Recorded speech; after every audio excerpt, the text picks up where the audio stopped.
Mic check. Check it. Holy crap, Mac has some hit point. I think he's a blue dragon right now. Oh, okay. That makes sense.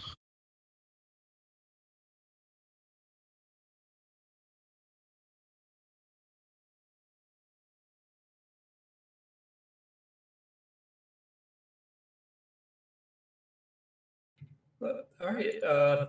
We already, maybe I'll throw up a vote here in chat.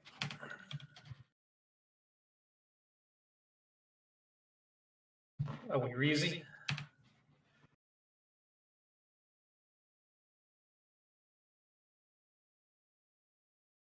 All right. I'm ready. I'm just looking for my plate to swap out.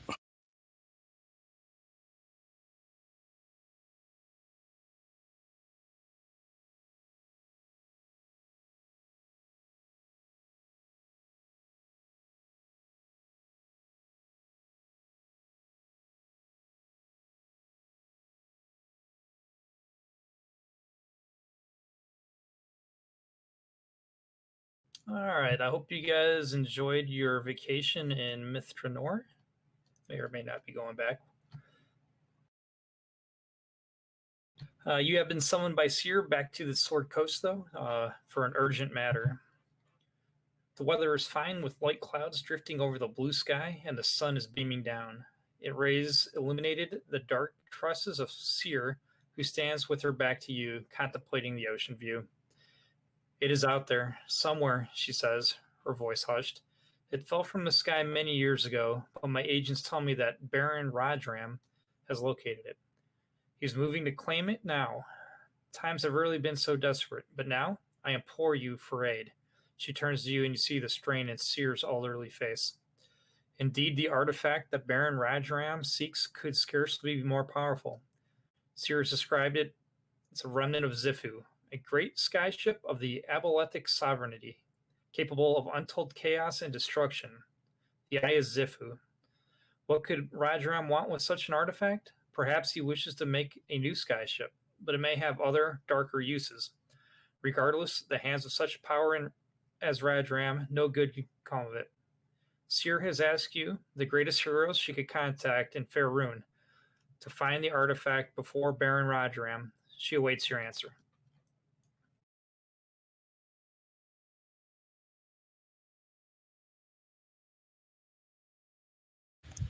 I believe that sounds like something that's just up our alley.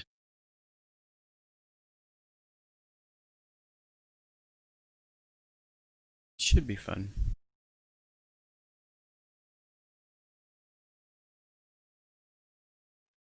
Oh, yes. We'll bring it back.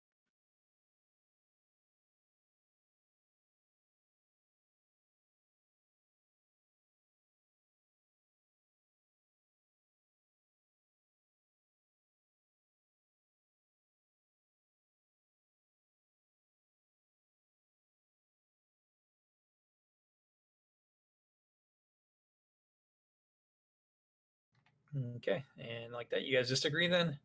All right, so Seer says she needs you to rendezvous with the Princess Iridansa. I'm going to type it in there.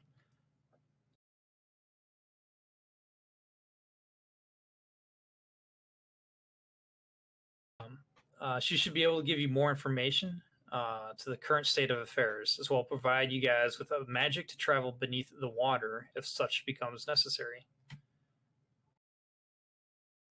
Seer mutters under her breath that she had much magic 10 days ago, but it's all seemed to be dried up. Seer also offers you access to a list of magic items, which you guys have already selected, but I'll go ahead and paste it in chat for the stream.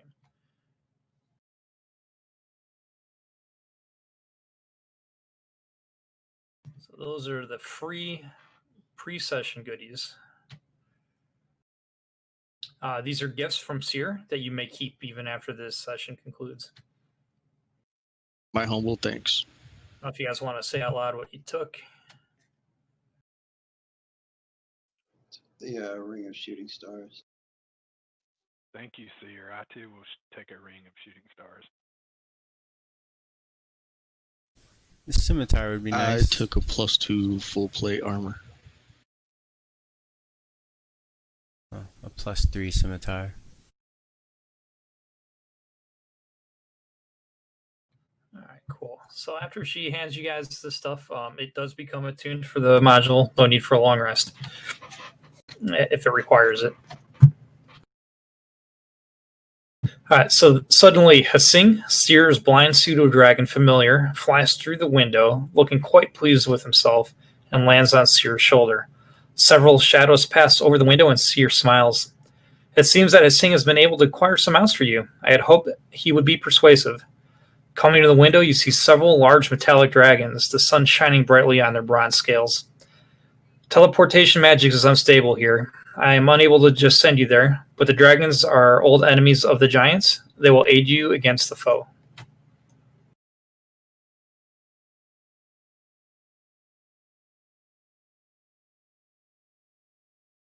So, there are 4 bronze dragons.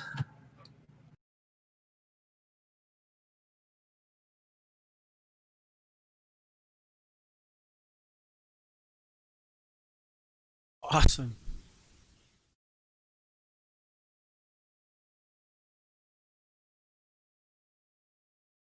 Do you have a map up that we should be seeing this? No, because this is we're getting to the first map here shortly after the flight. Okay, cool. So we're theater of mind right now. Yep.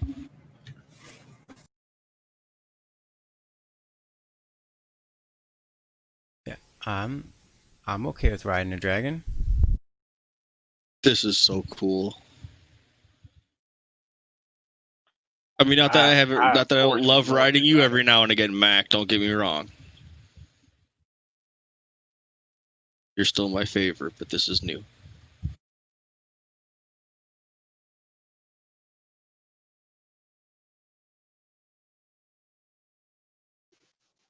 Dread being a bronze dragonborn would be quite honored.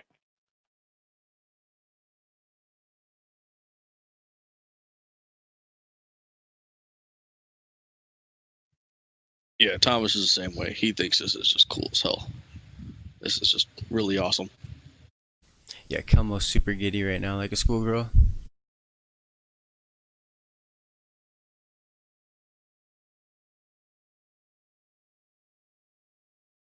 All right. So all 4 dragons do have saddles on them. If you guys wish to jump on, I don't know, Mac. I don't know if this is beneath you or not. Yeah, I guess Mac will go along for the ride. Maybe you're looking at it the wrong way, Mac. If you can be a dragon now, why don't you mate with a dragon? Well, Boom, he's drop still. mic. That's a great idea. That's a bad idea.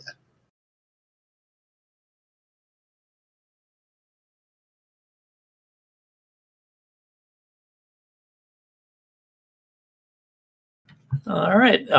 Anything before you leave Seer behind? We'll probably see you there already, because that's just seems to be the way things work. It is weird how that happens. She does shake her head and disagrees. She says, "This time I don't think my magic will be able to assist you guys."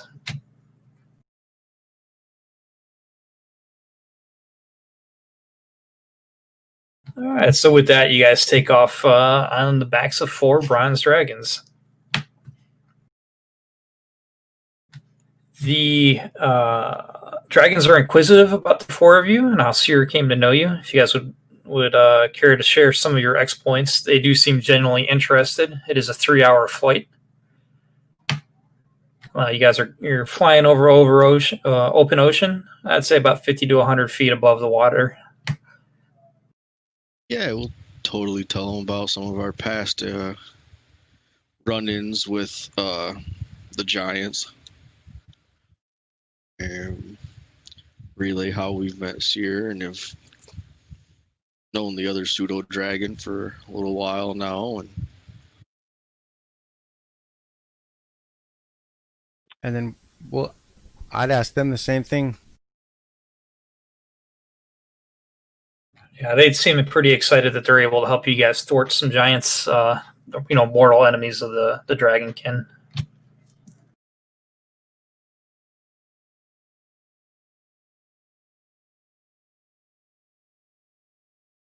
We are deeply excited and honored ourselves. Mech.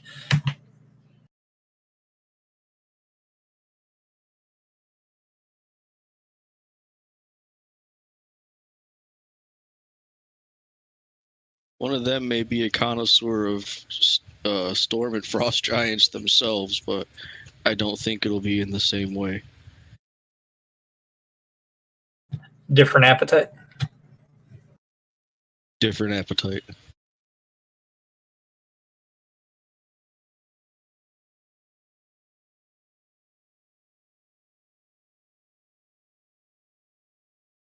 All right, got some more reading for you guys. All right, ahead, a great magical disturbance paints the sky in orange and purple.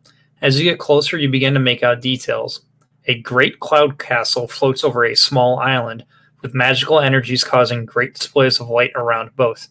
In the ocean below, ships of various sorts duel in a great battle, with shark-riding humanoids and stranger creatures just visible as they come to the surface of the wine-dark sea. The dragons descend toward a wave-lashed rock about half a mile from the island. You just make out the forms of elves about it, huddling half in the water and watching you descend with anticipation. I'm sorry, says the dragon leader. We'd hoped to get you closer, but we didn't expect this sort of magic. We'd be disintegrated before getting to the isle. We'll scout around until we can see a chance to help you. So now I'm going to give you that, and then I'll give us our first map.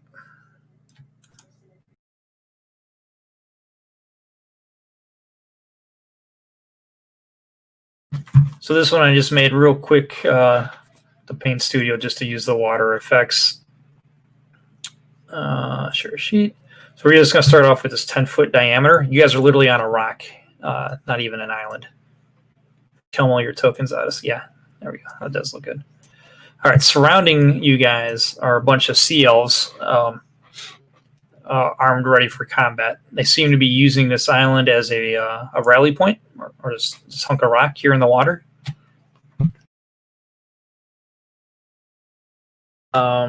Once the dragons lift off and clear the area, a male elf comes up to you and in common introduces himself as Haruli.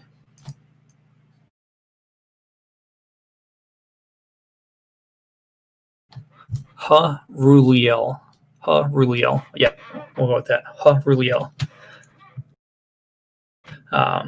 He says he's been commanded by the Princess Eridanza to take command while she accompanied scouts to the up ahead of the island, and he points over to the island that is currently underneath a cloud giant floating castle.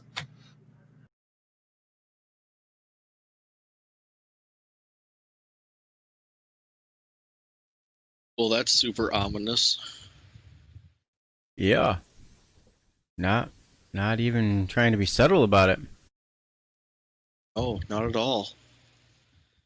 And the magic that would have disintegrated the dragons, have a way around that? Or does it go this low, or is it only around the castle, or was it only affecting dragons as they look at dread? No, our initial scouts reported that there was an underwater entrance to the isle. That is what the princess was attempting to infiltrate when we lost contact with her. And then he refers to the attacks as aboleths attacks. You guys aren't exactly sure what he's talking about when suddenly a giant shark comes up and attacks the group of elves around the rock you're on. Let me get initiatives. Shit, that's a big ass shark. Is a large shark.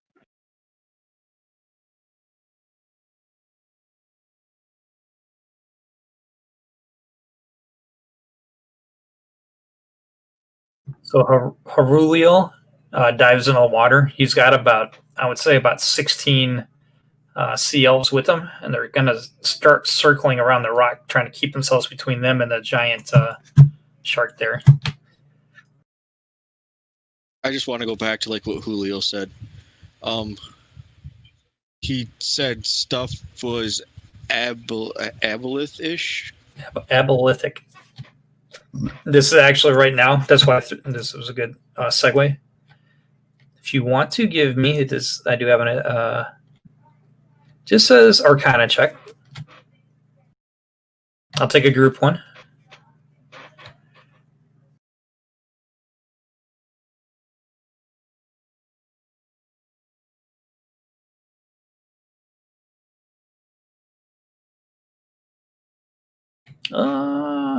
Only. Oh, none of you guys would know. Oh, that's awesome. Yeah. Ignorance is bliss in this case. Yep. But Kelmo, you're up first, and you got to be prepared to do something.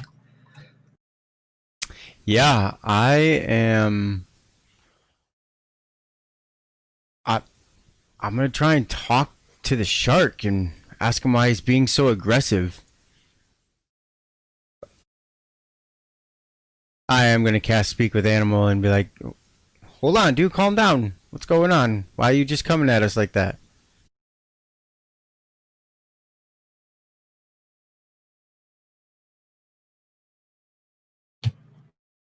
So your communication goes ignored, and you could tell there's something not quite right about it. Would I? All right. All right, guys. This don't feel right. So, yeah, then I'll just kind of move back a little bit.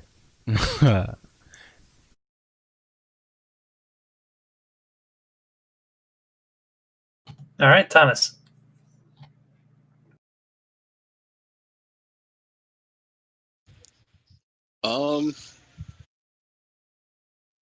Since the red part is the rock, is it close enough that I can hit it with a sword? Yes. Yeah. That is the intent of the elves, is to keep it tight around so you guys can swing at it. And I'll be going like counterclockwise, or I'll go clockwise with them. Kick Jaws' ass.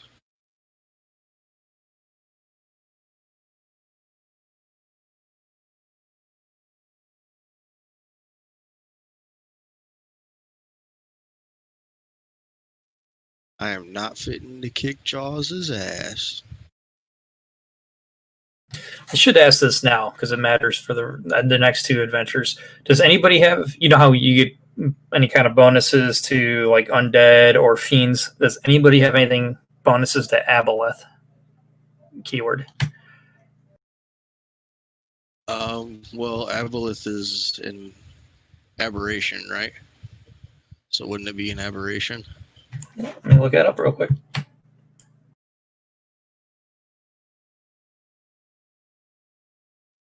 I only ask because I may, but I'm looking it up right now. I guess this will may not matter. I'm trying to search in items, not in NPCs. I'll be transparent about it. Everything I shouldn't say everything. There's a good chance what you guys encounter are aboleths. Right, and I believe they're aberrations. Just my purity of spirit. Yeah, so they are large aberrations. So clarify with me if you got something you want to do that will affect a large aberration. I'll tell you if the NPC is or isn't, because they're not all programmed that way in Fantasy Grounds. This is unique to the way the module was written. But your characters don't know what an aboleth is. We already decided that.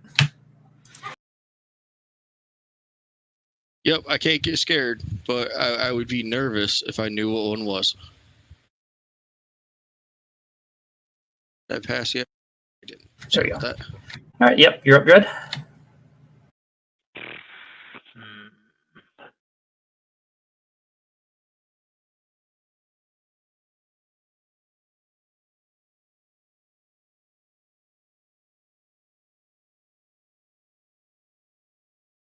So, okay, me not knowing what it is, I was thinking I'm gonna cast minor illusion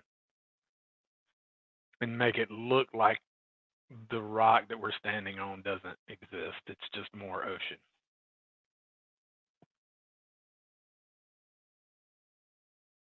Okay. Because I would assume this thing is real, and I didn't hear what you guys were just talking about. Oh no, I hit it. This shark is real. You did hit it? Yes. I rolled a 1 on my second one. I didn't do much damage to it overall, but yes, I did hit it. This sucker is real. Or at least I assume it's real. Yes, it was solid. It was real. Oh well. I'll go next round. I still think that's what I would have done. To see if it would make the thing think we're not there. Yeah, make it ignore you guys.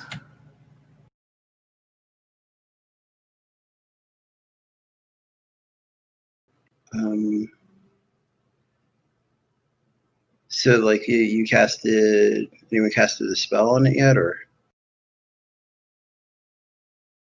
So I just did minor illusion to basically make everything in front of us look like water, hoping I could basically hide us.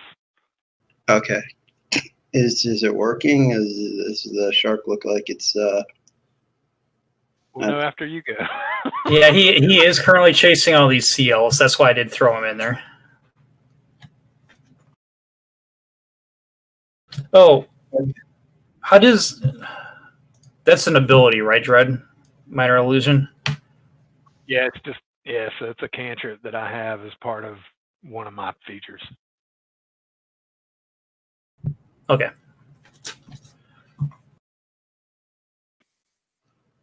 Although it does say it's only a 5-foot cube, so I may have kind of overreached there.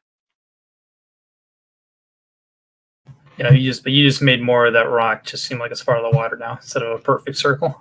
Yeah, there you go? Okay. Well. And I'll jump on his back next. Go, Thomas. So this circle that we're on, that we are on a rock, right? We're not like yeah, it's a rock in the ocean. Okay, Mac's gonna hang back here and hold action and just wait to see what happens with the shark. But if it doesn't if it doesn't buy the illusion, he's gonna take action.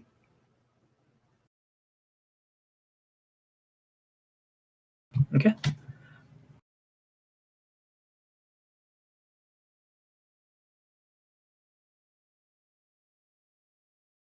Giant shark.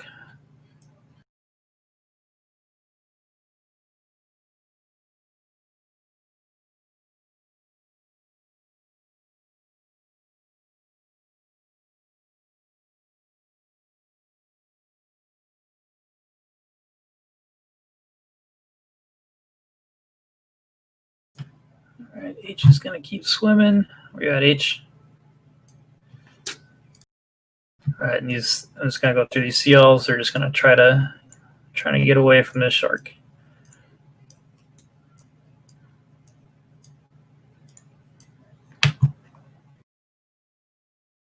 Back at the top with Kelmo.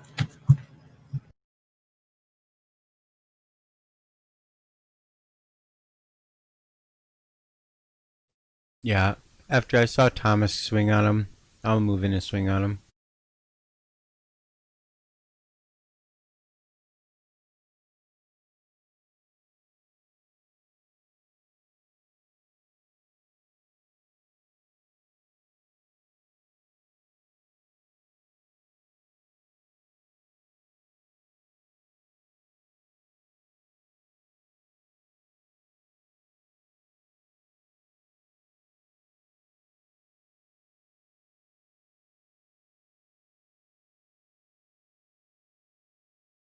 Never mind, I forgot. Can't do that. That'll be my turn. All right, Thomas, you're up.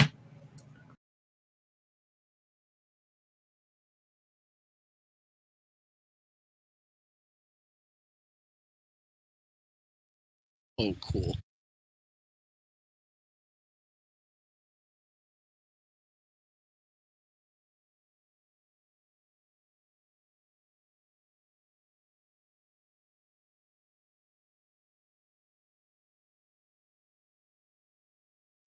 Assuming I can't knock it prone by shield bashing.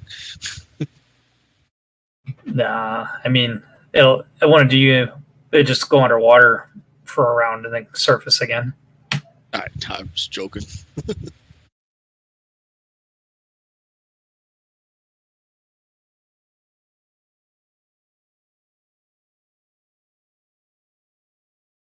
All right,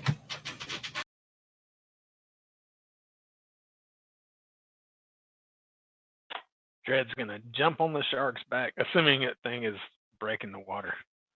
Jump on the shark's back and hit it with his staff a couple of times. all right. We'll just DM's going to call for an animal handling check.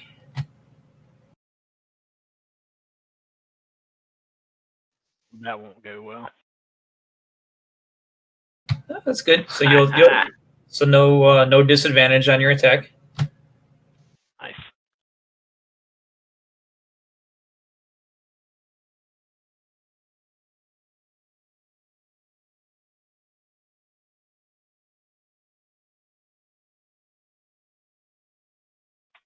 Make that a stunning strike. Wonder what a stunned shark would do. I should probably jump off.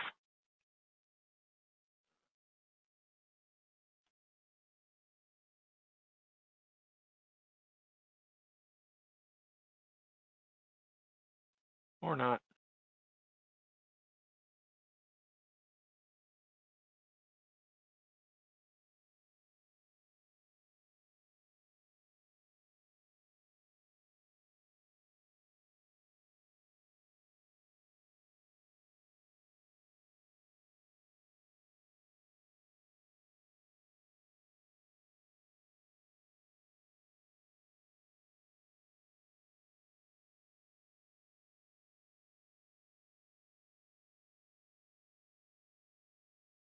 See that potion of healing? You handing that off? No, that was an accident. Oh, okay.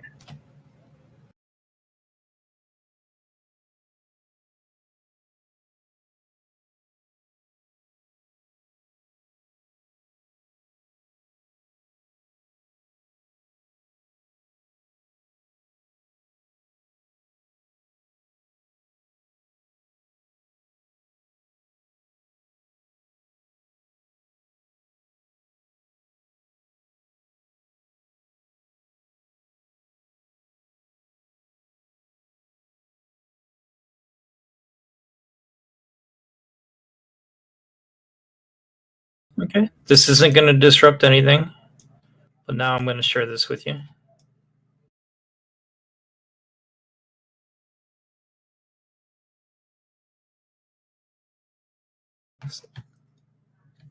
Goodness. All right. So, Mac, you cast the spell, and then you spellcaster present could sense this in the air. This is a player handout for magical disruption from what's coming from that island.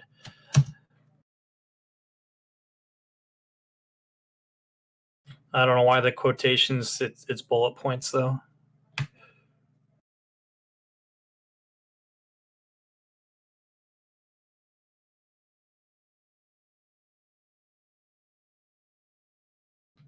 That's why I'm saying I don't think SEER is going to be showing up at the end of this one.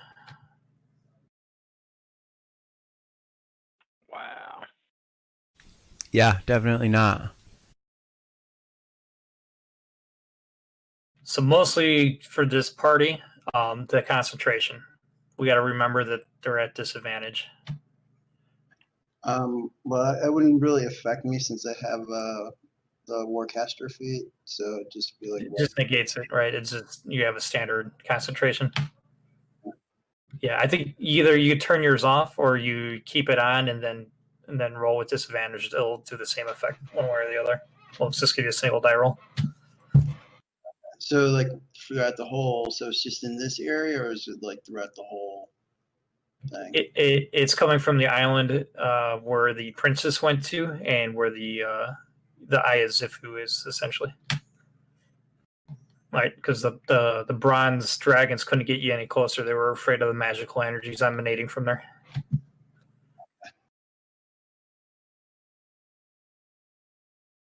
All right, so we go back. You saved all the CLs. That was cool.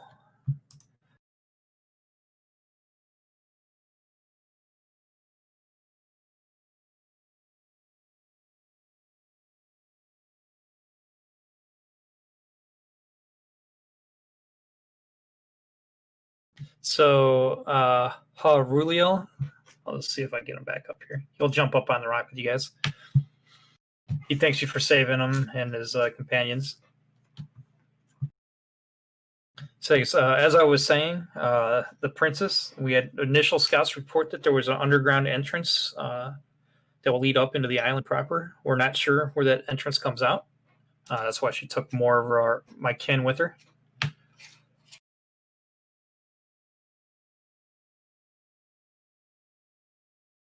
These All right. yeah. Do you happen to?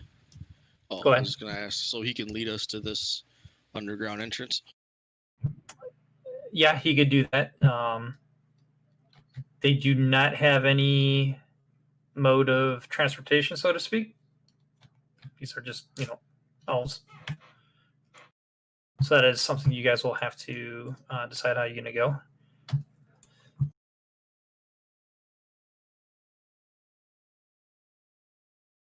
I don't know what the penalty is for swimming in full plate, but I imagine it's pretty harsh. No, I think it does assume that you guys, as a party of probably on average 5, at least somebody there will have something for the whole party. Like I said, these elves don't have anything to offer. Where do we need to go? All right, so I'll see if I can give you a distance of how far you need to go.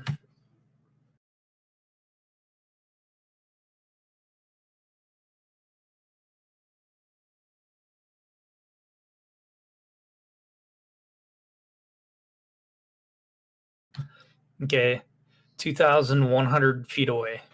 That's very specific, but it is written 2,100 feet away from the rock the aquatic elves are using. He says the entrance lies about 20 feet beneath the surface.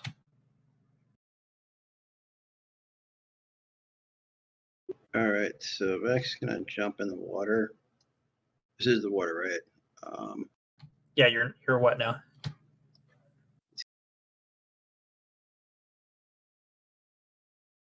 Change it to a giant shark. I guess he'll take everything. I guess people can hold the fin or something. Yeah, if you fit on the token, you get hop on the ride.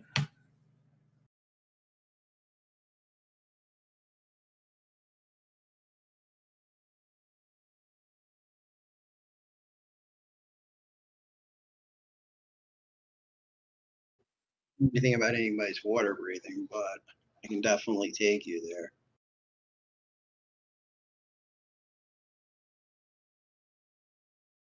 I guess it depends on how long the underground cave is. Giant shark swim speed is 50 feet, so I can travel, I can take dash actions at 100 feet.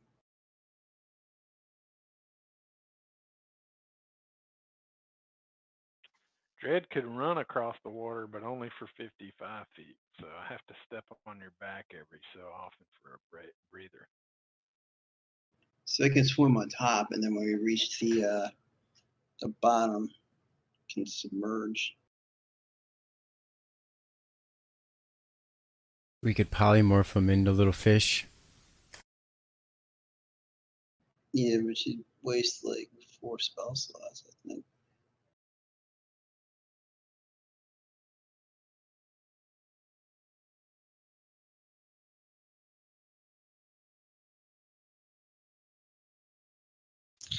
I defer to the druids. Just know that swimming is going to be a little bit of a chore for me. Though I can't hold my breath. You can tie a rope to the fins, and then he can just swim, take you guys. at least over the area, and then when everyone's ready, submerge and then go down. Yeah, the depth wasn't bad, right? Didn't you say 20 or 30? It was something not terrible. Yeah, 20 feet, just enough to make your ears pop. You got good heavy plate. That shouldn't be a problem. The going down part you can do. Oh yeah, dude, I could totally sink. I have that part like boom, got it.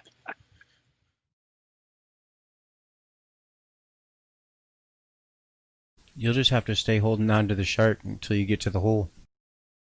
Yeah, I mean, I'm not wearing armor. I'm guessing Dredd could probably swim if somebody else needs to ride. And like I said, I can run most of the way. You can tie a rope to Mac though, and he can drag you with the rope. Yeah, I like that idea. You can go sharks water skiing. But you guys don't have to hold on directly if you don't want. You can just tie a rope, and then Mac can just swim there, keeping on the surface, and then when he's there, just submerge and get there as fast as possible. Take dash action.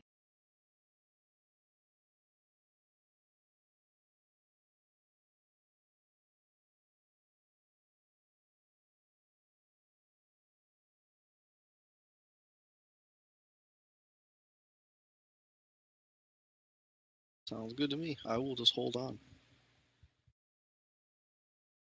So is that Dear life. that's the plan? Everybody's riding Mac with we got a rope going around a circumference, I guess. You guys are holding it? Yep. Okay. Then Heruliel will say, follow me.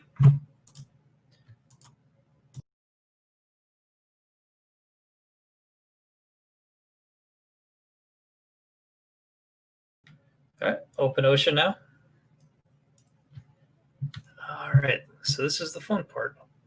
Water encounters. So we're doing this on the surface of the water. There's 3 tables to roll on. All right, number 1. Pull. Oh, God.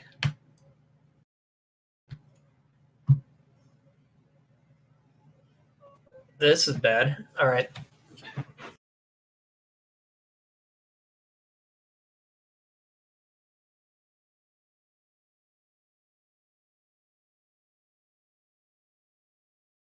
I maxed out both my die rolls on this random encounter table.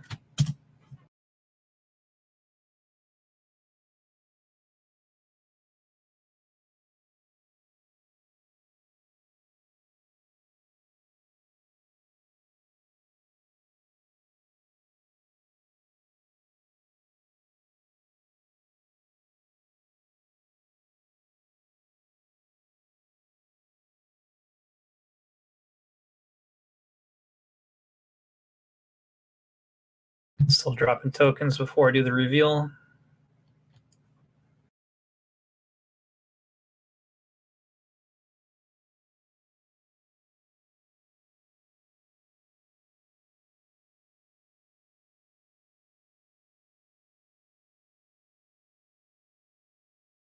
You are surrounded by 8 giant sharks.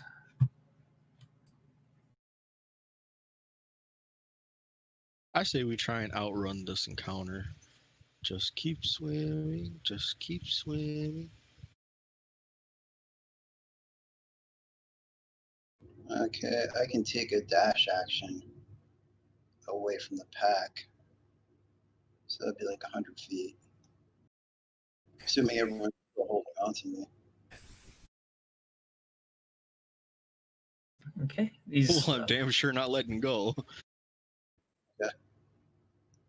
Yeah, let me get strength checks from everybody. Strength checks or animal handling, whatever you prefer. I'll do that. Athletics or animal handling. See if you hold on to that rope.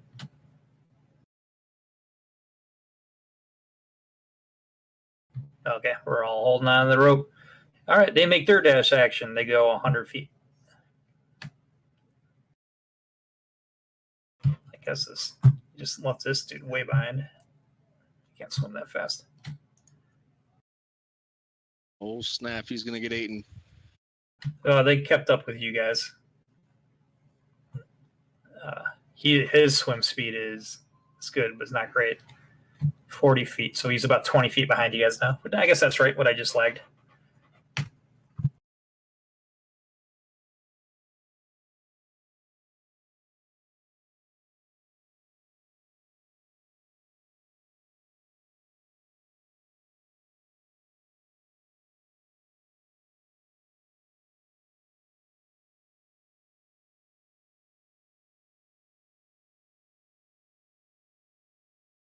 All right, so you guys max sprinted in his shark form, and these other sharks just kept up with y'all.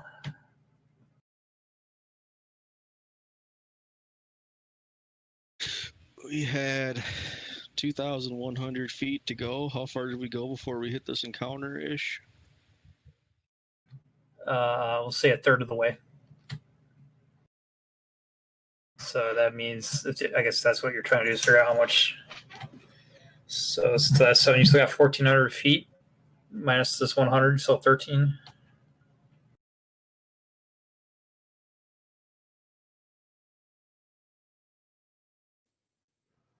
So, I mean, I'm taking the dash action, but you guys can, like, do things, or if you're able to, since you're able to hold on to row, I don't know if you guys have, like, ranged attacks or something.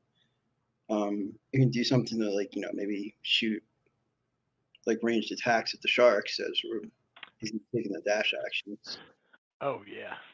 Yeah, so that's just, you got to do 13 more of those athletic or animal handling saves every time he dashes. That is something to consider.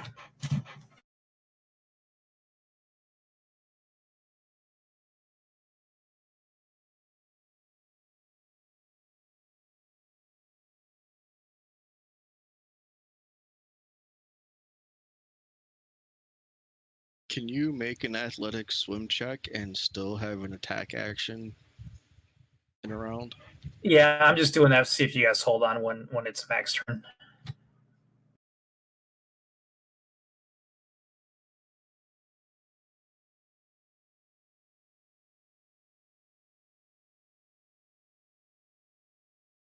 So really, honestly, I figured, like, if we're talking about it this long, we're probably talking while we're swimming. So I would say we should have at least another round of Mac taking the dash action while we're trying to figure out, do we want to stop and fight these guys? If we feel any of us are going to slip. Still a long way to push Mac.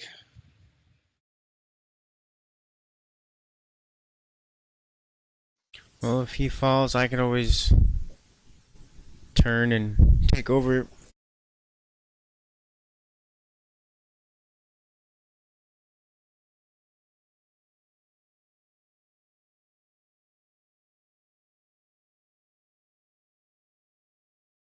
Okay. I guess I'm going to keep holding on, but I'm going to keep really just paying attention to everybody else. And if somebody loses their grip or lets go, I'm going to immediately let go as well, so they're not by themselves. I'm just basically waiting for the moment when we have to fight these guys. So I got, like, and Jed's the rope wanting in to one run hand across and the water and jump on one of them and start whipping ass. But you guys could keep going or circle back. if we were to get there, that would be cool, but Thomas isn't, like, staking everything on that. So I got, Yeah, like, the staff in one hand. I'm ready to go. 14. Yeah, we're sitting at 1,400 feet away, 1,300 feet away. That's still a hefty distance.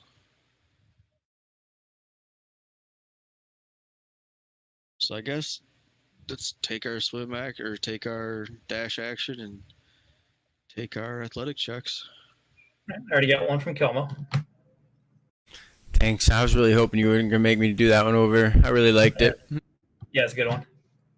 So I'm just trying to make sure your dash is what, 100 feet? So we're going 100 foot per turn? Yeah, and you're currently 1,300 feet from the island. So I'm not sure on the rule on this. So I've got unarmored movement improvement, which will let me run across the water, right? Can I do that at dash action? It doesn't say one way or the other, so I would assume so. Yeah, I'll let you dash it. No, you don't have to worry about failing a check. Correct. Yeah. So I'm just running beside you guys. All right, cool. But then I got to jump back on the back. Oh, you're going to be skipping on and off them. Yeah, that makes sense.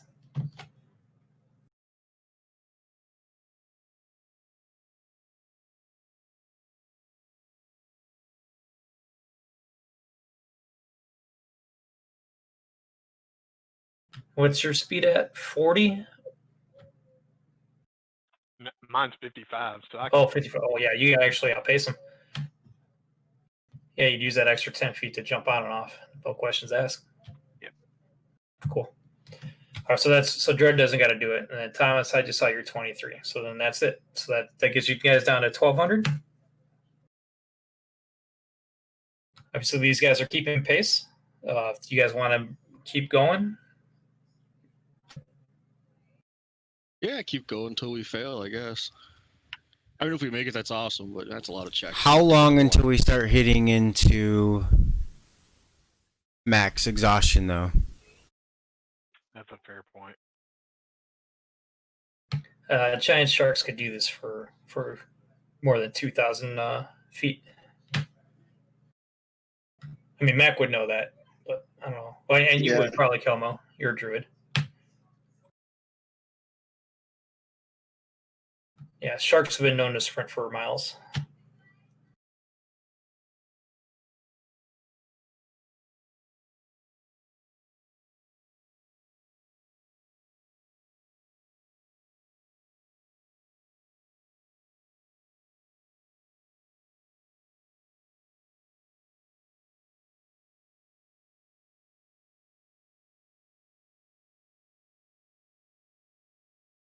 Dread keeps looking over his shoulder. He's ready to engage. I want to do it. Of course, fighting in the middle of the ocean now. Good idea. Behind. Well, there's Thomas's next check. Because I assume unless something happens, Mac's just going to keep booking it. All right, great. Got you down to 1,100.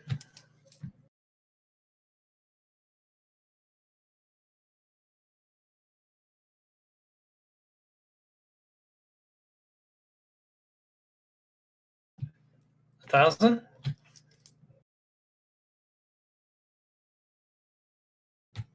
900. Okay, something happens.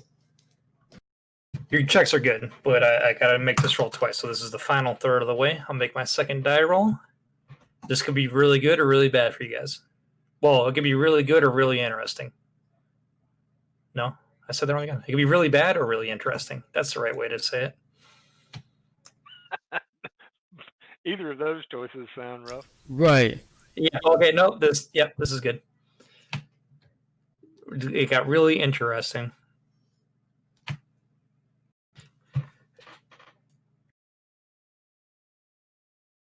Kind of ran out of map here.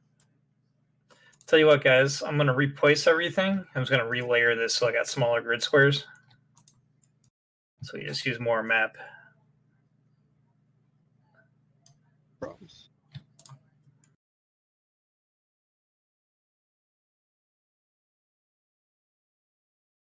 Just deleting all tokens. I'm going to get you back down. So there's back again. Yeah, great. Now I got more room.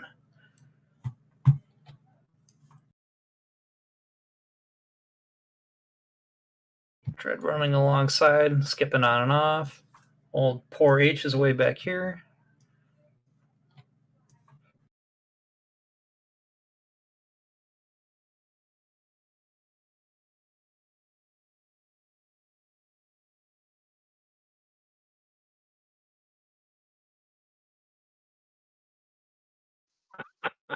More of them. I missed one. There should have been 8 to begin with. Maybe behind, though. Yeah, there were. Yeah, there were. I mean, yeah, I had some behind you. I missed one somewhere.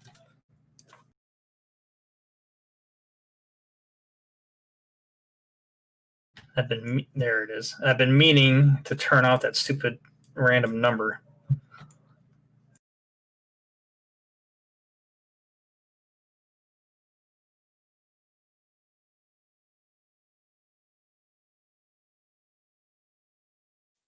Try and Put it a little off center. There's a giant rowboat, and you're not going to believe what's in this thing.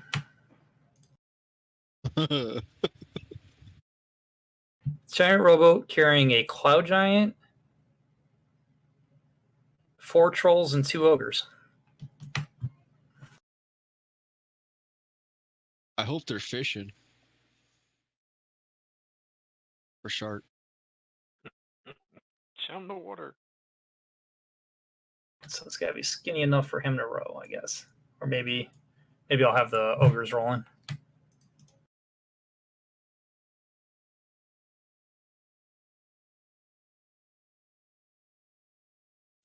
oh, giants and ogres. They're pretty weak. We'll just lead the sharks into them and stuff. Just gonna like head right for him and duck under, dive underneath Yeah, the boat and keep going. So he might do an animal handling, but I'm just gonna head straight for them and try and duck like right under them. So maybe the sharks will just start messing, or maybe we'll lose a few sharks.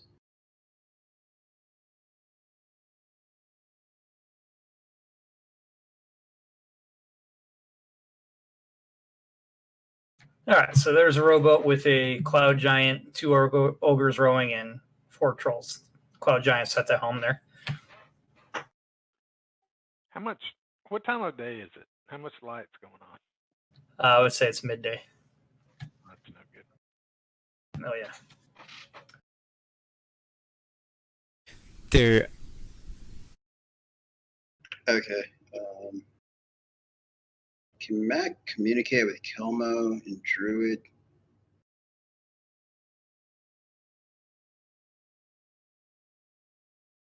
Yes. He's gonna tell everyone to hold their breath because we're going under. Alright, guys, you can either jump over this ship and do a really cool flip and land back on us, or hold your breath because he's going under the water. I figured the monk might want to try and just jump over the ship. Be cool. He definitely would want to do that. Totally gonna hold my breath.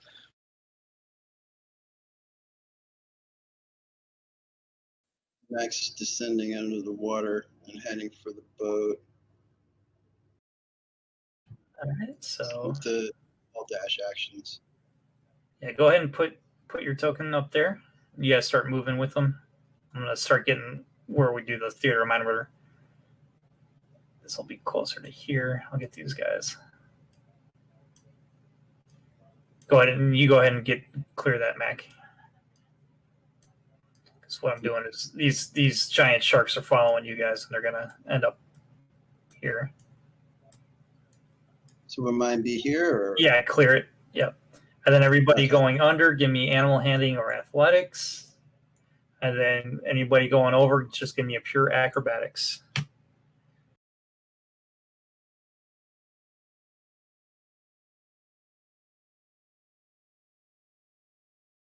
Nope.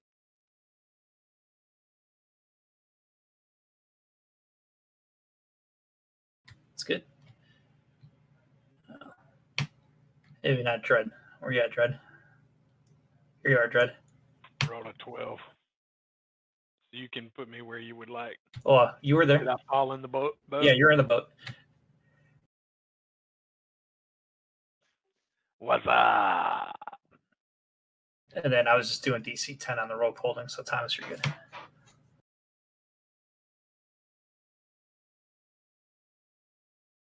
Well, yeah, Kelmo, you surface. You're missing one. Guys, I don't think he made it over the boat. What's up, fellas? Stop, Oh, Mac. was- Turn around. That's totally not good. catching anything? Beautiful day. We could always just like ride by and he could jump off the boat back on and we can hightail it again. Do any of the sharks look like they get a little preoccupied by the trolls and the giant, or do Yeah, they not yeah. seem to care? Yeah, at no, all? they all crashed into the boat. There's about to be a scuffle, a little fisticuffs. I mean, these trolls are aware that Dred just landed next to them. Don't get me wrong. So, I mean, given that knowledge, Dred, you could flee. If you just take a straight up dash action, they'll get attacks of opportunity. Well, I don't know. Do you have that monk ability, or is that a feat? I think that's a feat from somebody else. But yeah,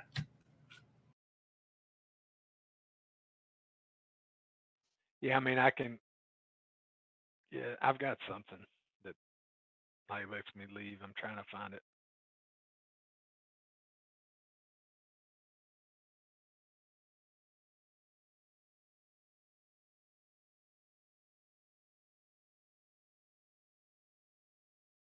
Also, Tell though, me- actually, hang on. I just forgot something.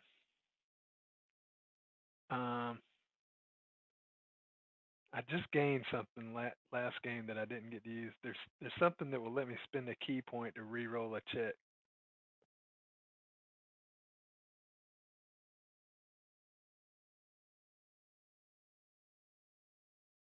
But I'm Tell having Tell trouble them you're the finding it. master of sharks and that they're going to pay for invading your water and then run away. Yeah, that's what I was gonna say. Is, hey guys, there's like some really nice shark coming this way. Get your poles in order now.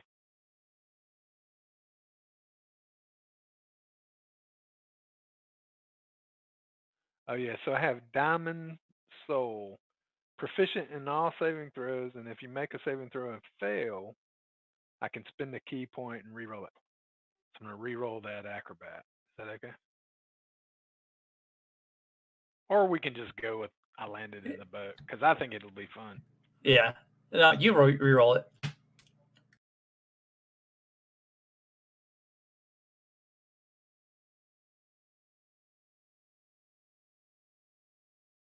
Yeah, you're in the boat. Still in the boat. It'll be fun anyway.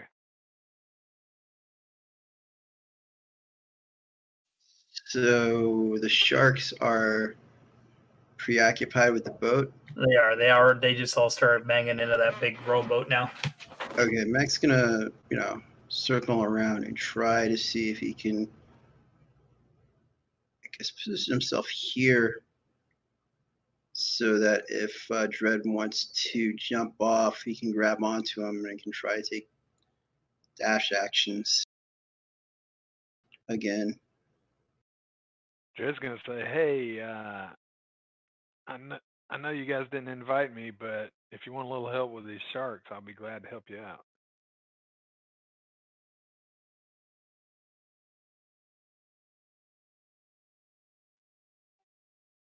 I can give them a persuasion. I can try to talk them into, "Hey, I'm on your side." Now that's a what kind of giant's there? Is that is stone giant or? Cloud giant.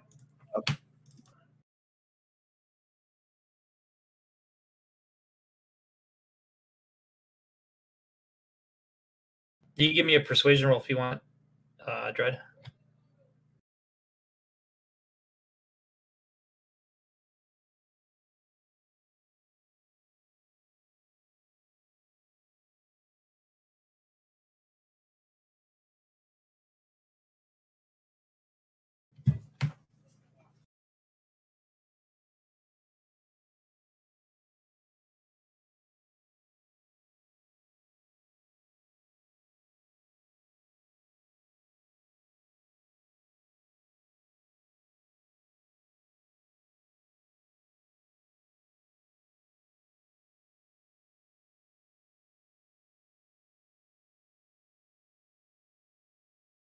Big boulder went flying by you, Mac.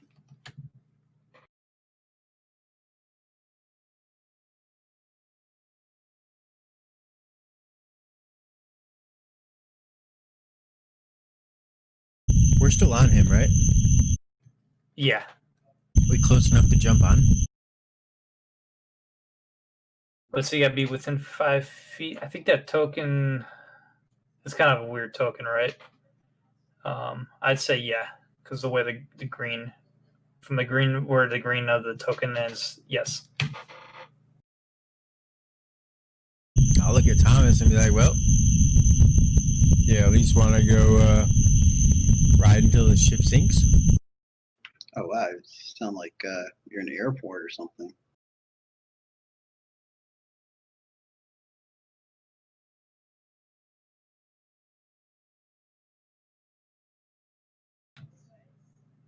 Kind of sounded like a bong a little bit. Does Mech have any kind of cover since he's like halfway in the water or something? Yeah, I guess. I mean, that was more for effect than anything. Oh, okay. Rock attack. I don't think he brought a rock on a rowboat. That is more for GM's fun. As a no females.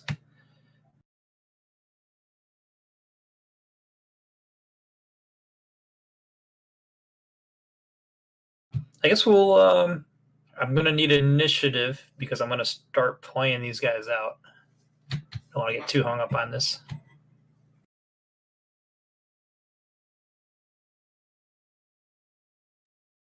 Should I jump up on the boat and help? I'm thinking I should probably jump off, but my guess is, now I was waiting kind of for the initiative to see if I get a chance. Yeah, actually, you're at the top then. Unless you guys want to jump in, I'm jumping out. Yeah, I'm Well, actually ready to if come you up. jump out, I'm sure not jumping in. Yeah, I was only jumping in if you weren't jumping out. I mean, you know, I'm willing, but it Yeah, seems like something we could probably avoid. Mac's ready to he's right beside it, so you can jump up, grab the rope.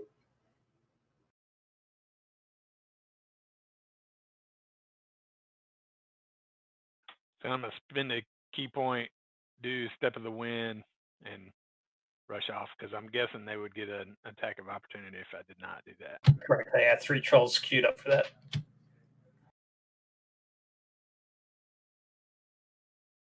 Or, I mean, technically, you just use disengage.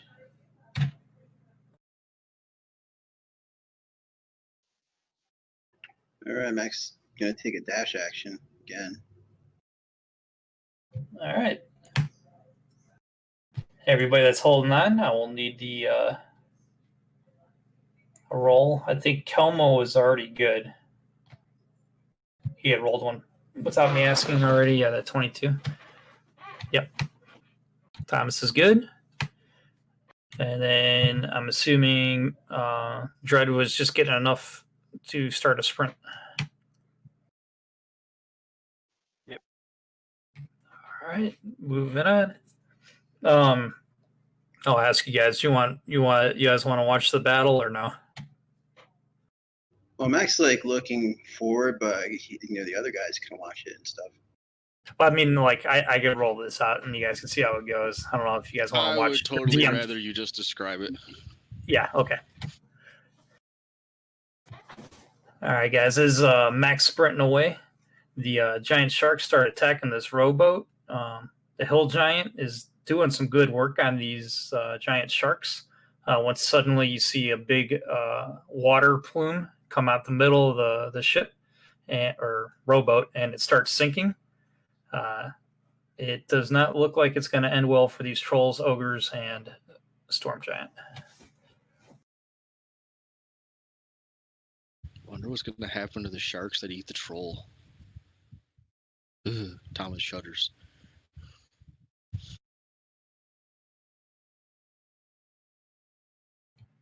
Okay, so okay, the 700. We got 600 more feet to go, guys. So we're down to 6 more checks.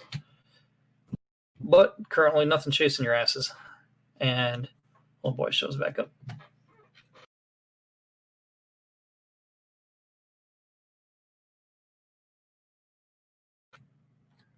And Dread's running. Okay, got it. Next.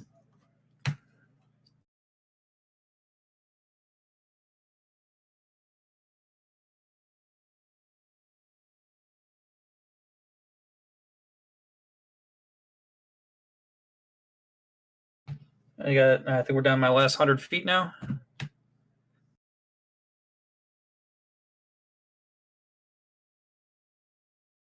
Great. Okay.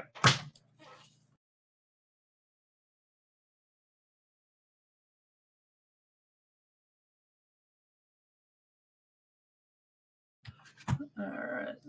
So this sea elf will show, kind of dive down underneath the surface. The water's clear enough, despite the bloodish red tint to the water. You can still see him, and he's pointing into an underwater cave. And I'm masking the entrance or the map now.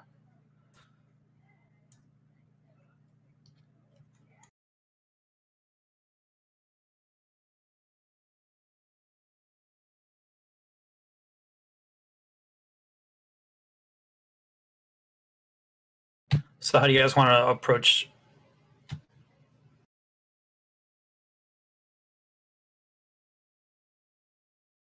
A little bit of the other mind. I've got another map for you to move on to once you get in it. I just kind of need you to describe how you're going to get to the cave. I would have Mac swim down, check it out, see what it's like, and if he thinks that he could take Thomas down and kind of get him to the hole safely, I can swim there fine, and I'm sure Dread could swim there fine. Thomas would need the help.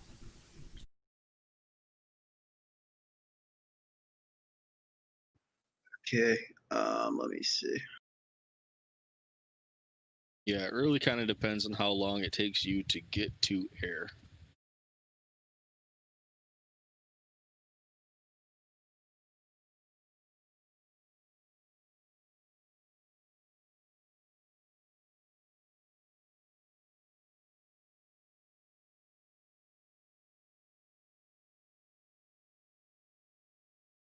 Now, once we reach the hole, is there more swimming, or once we reach the hole, that's like we're in the cave and inside the island? Well, that's what needs to be determined, I guess. Is how Okay. how much farther down the cave are you going submerged? Yeah, so Mac can, go ahead, Mac. Mac can try and check it out first. Let me see if I can roll stealth for him.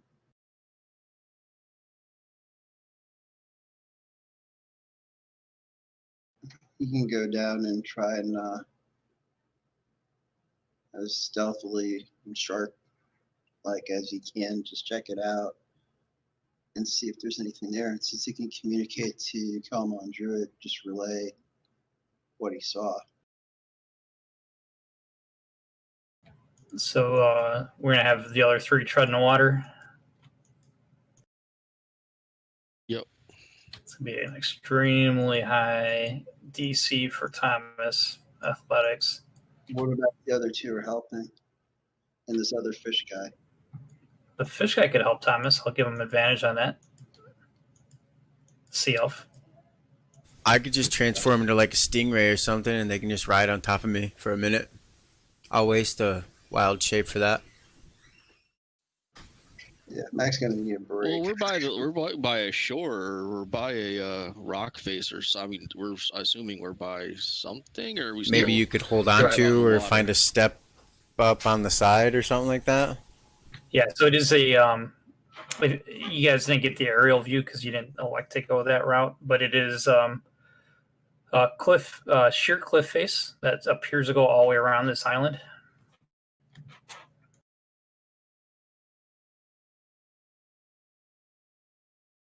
All right, there's no place to get like a handhold to kind of brace myself on it or anything. Yeah, I would say there is. It does. It's not clear, but I would say yeah. I could give you an advantage on the and a much lower DC as well, as far as just standing by and waiting. Yeah, nailed it. So Thomas is just He's got two fingers holding on to the cliff, no problem. Nice. I'm safe. Go do your exploring, Mac. Okay, so Mac rolled a stealth thing, so he's gonna go down there and try to see what the situation looks like. All right, so Mr. Sea Elf will point out the cave entrance for you once again. Let's kind of go down with you. It goes in, and once you get to the cave entrance, it starts ascending at a 45-degree angle. So it'll go another 40 feet before, once you get your shark nose up there, and then it's back in open air. So a total of 60 feet underwater. Okay. Oh, cool. That's not bad. I can definitely hold on to you for that long. Yeah, so they'd be holding on to Max, so they wouldn't be swimming like alone. So Max is gonna go back up, communicate that to Kalma and Druid, so that he can relay to everyone else. Max said, hold on. We're going for a ride. It's only about 60 feet, he said, total, from here to the entrance where you can breathe Sounds again. good. Yeah, I think even accounting for 2 rounds, a character could hold their breath for 2 rounds without having to make a con save. So there's no reason for you guys to make a check no reason for Mac to sprint. You know what I mean? Oh, okay. Right. Okay, he has 50 feet of movement regular, so. Yeah, so yeah, in 2 rounds you'll surface. So it's not like the guys are going to start making con saves to see if they run out of breath.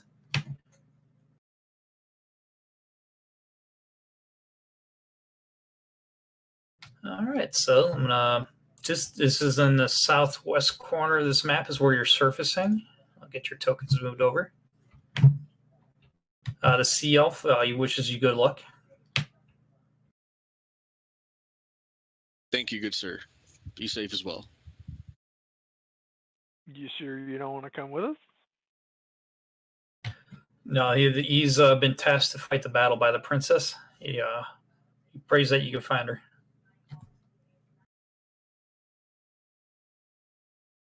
All right, as they come up for air, Mac has to switch back to his regular self.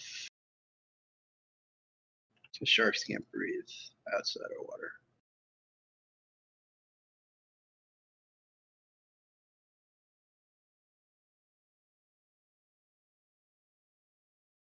Okay, so as you guys kind of come up this tunnel where you've surfaced, on your left, that gap there with the dotted, I don't know how to describe it, just dots in there.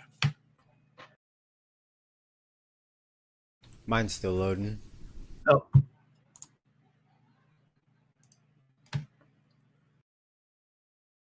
Yeah, exactly. That 15-foot arrow that was drawn. I'll do it with mine. So yeah, where I just put over my red arrow, that is described as a purplish swirling portal.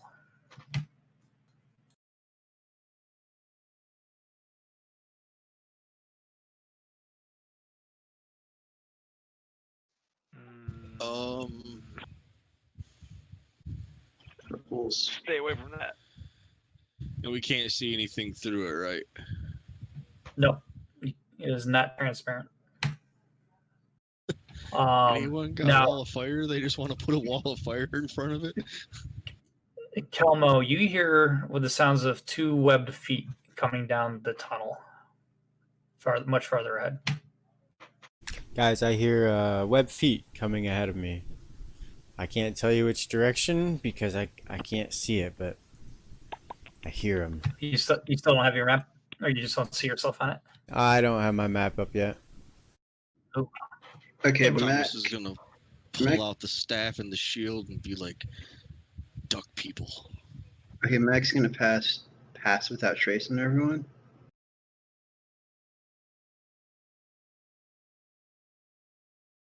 And hold on, let me just get this right.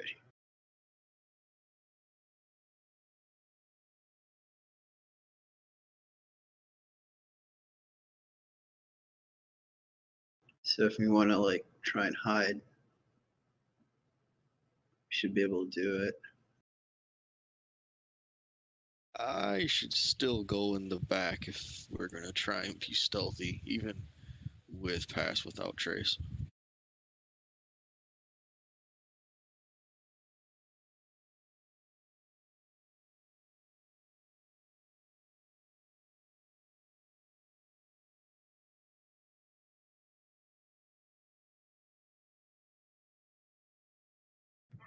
All right, Kelmo, is it still loading?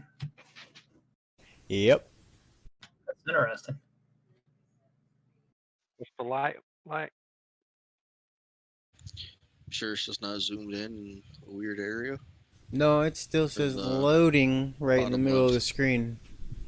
Oh, Is that in common or elf?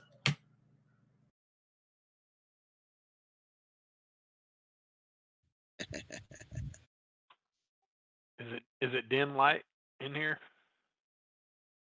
Yes, sorry. It is very dim light. The only light emanating from here is actually from this purplish portal is giving off its own light. So everything's bathed in a purple glow. But you can see similar glowing effects farther down the passage. So just for everybody, so I can basically become invisible. I can do cloak of shadows, and my stealth is pretty good, so I can kind of march ahead if everybody's okay with that. I'm okay with that. Your stealth should be amazing right now. Right. So yeah. So A, I'm invisible. B, I've got the pass without trace. So we should be good.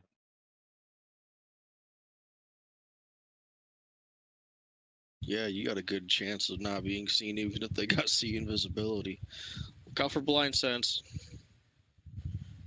They're tricky. Okay, hold on, Dread. I'm going to read you this description now that you've gone down there. Yeah, so you're invisible.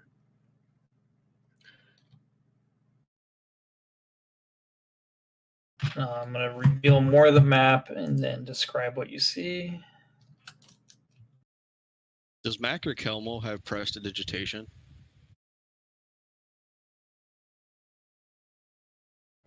I don't have it, I don't think. No.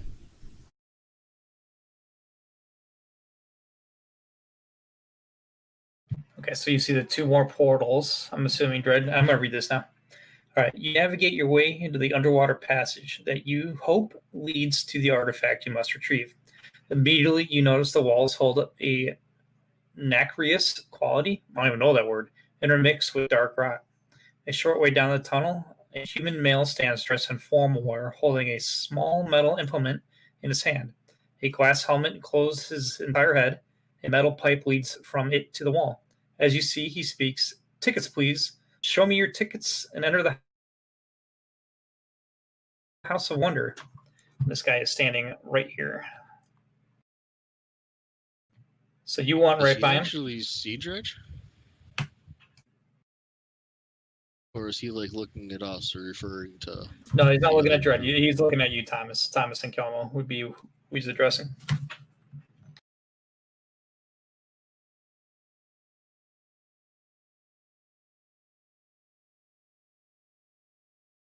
Good God, Dread. That was fast.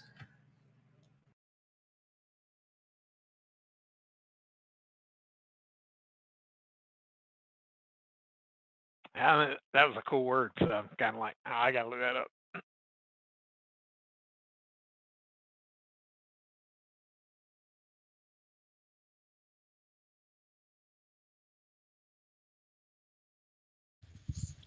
All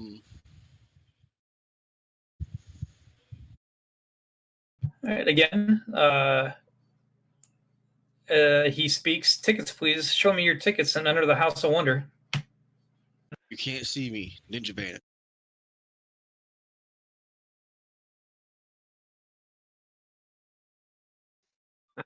He might see you. Never mind. That was bad ninja vanish. Again, "Tickets, please. Show me your tickets to enter the House of Wonder." So where's he? He's a little bit southeast. Yeah, I should have. Yeah, I should have had him. I wasn't ready when you started moving. I think my ticket got wet. Is there a place I can purchase some more? Tickets, please.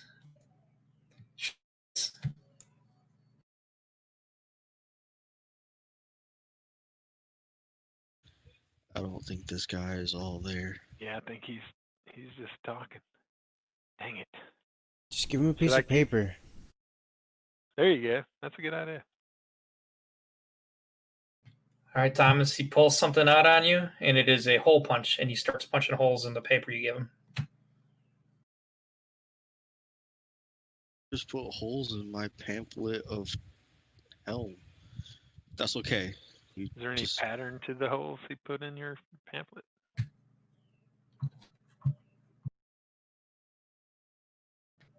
Yeah.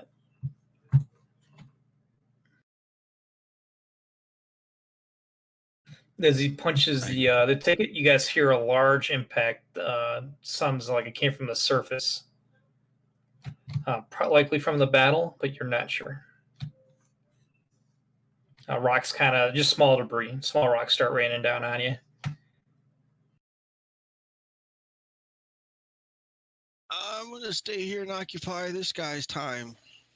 Should I keep going north and see what I see? I think so. Dread's going to move up to this next corner. Don't move, Dread. Okay. So, yeah, the web feet, I got to address that. You see a Sakugan. He didn't see you. I'm going to make another arrow. He had walked from down there. Oh, stupid. He walked down from the tunnel right up there to this portal. You see him make a gesture, and then the portal shimmers, and he walks through it. Now give me a perception roll. Everybody here. This Dread, he's going to see what he perceived when this guy made the gesture. Yeah, DC was only 10. You think you could repeat the action you just took to open that portal? Oh. All right. Again, you guys hear another loud boom, but this time more rock starts falling. I need everybody to make a dex save.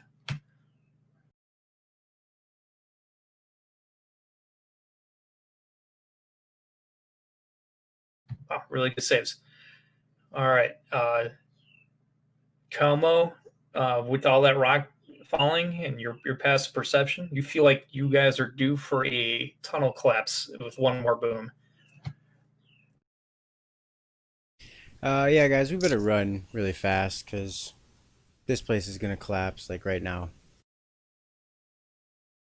All right, so eeny, meeny, miny, or mo. Well, because there's only eeny, meeny, miny. So Dread shouts out, "Hey, I just saw this guy go through this portal here. I think I can get us through."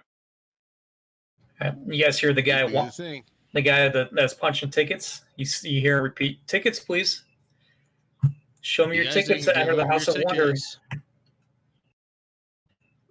He's still facing down tunnel, though. Oh, well, I got a ticket. So whether this is a good idea or not, Dread makes the movements that he saw that other guy make to see if he can open the portal. Yep, the portal shimmers and becomes a transparent. Well, it's not transparent. You can't see what's on the other side. It goes from a reflective surface to a dull surface, and it's ready for you to pass through. Thomas will head through. Faith be in helm. Yeah. Yes, sir. I guess. I was intentionally trying to be first. Figure without Rourke, I'm the rush in and get hit first guy now. Okay. So that A connects to the A I just revealed. Nice. So it's a separate map. So you guys, everybody give me an Arcana check as you pass through this, and I set up what's going on in this room. All right, Thomas, you and Kelmo are pretty confident you have entered another plane.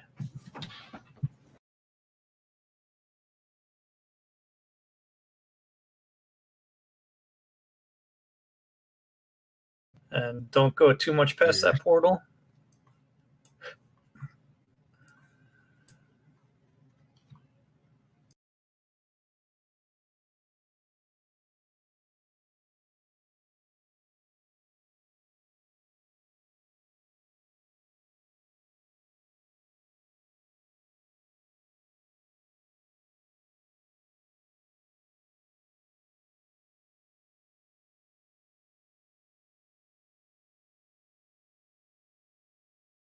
I'm just moving like 5 footstep in so people can actually get behind me.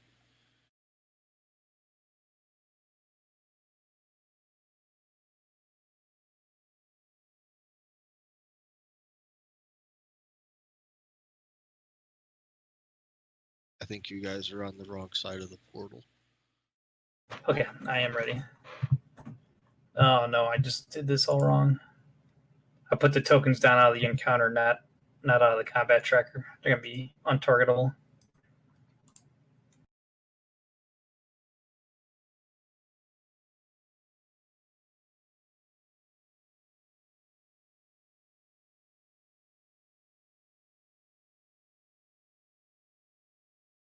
All right, as you enter this room, there is a Sahugan priestess, a Sahugan baron.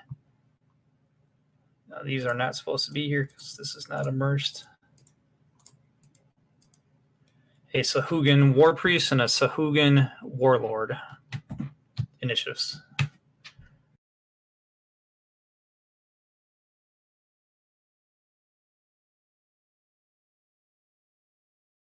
Why am I wasting all these 20s on rolls that are not attacks? Well, all 4 of you guys. Lowest initiative roll was a 19. That's kind of insane.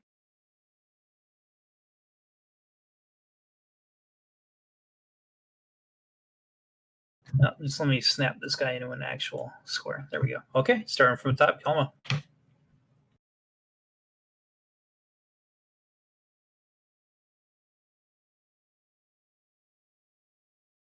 Yeah, I'm gonna hold and Thomas goes after.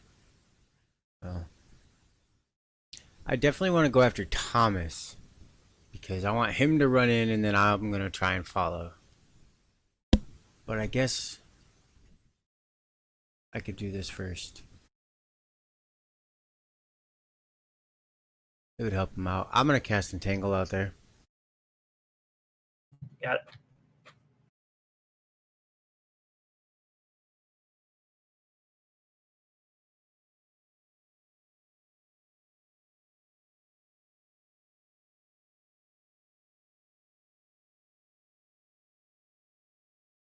I do have a Dispel Magic. I'm going to use as a reaction coming from the War Priest. Alright. What level is that Entangle?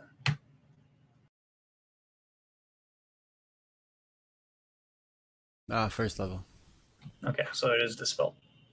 Let me mark my 3rd level. Okay, I got it.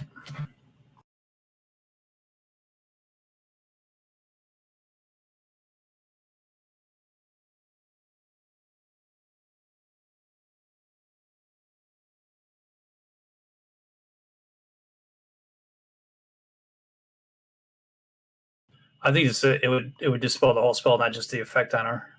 Oh, it just dispels it automatically. That's right. Yeah, Never mind. Yeah, Dispel Magic, yeah. Wait, is that counter spell or dispel magic? Oh, you're right. It's Dispel Magic. It will go off. Dispel Magic, I could cast it only after. This is not a reaction one. Thanks, Mac. Oh, so cool. those, go ahead and force one on the War Priest as well.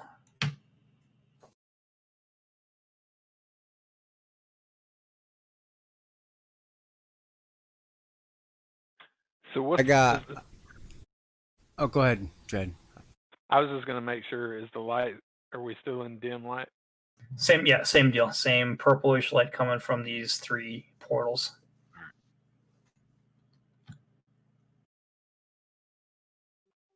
So Dread's still invisible. Should be.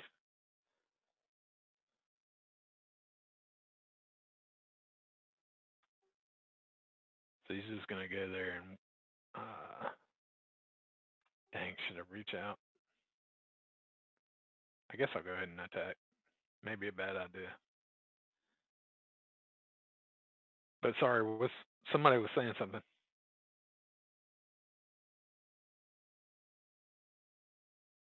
I think you're good. Go for it. Yeah, nope, I'm good.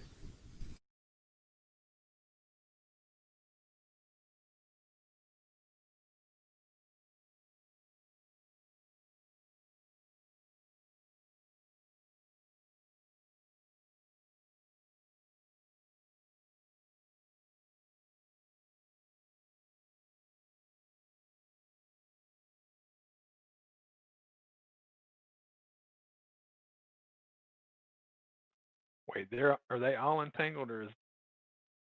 Yeah, it appears that way. I didn't see it pass. Okay, so I don't see The that. Baron Oh passed. no, the Baron passed. The Baron passed. Okay, then I'm not. Yeah, then I'm gonna try the stunning strike too.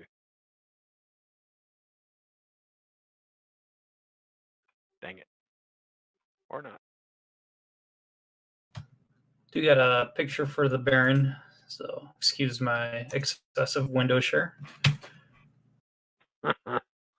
Nice. Looks pimp.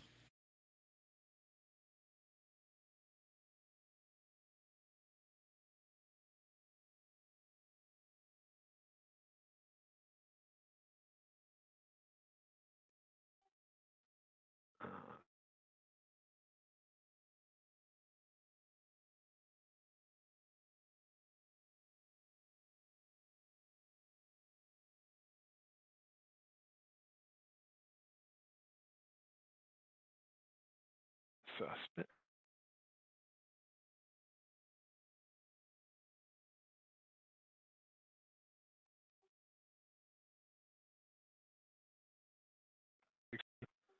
Hopefully hitting everybody. Yeah, 5 foot width, right? Correct. Yeah, you're right. All 4.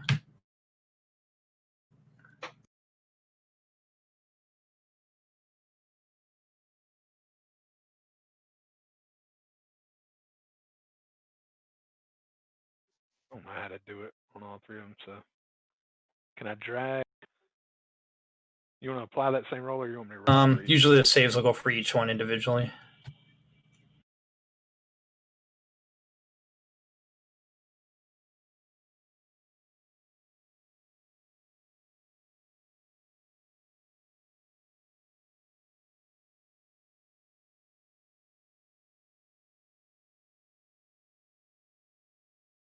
With that one, you could drag and drop because the damage goes simultaneous. So then you drag and drop those on the other 2.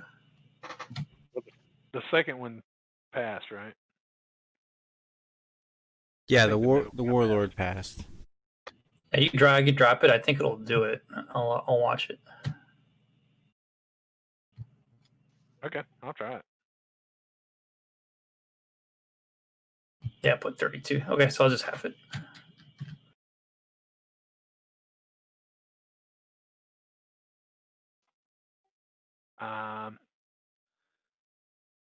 So then my second strike, I got to read this ring thing that we just got.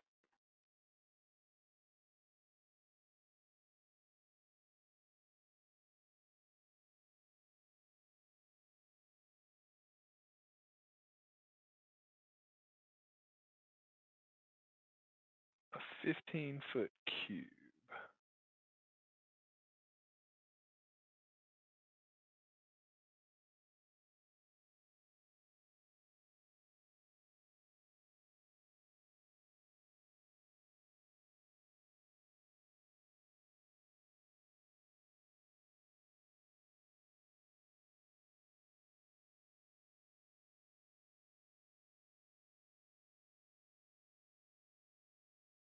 I don't know if I can spin that thing to get that bottom guy. I don't know how to like spin the square if I can or not. I could probably catch him. But anyway, I'm gonna do shooting stars from the ring.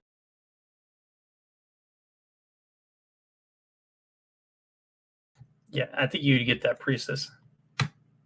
All right, so I'm gonna just drag it to all of them.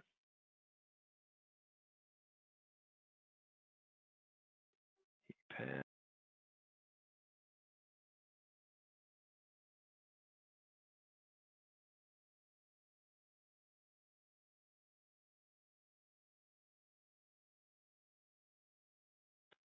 So I got 2 of them.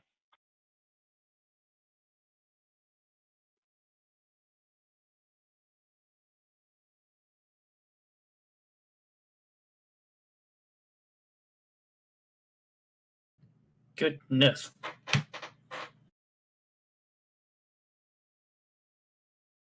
So that applied correctly to everybody?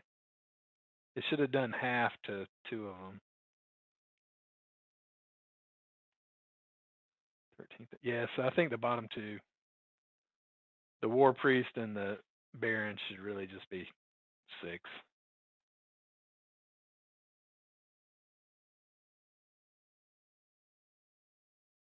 Yep, we got them updated. All right, Mac. Max is gonna conserve some spell slots and he's gonna use a cantrip. Frostbite.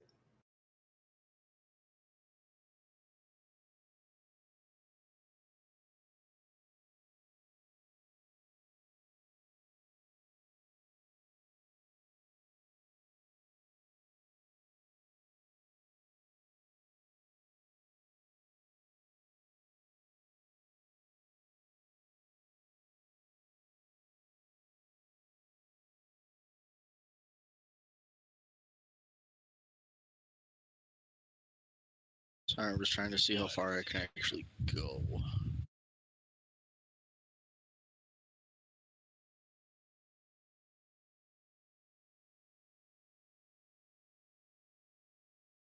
All right, I guess that's as far as I'm gonna go.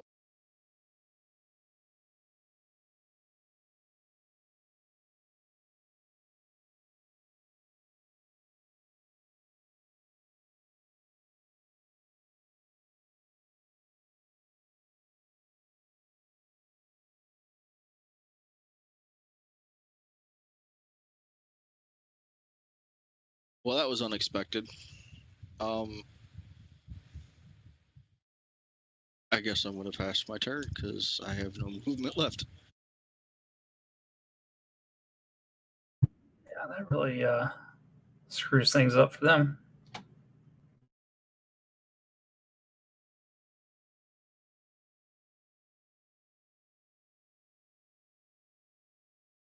Entangled, restrained.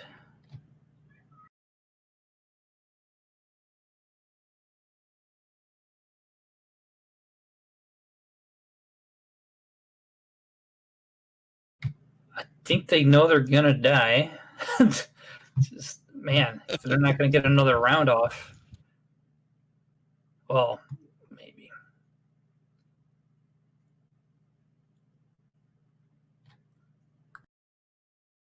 I think they might be happy in there. You know what? We're gonna not worry about it.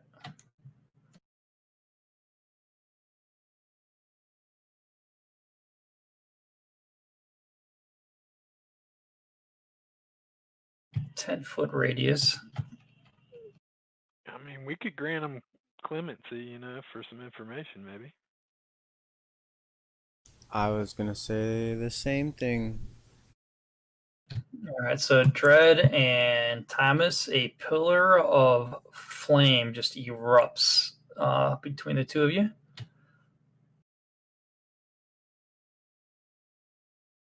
All right, before you drop that, okay. Yeah, sorry, go ahead. Dread, whatever his role is, gets a never mind. He doesn't need it. Yeah, and then Dread, if it's a half damage on a dex save, do you ignore it? That sounds familiar. I've got so many things. I'm trying to look through it. I think that's right, though. Yeah, I think monks have. I don't know if it's a specific build of a monk, but I know that's a thing. And then Thomas, do you have anything? Yep, shield mastery. Shield master. So yeah, your half damage is 0 damage then. Yeah, it says is it a dex save? Yeah, it was a 4 dex save. Yeah. You pass Dex and no damage if you half damage if you fail. So I think I still have to do it. No damage. Well, you passed, so you take no damage. Oh yeah, I gotcha. So I'm not gonna roll the die. So I don't think the Fantasy Grounds doesn't know that unless we had something set up. All right, so now the Warlord. He is entangled.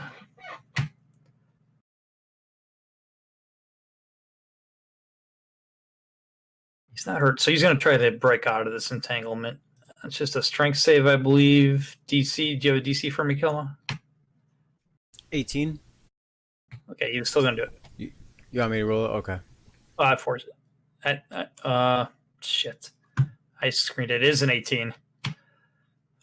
Forgot I hid that. But that is his action, right? His movement? I think he can still do his action, but he can't move. Okay.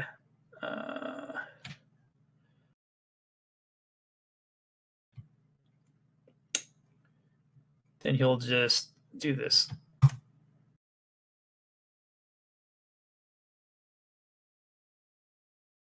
Okay, Kelmo, you're up.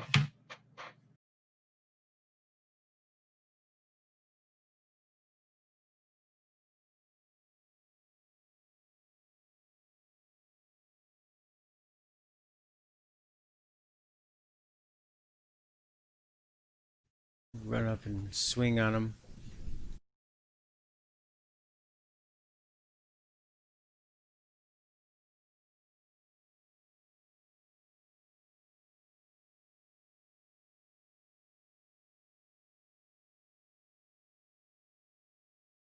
I think you still got restrained on him. Can you pass through your own entangle without becoming entangled? Yeah, it's just difficult terrain now. It's just difficult terrain, that's all it is. Oh. Yeah, no, you can go through it. It's not the same. It's just difficult terrain now.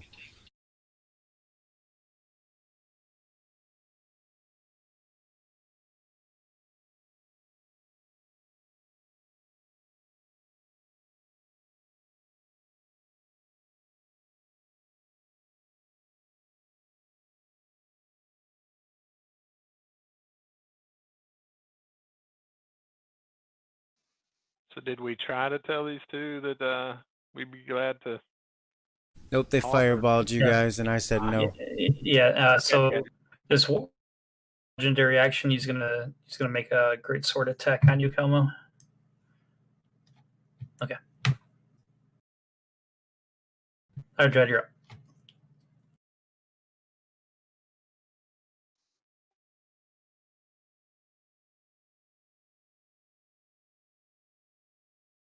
So Dread's gonna move in and work on this fella.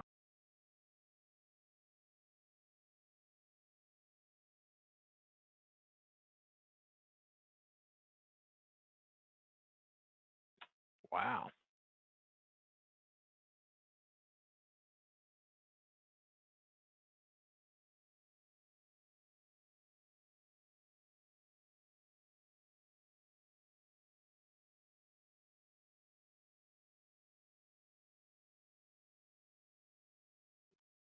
Add a flurry of blows too.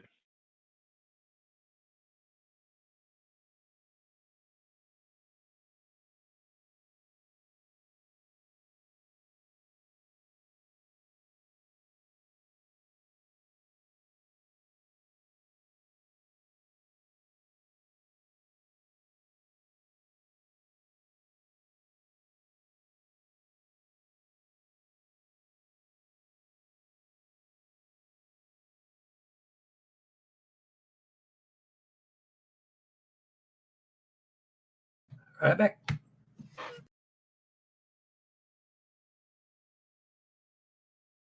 Mike's going to cast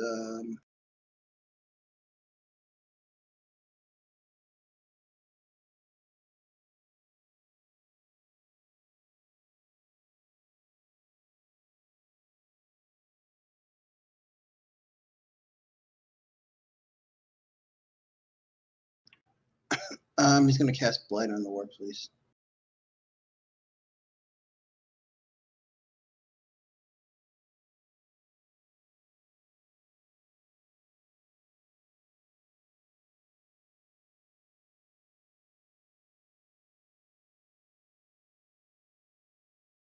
So hang on. I just got this. I've been waiting to use it. So I got Opportunist. Here, I'll drag it into the chat.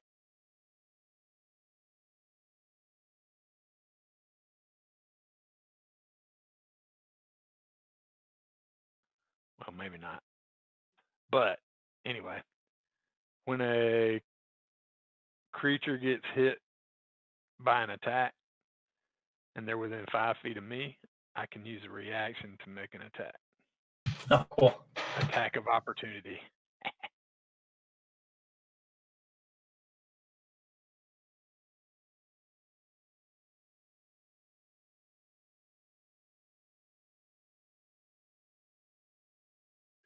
Just the one thing, though. That put him over into heavy.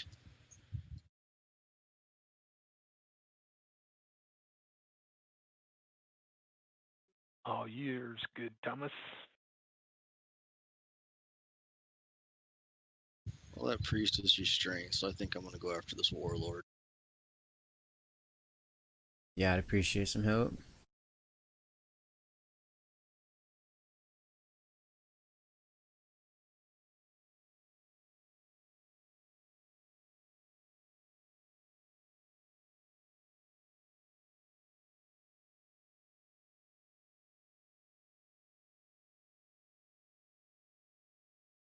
Oh, damn, he's got to make a DC 13 or be knocked prone.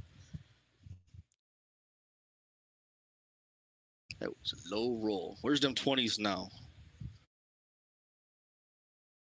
Yeah, 26. Go. Let me take off that on. I don't know why I turned that back off. I prefer you guys seeing. All right, and he's got a legendary action of he's going to swing back at you real quick before the War Priest. It's at the end of the opponent's turn.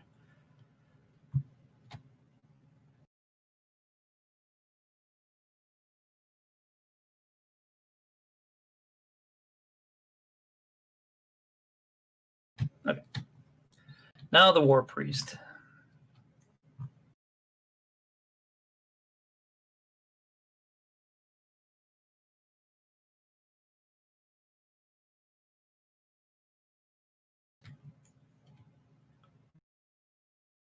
Now the Warlord.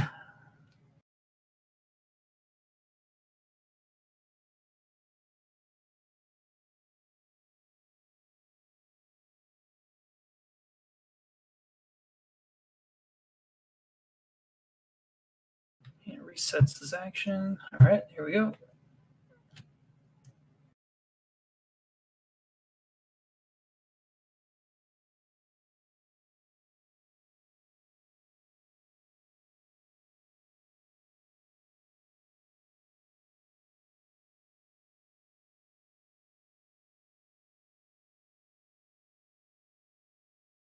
That's all he's got. All right, kill him. All right, I'm gonna retaliate.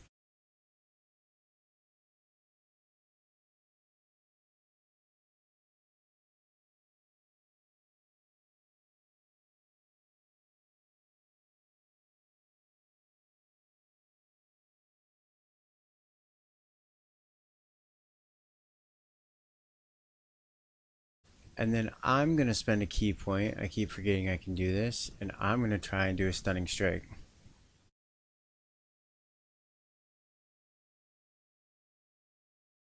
Right? There's so many things. It's hard to remember what you can do.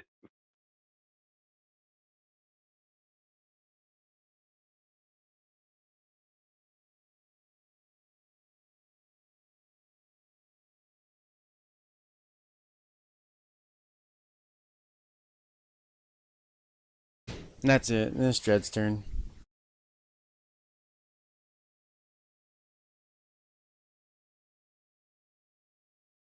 I'm going to keep wailing on this priest.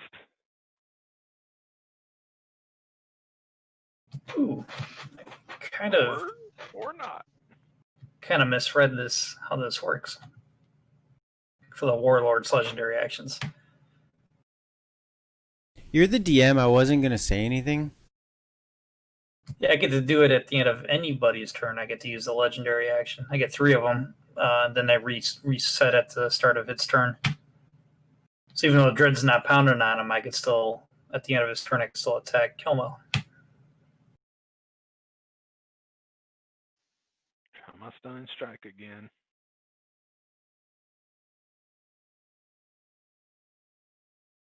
Dang it. Just not throwing it hard tonight, fellas.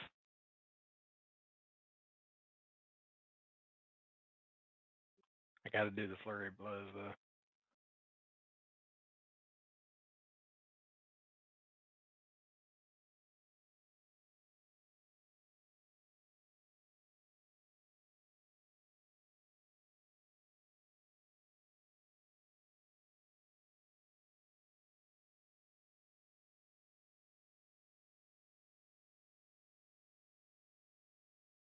Yeah, so speaking on that legendary action, does that the way you read that opportunist thing, do I get to throw that every time somebody else makes an attack and gets a hit?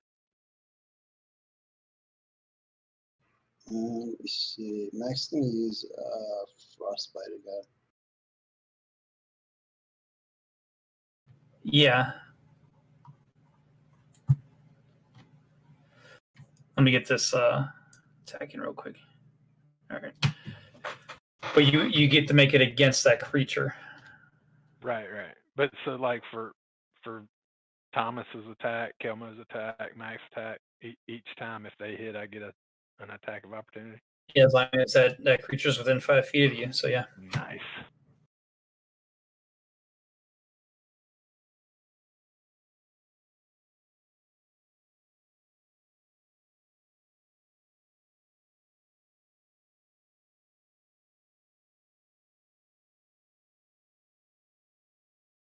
I'll use my last legendary action. That was Max's turn.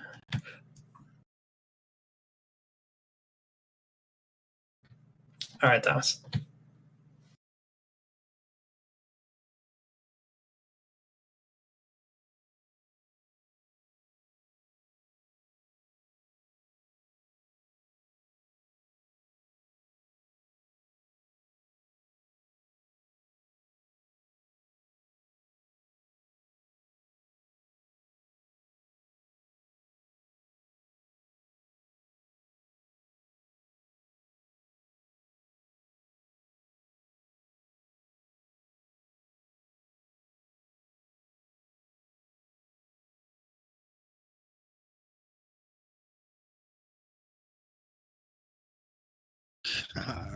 Good night. All right. I can't imagine he's gonna fail that. What?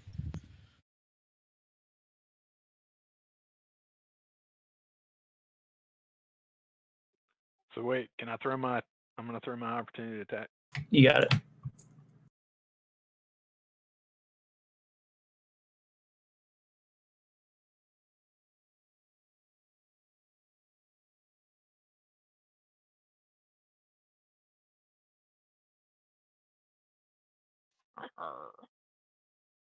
Oh, hopefully he will not notice I did that.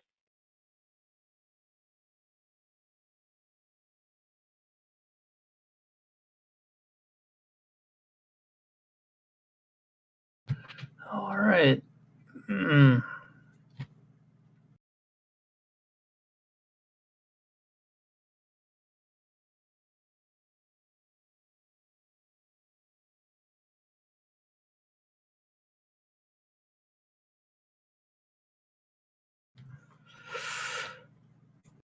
All right, I'm going to do the flame strike. So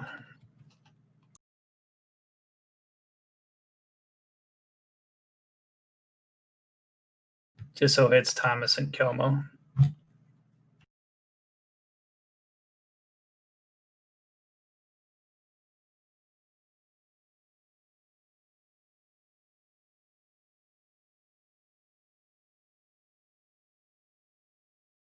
Anything to negate a half damage combo? Nope, I take it.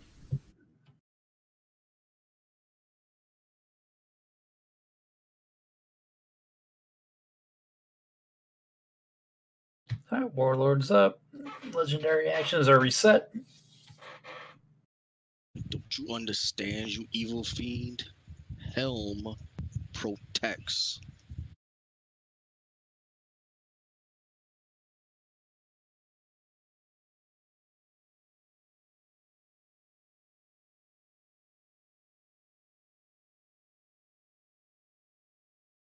All right, Kilmo.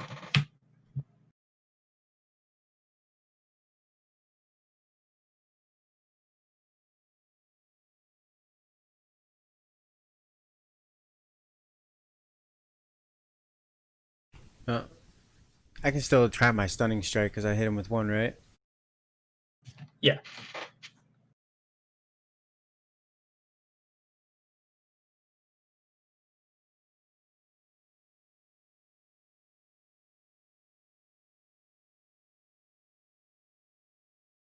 Got him, Yep. boys.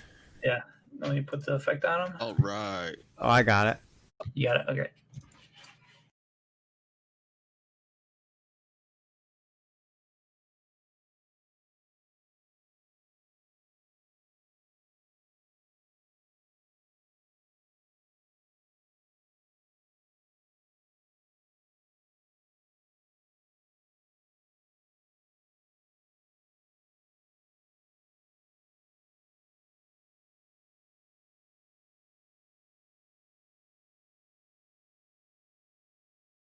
See, I don't think you would have been able to attack the War Priest. It would have been the Warlord.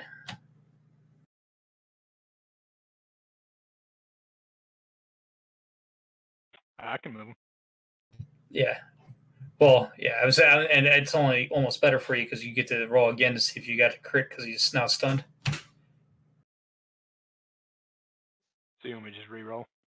Yeah, just to see if you hit that 20. If you don't, then we'll just apply that 13 damage.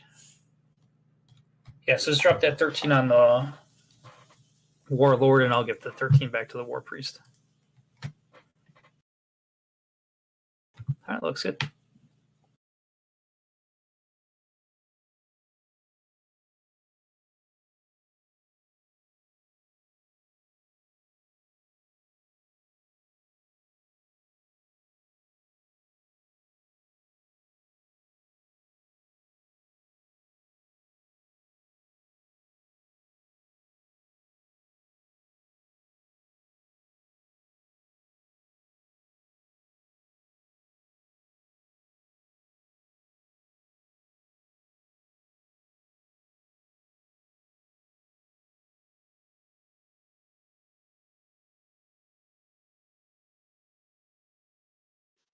Man, that guy does not want to go down.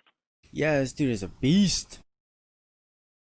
Yeah, he doesn't have the damage output, though. But yeah, he's pretty good.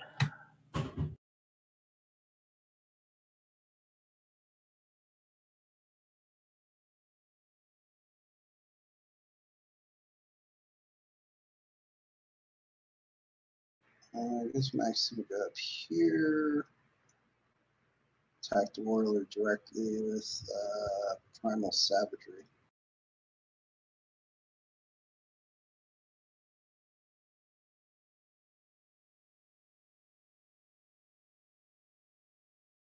Good lord, 4d10? Nice. What? I get to take my swipe.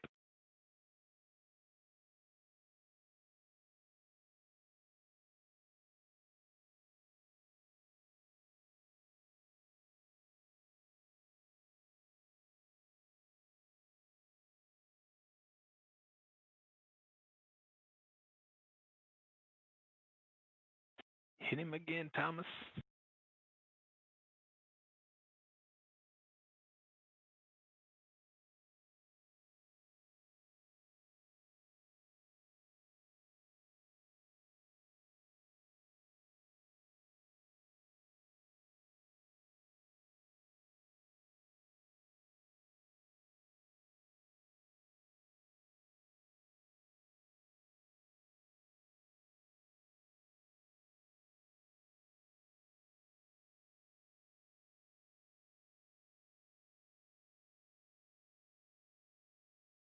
Then I'll move behind the war priest and smack her with my shield.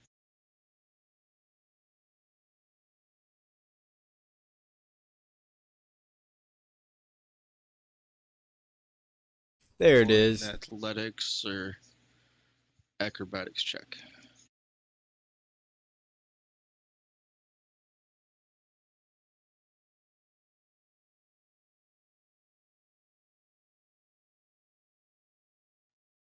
War priest is prone.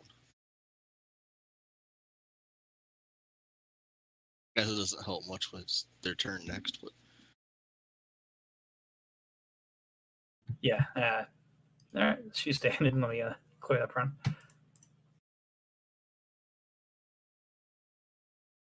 I'm out of 5th level spell slots.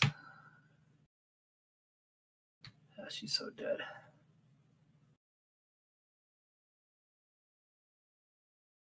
she got a religion check. I won't attack a person groveling for their life.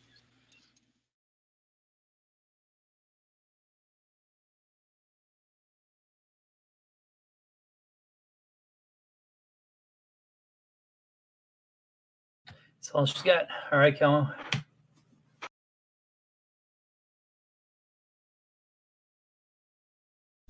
I kind of like where Mac's head was last time. I'm going to come up and do the same thing. Mine's only 3d10 though.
Dang, I'm gonna maybe I want to. Well, dang, Shoner's last legs.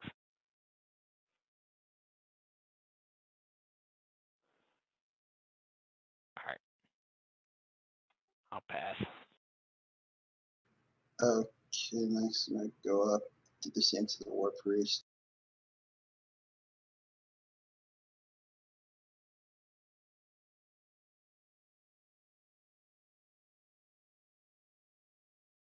Crack.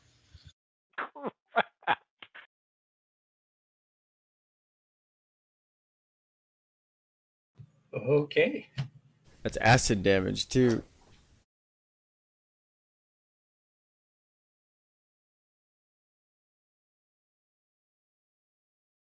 All right, guys. So to reiterate, after you guys just obliterated that group with only 4 of you, I'd say that because that encounter was as written. I didn't plus or minus it. You guys are in your own elemental pocket, if you recall. Yep, different plane. Yep. Or different planar pocket. That does say. Well, I'll let you determine that. But I'm looking at taking a 10-minute break real quick, guys. You guys good with that? Should we take a short rest or? There you go. That's what I was getting at.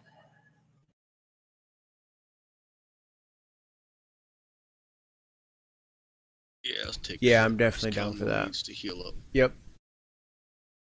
Yeah, I guess I may have, but it does recommend a short rest in there. All right, I'm going to put up a vote at 20 till. All right. And DM's off headset.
All right, guys, I'm getting ready to set up that vote.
Okay, looks like we're all back.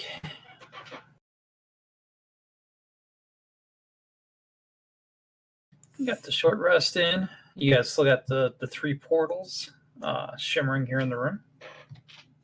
Hey, Dredge, you should go try one of those others. See what happens. Do your little hand movements. Or can we search these bodies to see if they have maybe like some writing or anything on it, instructions?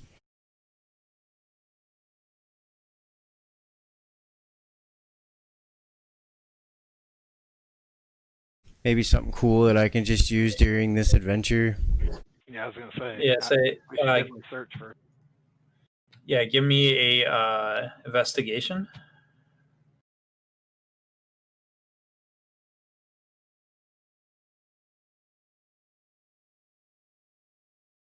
All right, Kelmo, you find amulets around their necks. I'll need a history or religion check. I'll give them to Thomas. Here, these look like something you might know about. Hey, I think I've seen one of those, but maybe not. Oh.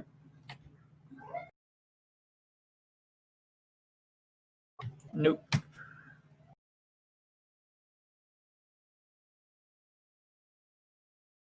That was like a terrible roll. I got a +6. I rolled a 12.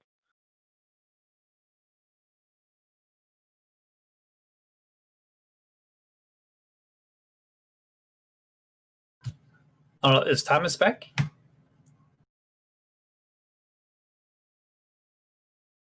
Yeah.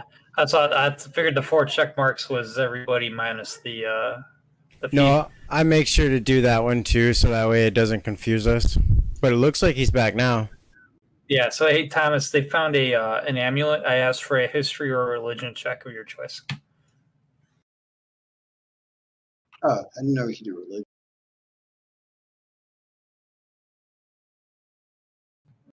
All right, Mac. You got this thing is it's the shape of a kraken, and you recognize it as. Let's look for the name.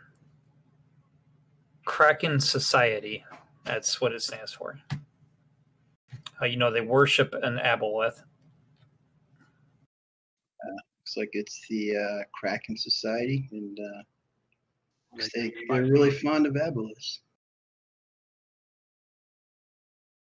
I wonder what an aboleth is.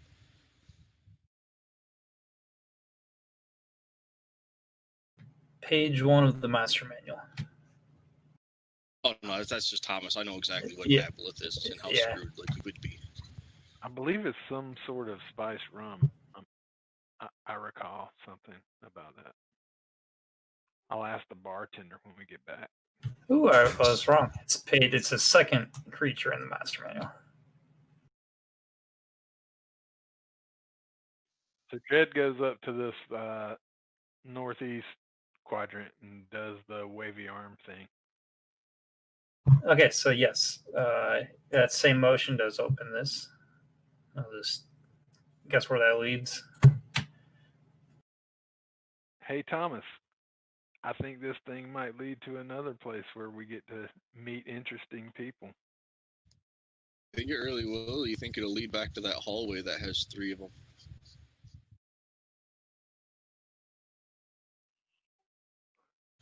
I guess there's only one way to find out for real, though, right?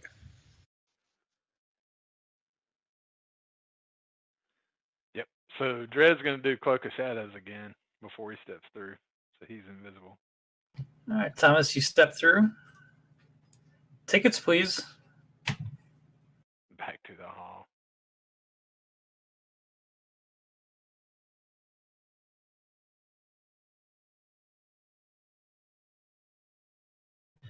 Show me your tickets to enter the House of Wonder. Tickets, please. I'm just going to keep walking. I'm just going to keep walking. I'm not going to let him stamp my pamphlet because I know that if there was one more cave like that, this cave would collapse. So I'm not giving him my ticket. Oh, yeah. This, I should mention, this is the cave-in.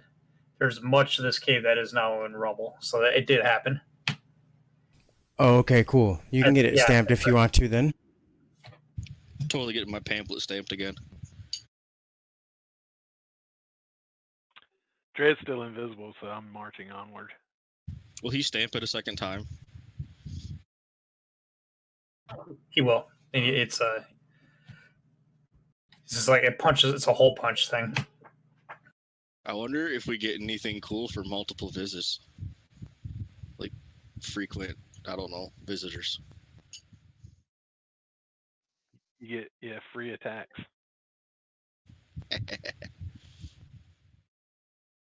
I know it's kind of cut off, but that tunnel does continue north,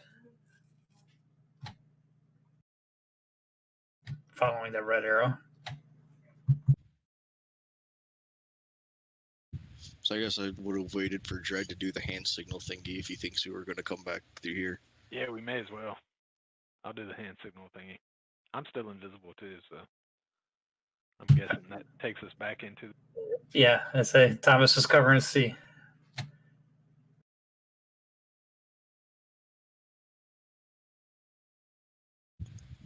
All right, he's invisible, so I can't see him, so I'm just going to speak out loud. Hopefully he can hear me. Dred, you just want to come and do the thingy in front of the A again? Flailing arms.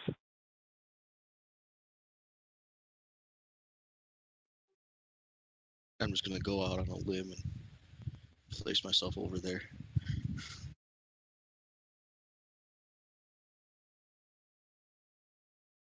So northward we march, I guess. Does Kelmo see anything yet? Nope, I'm getting you guys transferred over to the next map.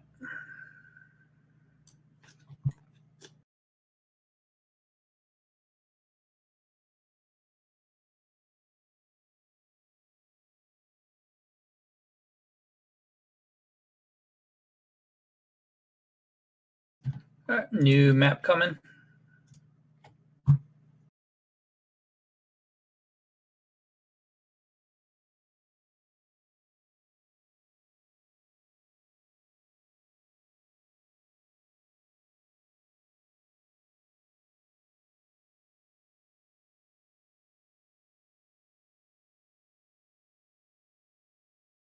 Okay.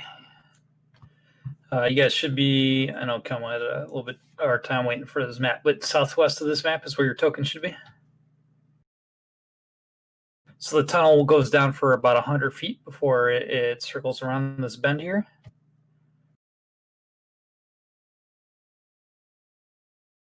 Do I hear anything up around that corner? Yeah, with a perception 25, yes.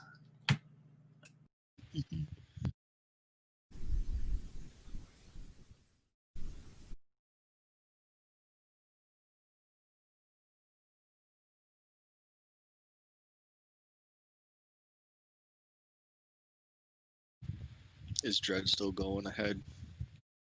Oh, sorry. Sure. I would tell Dread though, like, be careful. I definitely hear things in the distance.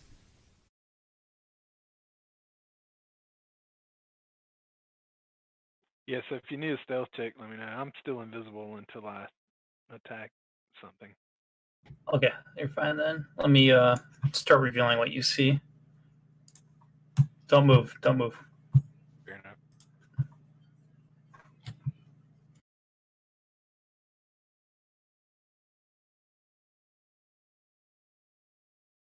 Yay!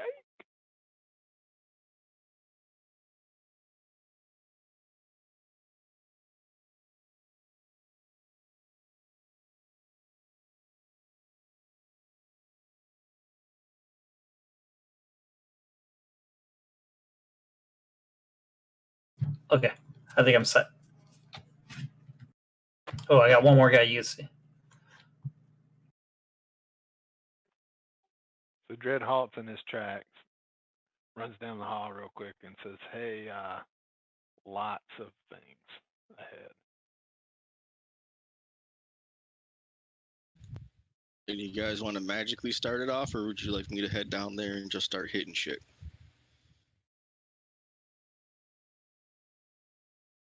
I really don't want to cast my big spell yet, but I really wouldn't mind trying to turn one of these bastards into a chicken, though, if you guys don't mind. I'm hungry. Can you turn it into a fried chicken?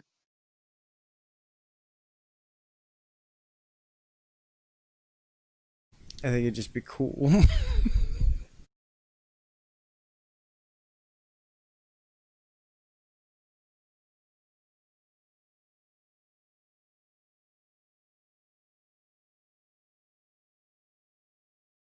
Alright, well, I'll take out the big guy in the back. If you're gonna do that, guy, I'm gonna shadow step behind the priestess, and then I'll get an advantage on my initial attack. Okay, because I definitely think she needs to be focused down. Mac, is there any way you could, like, put the 6 in, like, a wall of water or wind or something? Hold on. And then, yeah, who do you want in the what? Because I can summon another elemental, and then use one of my wild shapes. oh, yeah.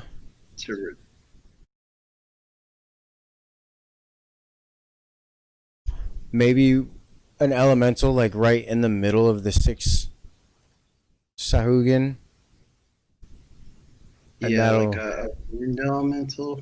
I would say that earth elemental, like the one you dropped when we were in that dungeon a few weeks back, that lasted forever and pretty much saved our lives.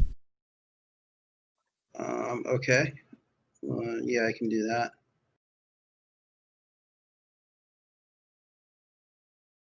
And then, yeah, Thomas can just step up front and say, "Hi, guys."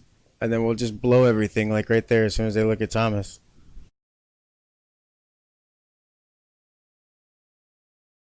Okay. Yeah, we can do that. But Mac's probably going to transform into something pretty big, so. Actually, is this thing large enough for, like, a brontosaurus?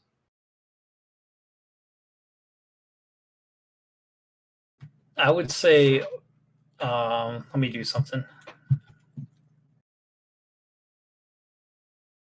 Because I think I would say like the center, like that, the center of this. You see how it's like a 5 shape, almost. I don't know how to say. Yeah. So not really in the tunnels, but in the center, you could. Okay. Yeah, or I could just conjure the elemental and then snipe people with spells or go in. But I guess with the air elemental will push these things around though. But the earth elemental definitely has the most hit points.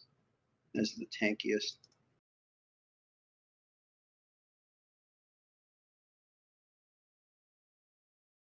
If you just need a tank to soak up damage, yeah, I can throw the elemental in the center. Pretty much. I'm just thinking another tank to help Thomas and also like to hold their focus while you and I can kind of cast our spells and help out Dread and Thomas. Yeah, okay.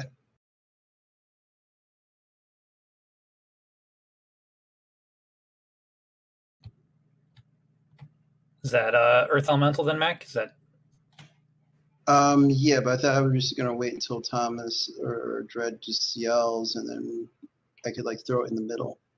Or we can go on Dread, like as soon as Dread Thomas appears is on. Just waiting for the thumbs up to run in there. So yeah, maybe if you guys are ready, just be like, "Go, Thomas." Yeah, roll some initiatives, and that way you guys can see how this is going to So shake. my thought was I was going to jump up here, shadow step, so nobody sees me. Strike at this priestess with advantage, right? And then that would kind of start the horror show. Yeah, but you have that water elemental right next to you, and that thing can suck you in it.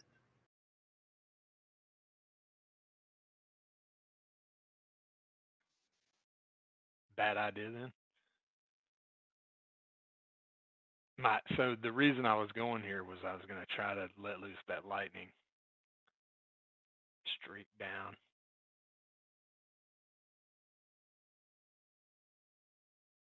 Yeah, that's not a bad idea. Catch a lot of folks. Okay. Well, I'll put the earth elemental in there, and then I guess he can. I'm gonna put him like.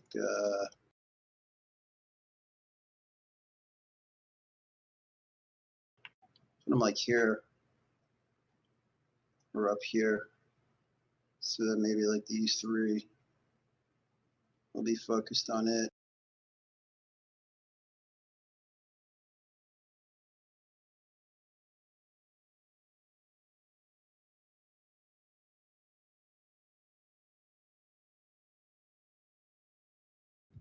I don't know if Dread. I would give just Dread the surprise round to zap up if he wants. Yeah, that was my idea. So I was going to shadow step behind this priestess. Yeah, and I don't even know if I'll get the lightning thing. It depends on if I get a hit, right? But I should get advantage.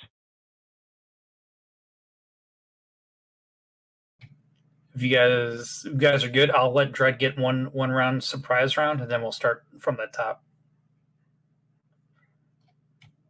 Same with Mac. Mac's getting that elemental, and that's all the elemental's going to do is just get summoned in the surprise round. Okay. Is Thomas going to get to charge and attack? I'm still waiting for my thumbs up. I think we're waiting on Dread. Okay, so Dread's starting. Hey, Dread, I'm going to reveal the rest of the room now that you're in there. Okay. That sounds bad. Yeah, this could be.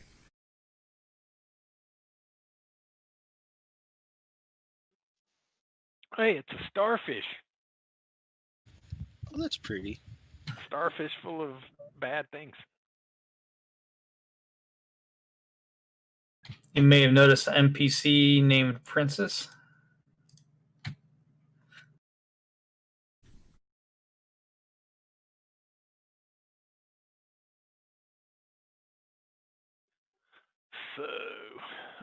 So that was a hit, right? So yeah, keep rolling with it. Yeah. I'm gonna add the stunning strike. Is it so? Do I get a full turn, both my attacks, or just the one?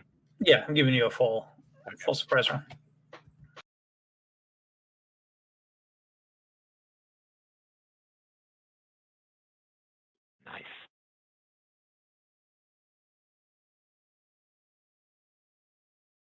So she's stunned at least. And so it was a hit with the lightning guy. I didn't do damage yet, right? Nope, I didn't see anything come through. So that's her, and then I'm going to do, it's thunder and lightning is what I have left.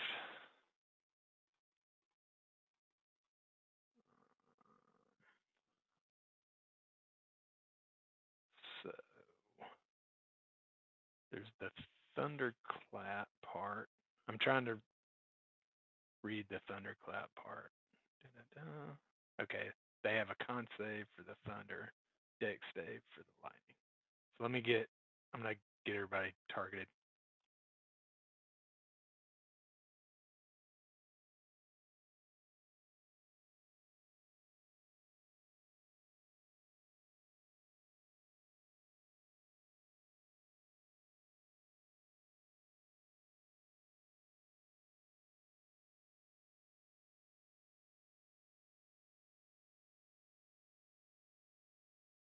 Yeah, okay. I think that's everybody.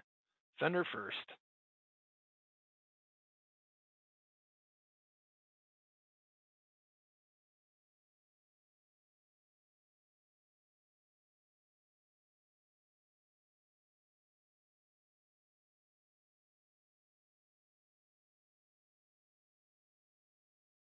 All right, so a couple of them are deaf.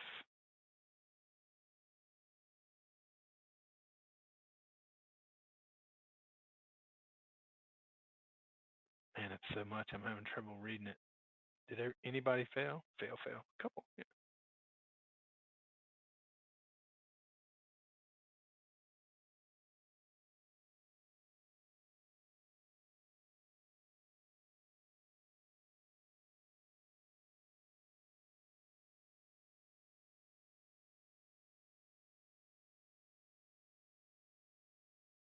Nice. Well, she's gone, so I don't think I can reach this water elemental. I've got another attack. I mean, he looks within 5 feet. I think if you just target them, it'll tell you. Yeah, as long as they're within that black square outside of you, that's your reachable area. And when I hover over your token, it says 5 feet. Oh, yeah. Cool. I'm going to let him go. Of course, I don't know what you hit water with. I'll find out.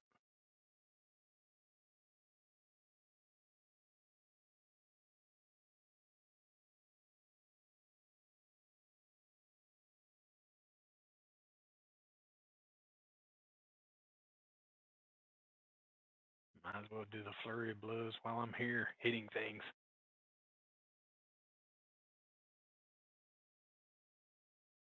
To hit.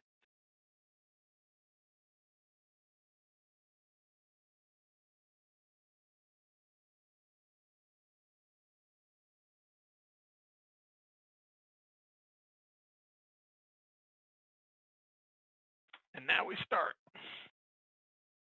All right, top of round one. They're all their attention's gonna be drawn to the guy that just made the big booming sound and lightning bolt. What's up, guys?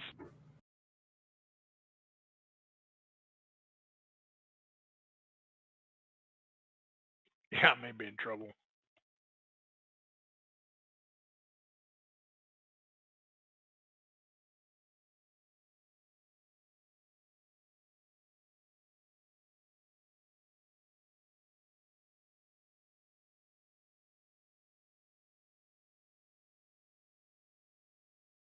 And that one, he sees the earth elemental, goes for him.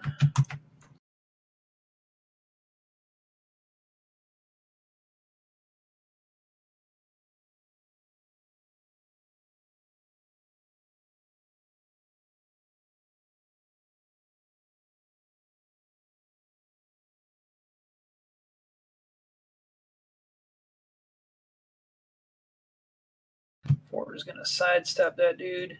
Get up here. He's got a spear. Yep, it tells me 5 feet.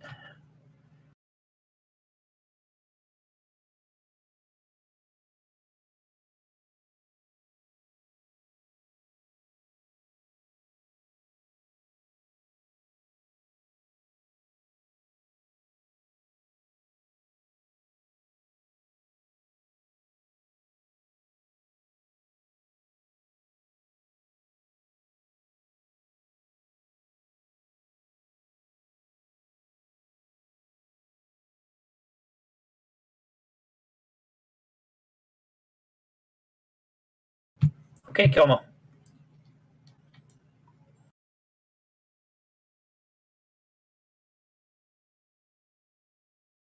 I'm gonna poke my head around the corner, look down at the bear.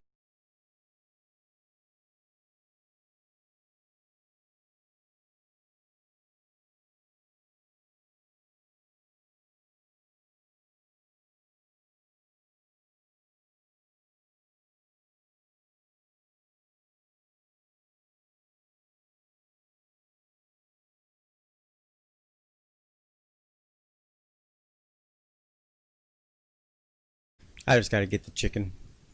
But he's not a chicken. Who's the chicken? The Shahagan Baron. And then I'm gonna move there.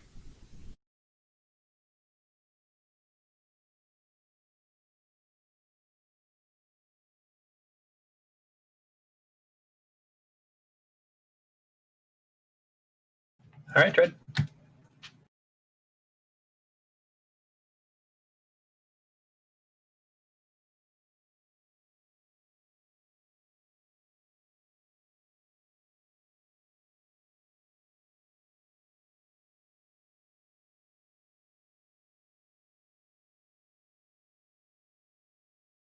There's not a chicken token.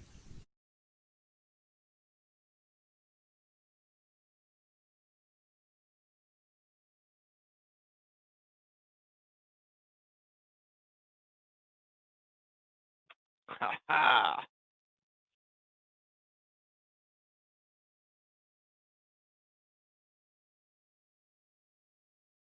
Dread's gonna wake that ring up again. Do shooting star.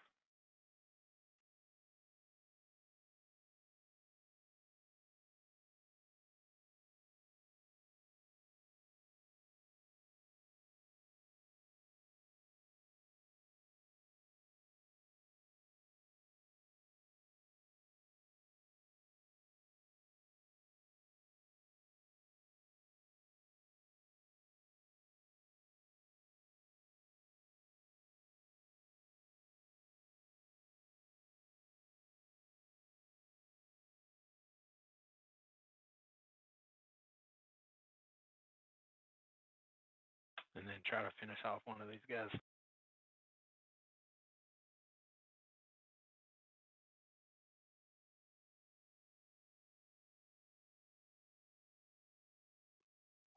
Dang it. I should only roll that once.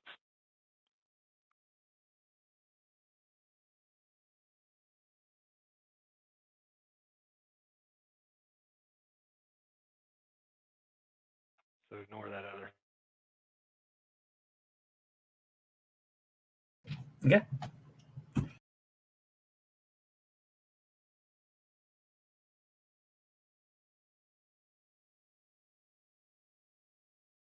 Actually, he's going to take a hold action.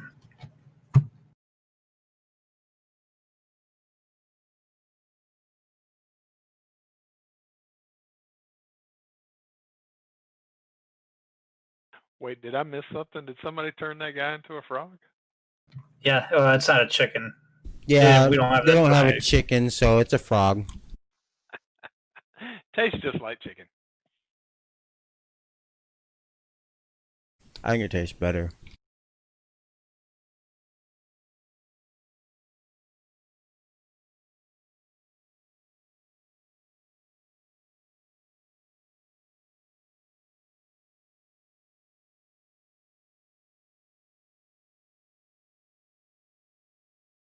All right, Earth Elemental is large, so I could try to whelm him.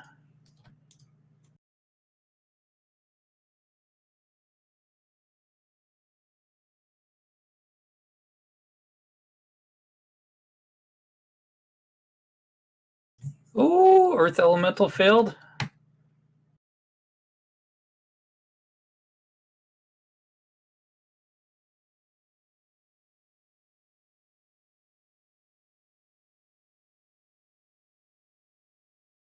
Gloop.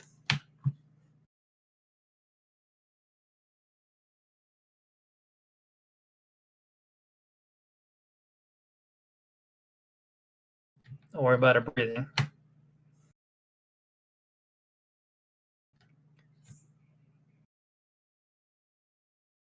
Okay, cool. Water elemental 2. Guess it's gonna. He'd see Kelmo. 30 feet.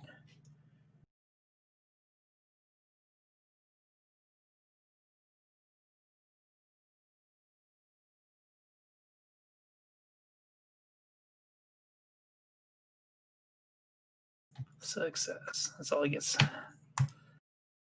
Water elemental 3. It's gonna be on Kelmo. Let's see if I can whelm you.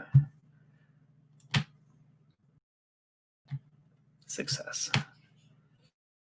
And 4. It's gonna beat up on this poor rock elemental. Now, I know you know Mac. Is he fully engulfed when he's whelmed? I think yes.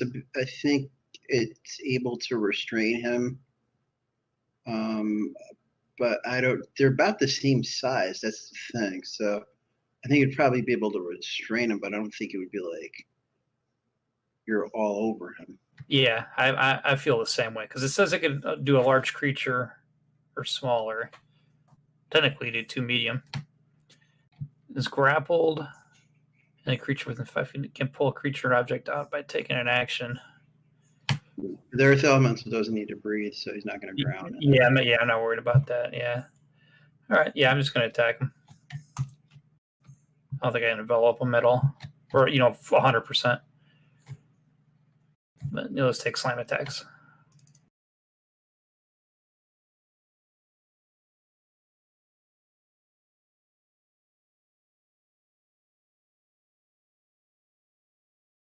All right, Mac, you're up.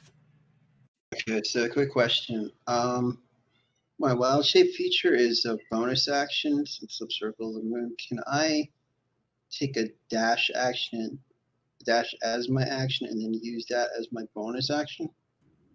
Yep, do it in any order. Okay. So he's going to do 15, 20, 25, 30, 35, 40, 45, 50, 55, 60. And he is going to change into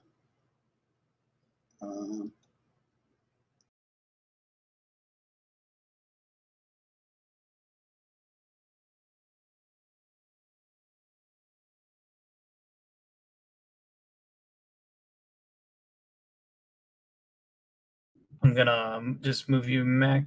Just like, oh no, you weren't on him. I thought there was another Sahug in there.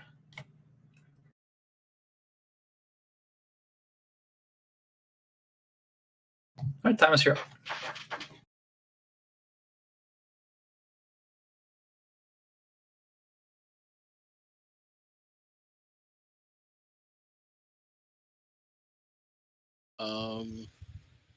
Mac, did you swing on anybody? no, not yet. I use my dash action to get there, and then I use my bonus action to wild shape. But he'll have a 20-foot reach.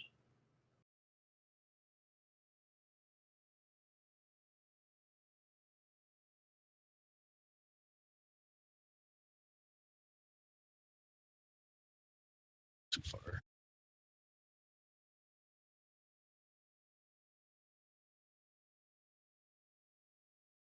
All right, sorry, I was having a little trouble targeting.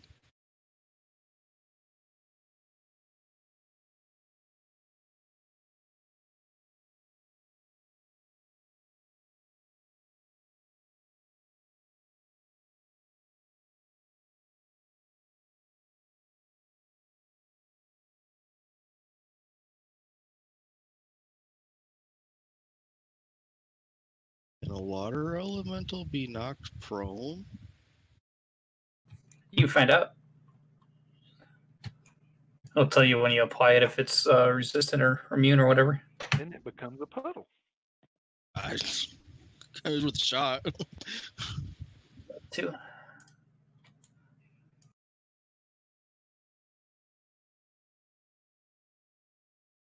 So he failed. And he is immune to prone. You don't got to bother applying it. Okay. Alrighty. Mac, are you considered a creature right now? Gargantuan creature. Creature nonetheless.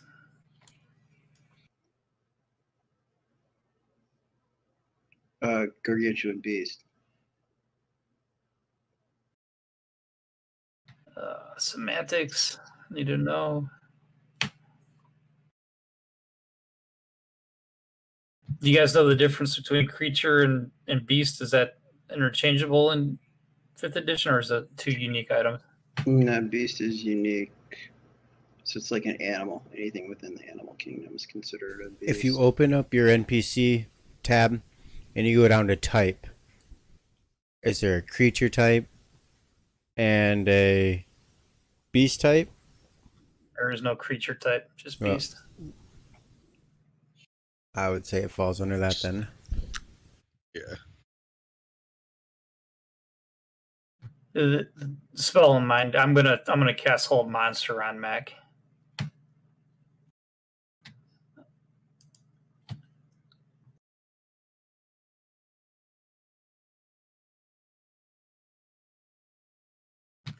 Here it comes.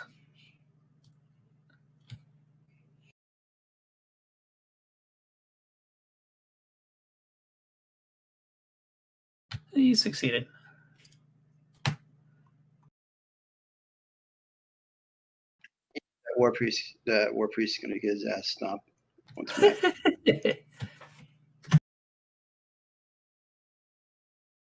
Like literally, he's gonna stomp on him. Ribbit, right? Do I get any saves to get out of this, or he is polymorphed, right? He's polymorphed until the spell ends. Yeah, okay. Earth Elemental.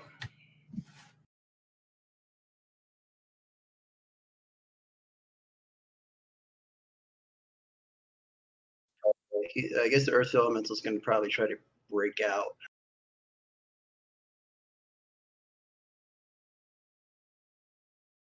I think I just make the whelm attack again. It's the same deal. Has to recharge actually. Well, it's still the same. It's still the same DC. I mean, just so for the sake of, unless you want to make the strength save. Yeah. So basically, yes, it's the same DC. But Elemental 1 would have to have it recharged before you can use it again. You can use Water Elemental 4's one though. Yeah, I just ripping it off the actual combat tracker. You need me? Let me see. I need to make a check. Yeah, unless you want to just roll it. It's a 14. Oh, sorry. Either way, yeah. Okay, so he took his action and broke the grapple. Let me get rid of the effects. Yeah. That's all I can do then. Yeah.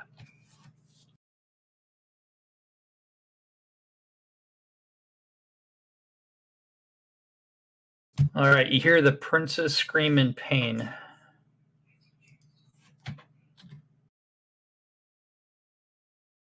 Shogun to Andred. Sahugan. Got a hit.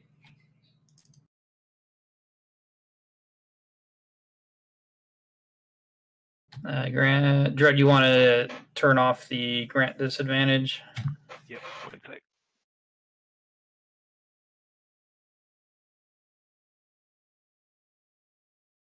Okay.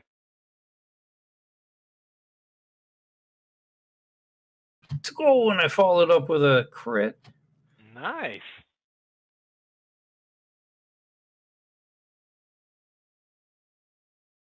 This one's on the Earth Elemental. Another crit.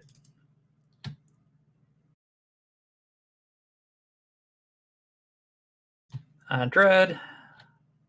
I don't think that critical applied because I still see only 16.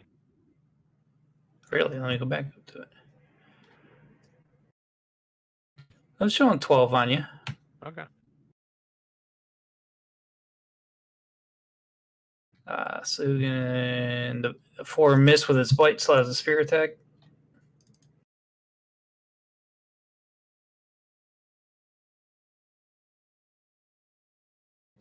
Number 5 on Dread. Yeah, that didn't apply either. Not that I want to die or anything, but I'm still looking at my hit points. Just show 16 still, right? Oh no, it's That's your no. initiative. Yeah. You're right. I'm watching the wrong number. Yeah, it's going up. Okay. Egghead. And then the spear attack. Oh man. And this guy on the Earth Elemental. I don't know why you would bite an Earth Elemental. Seems ridiculous.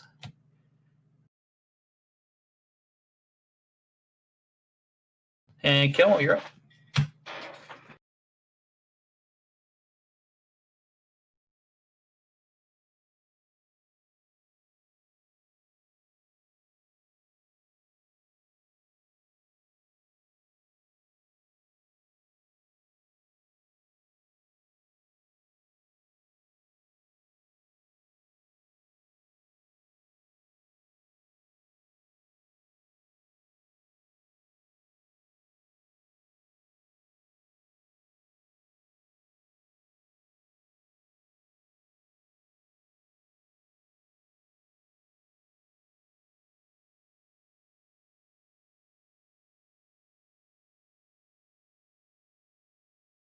Oh shit. Well, I targeted the wrong damn one. Yes. Which one were you trying to attack? I'm assuming the water elemental. Yeah, right? the water elemental, not the Baron. I'll untarget him. Yeah, and I owe. So that plus I owe the Baron 13. Yeah, he's still a frog though. I'll turn him back after I've done. Actually, you have to turn him back, and then I got to put. Well, because the wounds when he polymorphed just went back to his old one.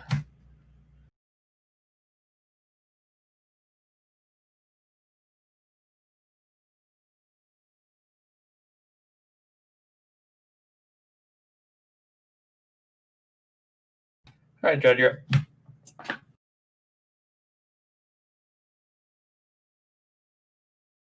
All right, so I'm gonna do that ring thing again.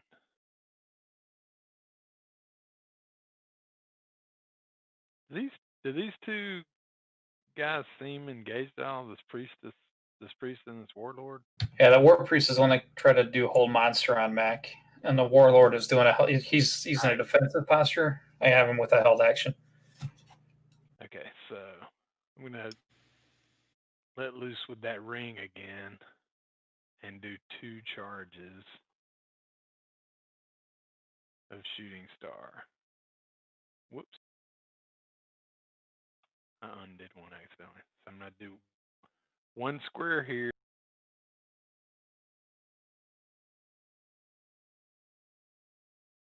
And 1 square here. And then Nice. if I target all those guys, I think I can just do 1 set of rolls if that's okay. Yeah, it's all the same charges.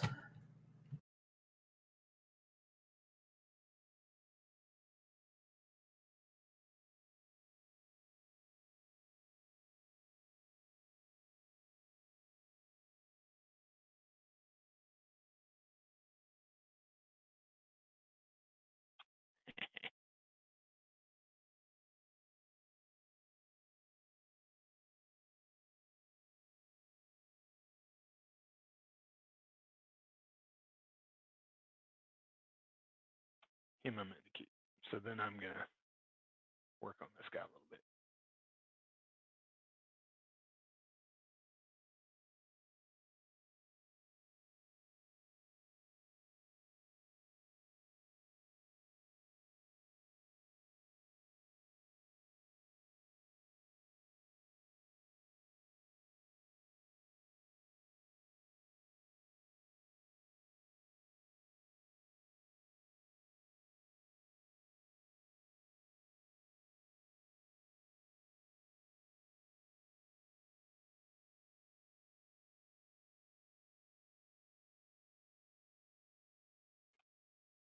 I guess I'll run down here and finish up my flurry of blows. I think that water elemental would have attack of opportunity on you, right? Then I'll stay. I'll stay Okay. and I'll work on him.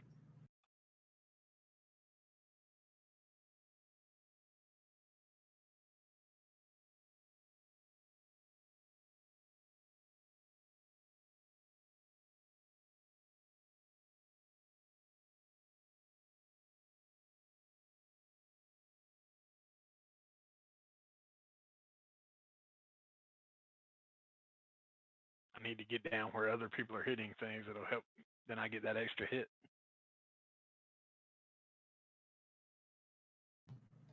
I'm gonna see if I could get this off. This would have been at the end of Dread's turn. I'll take a legendary action. All right, Max succeeded. All right, he's still gonna have he's gonna ready in action.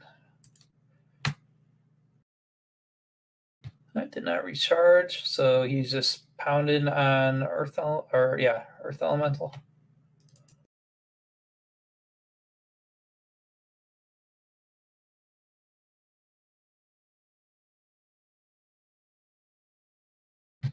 This one's recharged.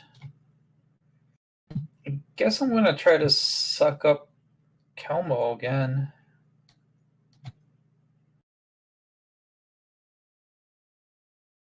Okay. So you take the bludgeoning damage.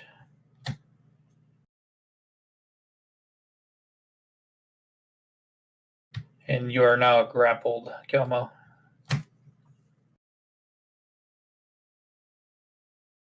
Number 3 recharged, so he's going to try the same. He's going to try to whelm Dread.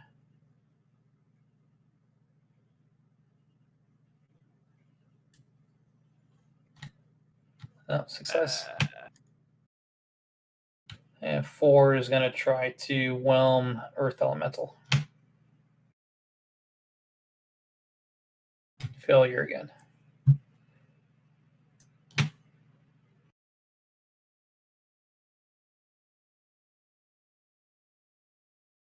All right, Mac. All right, Max is going to move up just a little bit just to get a range of that War Priest. And a giant tail is going to come down on that. Oh, wow. It's got that range, 5, 10, 15. Is that 20 feet? Yeah. Nice.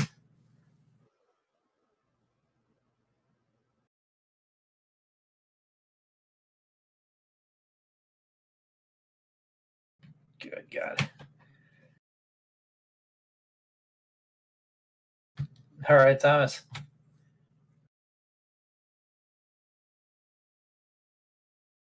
I think that water elemental will get an attack of opportunity on you. You are correct.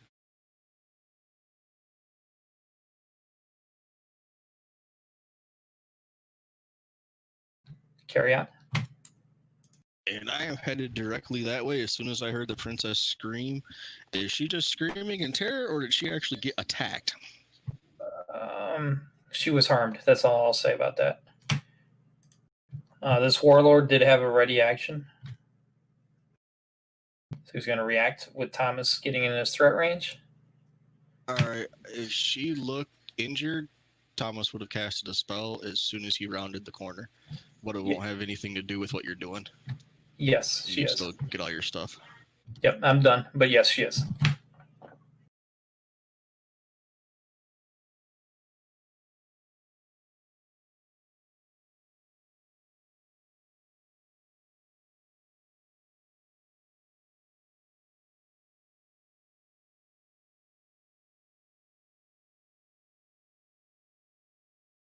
Ooh, Sanctuary.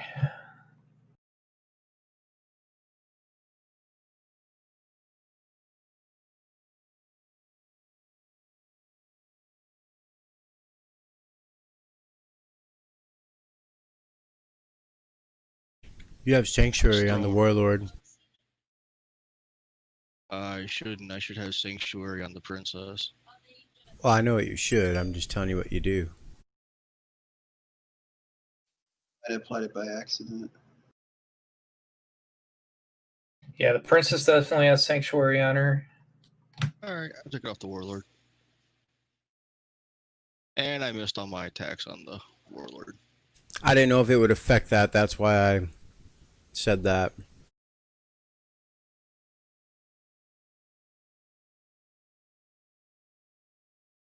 Oh, it really should have. It should make anybody have to pass a wisdom save even to target her.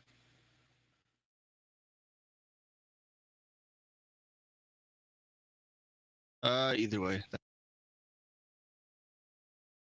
that's my thing.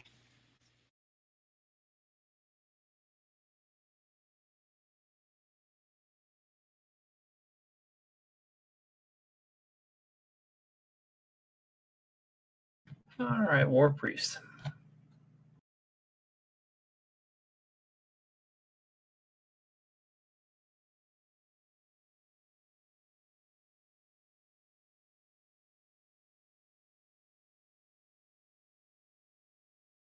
Okay, let's try this.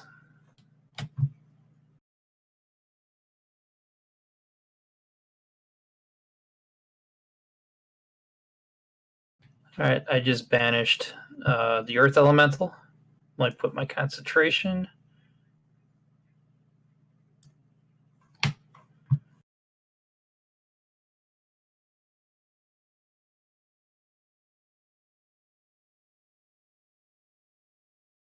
Mac is going to put that concentration to the test.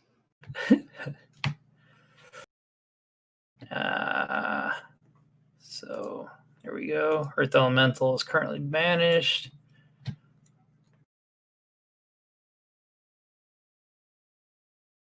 Yeah, mark off a 4th level spell slot. Okay.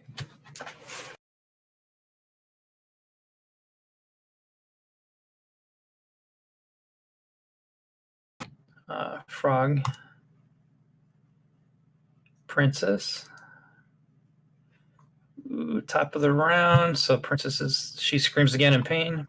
Well, actually, I was going to read what the Sanctuary. Can you describe Sanctuary to me real quick, Thomas? Oh, it just stops people from attacking her. If there's like something already on her, I don't think it does anything. Yeah. Okay, so that's what I was gonna say. So, but from your vantage point now, you see a remember the medallion, that Kraken thing you guys had found earlier? So she is bound in chains with the emblem hanging around her neck. And she does shout out in pain again. Okay. Number 3. Because he's attacking Mac.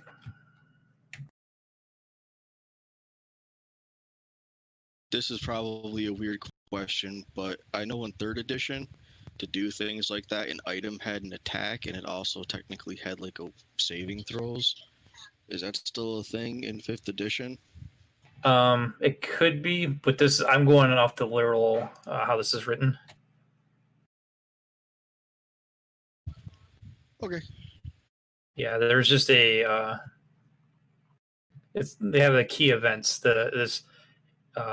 I'll just read it to you. End of each round, the device strains life of the princess, and it gives me the damage it does. It just is.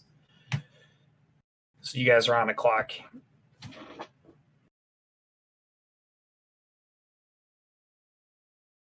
Is it dispel magic just a waste?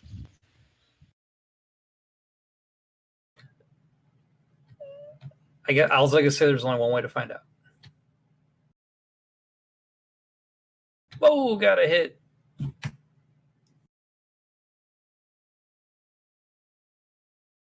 Oh, Mac.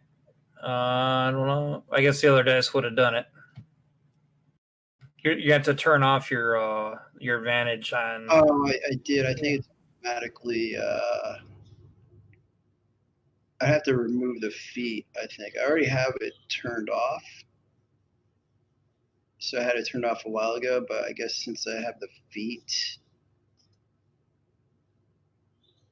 as well, because when you take the feet, you put it into the feet section. So that would be what's doing it. And then we also got to make sure we turn off your grant disadvantage. Yeah, turn that off. Okay. Here comes my next attack.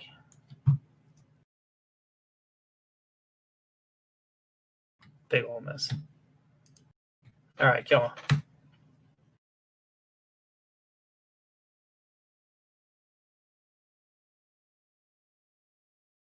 It's a strength check to try and get out of here. Yeah, DC 14.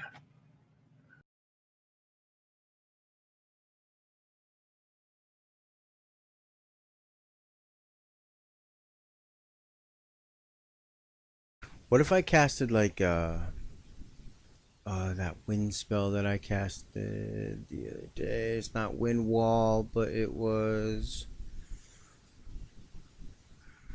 warding wind. I'll say this: you are technically drowning, so if it requires Okay. vocal. What level are you though? 13. I could transform into a water animal inside of it. That was going to be like my last resort option, to be honest.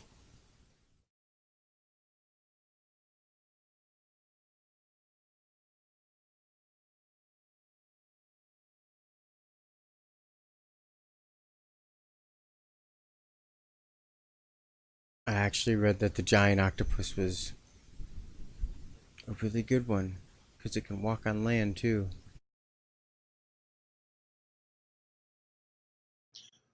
Damn, if you were 14th level, you could use 1,000 forms and just grow gills and stuff.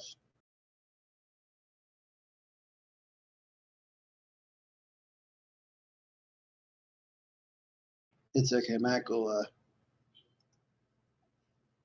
still stomp on that. Alright, well, I'll just try and see if I can get out then. Okay. Strength check. Oh, yeah, you're up.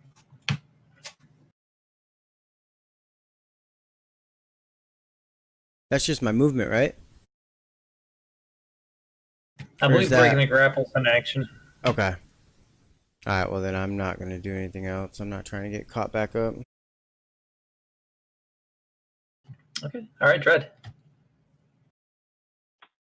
So Dread is going to do Step of the Wind to disengage from the water guy.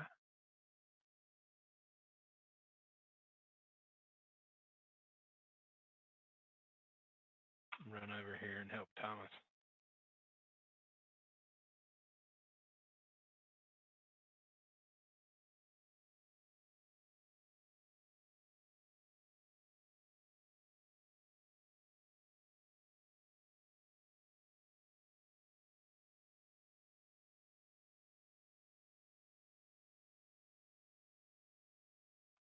Interesting. Hang on, I'm reading this. I got a hit. He got some damage.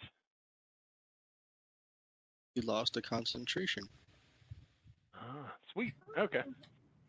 Yeah, the War Priest did. Does that mean the Earth Elemental comes back? Yeah, that is what that means.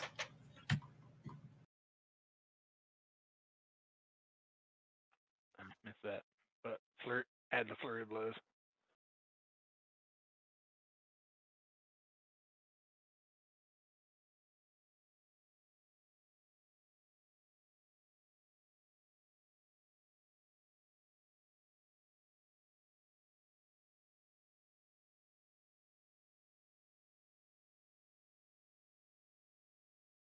All right, at the end of Dread's turn, this guy's going to use a legendary action to attack Thomas. Sorry, now I'm on his regular turn.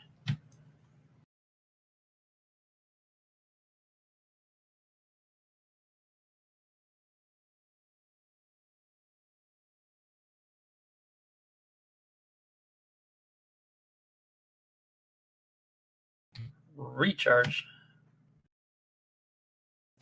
Well, then I guess I'm going to try to whelm this Earth Elemental that just showed up in front of him.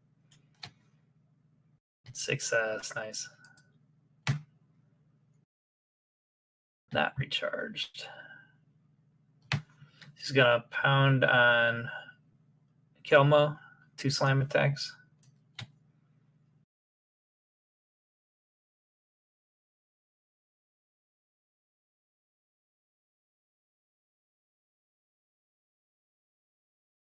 Recharge, number 3.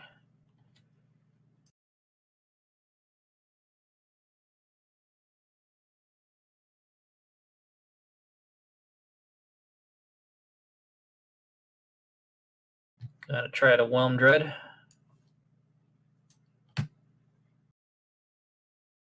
Nice. Not recharged. He's gonna pound on Earth Elemental.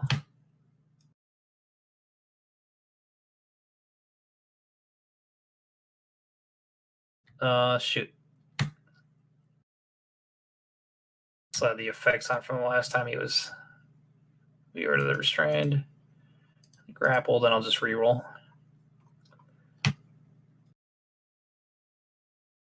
Okay, still a hit.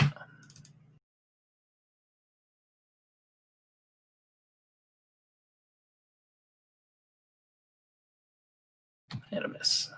All right, Mac. He's gonna still deal with that war priest. Hold on, let me.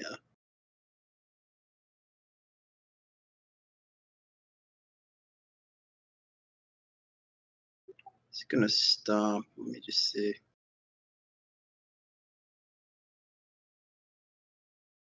Yeah, stomp and tail attack are 20 feet. Okay. He's going to use his stomp.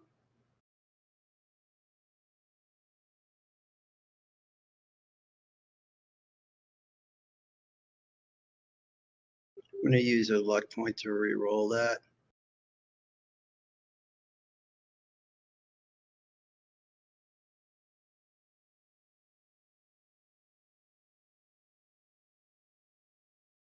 Okay.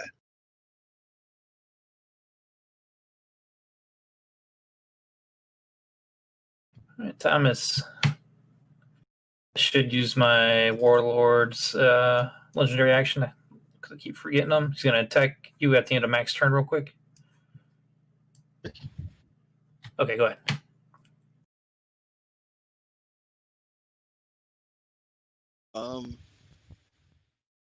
I'm going to cast Freedom of Movement on myself.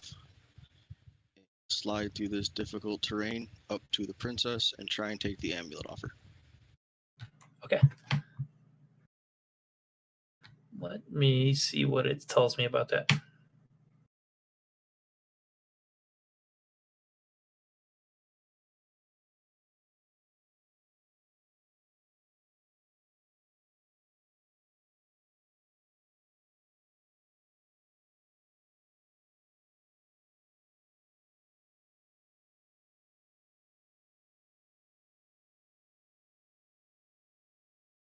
Okay. This is interesting. I need either a Arcana check or a Dex, Thieves' Tool Dex save. Why that's such a different ends of the spectrum to me, but I need an Arcana from Thomas then to remove it. All day, sir. Well done. Right when I needed it.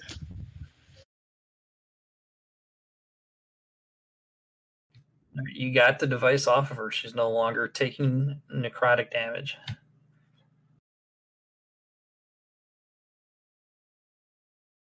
Kind of want to see if I can put it on this warlord now. We're going to keep that in my hands because Dread's going to stun one of these guys, and they're getting a necrotic necklace. I'm just going to kind of adjust myself right here so that I am between her, the war priest, and the warlord.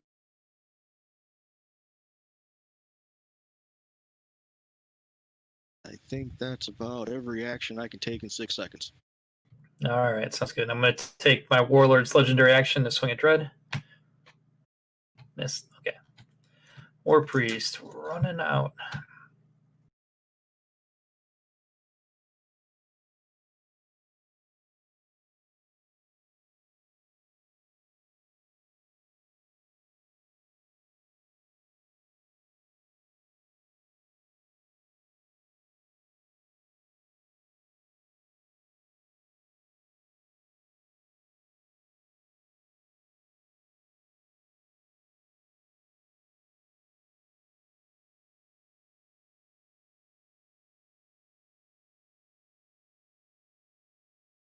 I guess she did not like Thomas going back there, so we're going to try this again.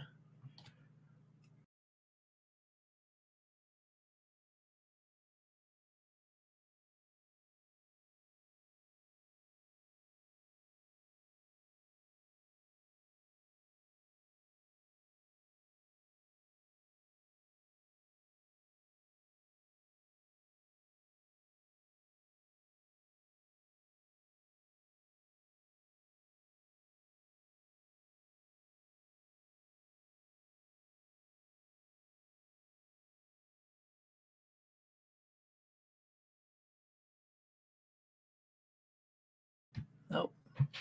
Not ready for it. Okay, she's going to attack.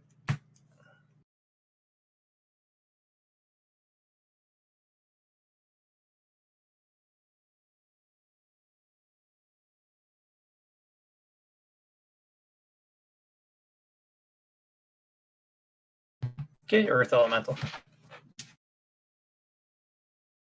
Okay. Might as well get rid of some of these Sagan.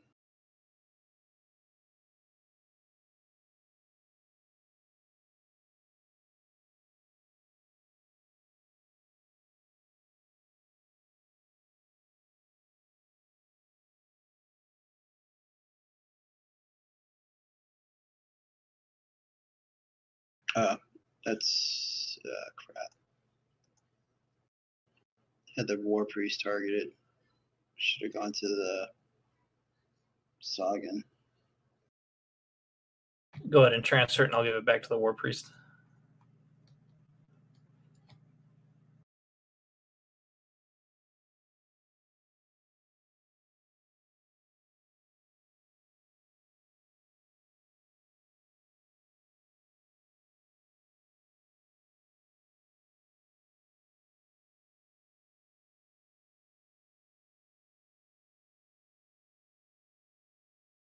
Okay.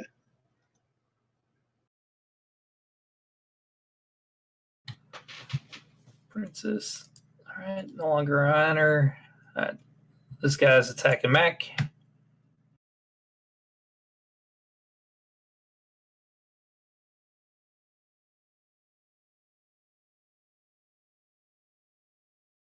All right, kill him. Alright. I am going to use my Rod of Absorption and cast Firestorm. So I'm going to use 7 of the 10 charges it has right now. Oh, man, okay. And if I'm reading it right, I should be able to hit all 3 of these fire elementals. 10 squares, or 10 feet cube. Oh shit, 10 foot cubes. So I could hit the Sahagin too. Yeah.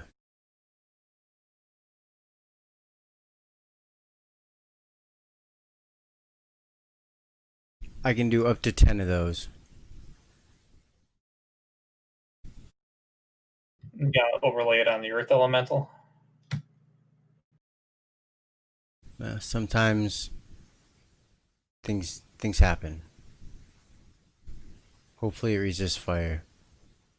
But yeah, it should go from like right here. Oh, cheese and rice. Well, I'm not moving it again. There's tokens there.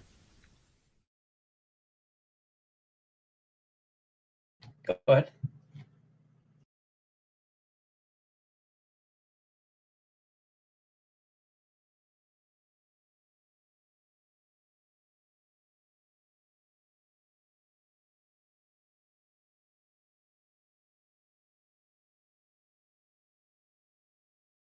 So pretty much everywhere to my right, and I'm gonna try and control it so it goes around Mac though. You know what I'm saying?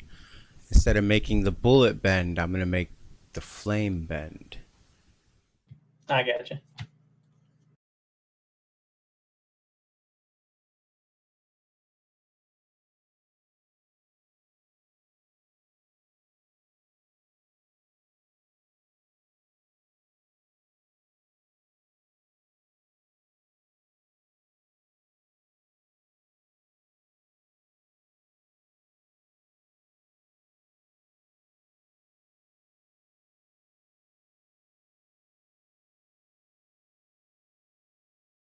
Did I not target? Oh, I did target number 4.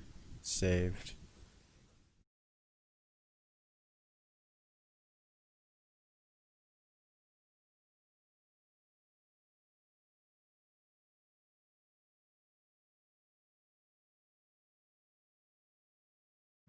Okay, Dread.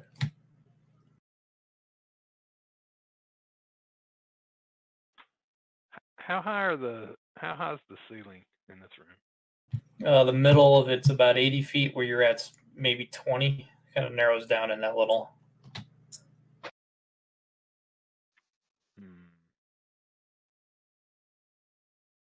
So I tell you what I want to do, and I'll ask you if it's possible. So Dredd wants to run over here, run up the wall, jump about 20 feet above these guys, so I can do a 15-foot cube right here. Yep. As soon as you do that, though, the War Priest, Warlord, and Water Elemental all get attacks of opportunity if you're good with that. Oh yeah, dang it, didn't think of that. But hang on, let me think through this.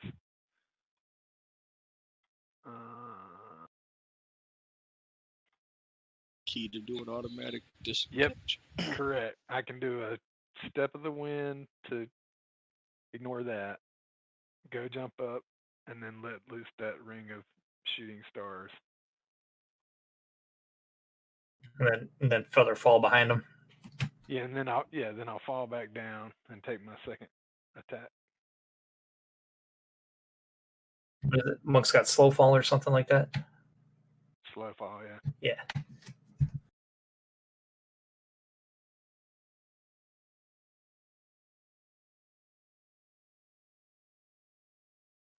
Oh wow.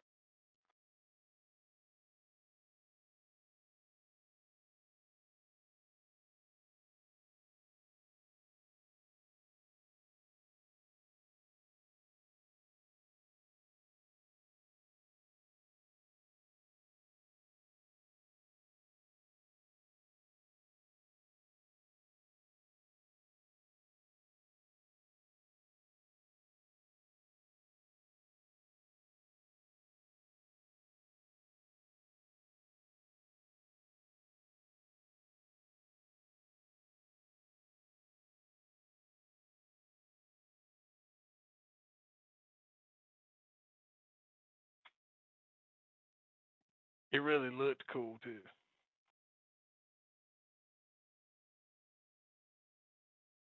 I kind of think that's the important part. Exactly.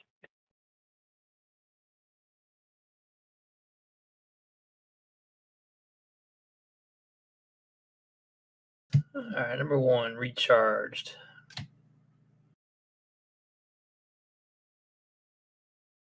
Oh, grappling old Earth Elemental again.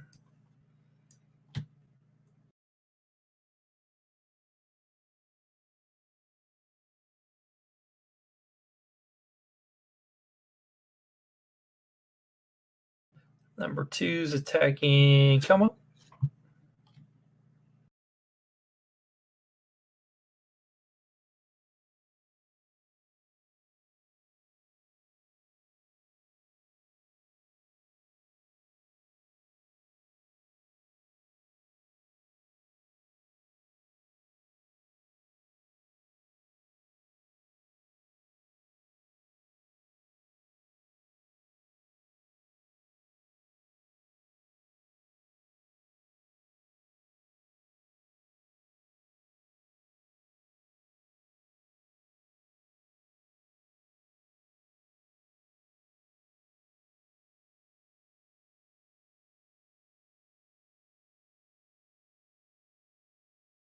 All right, Mac. He's going to try and deal with this War Priest, hopefully get a hit.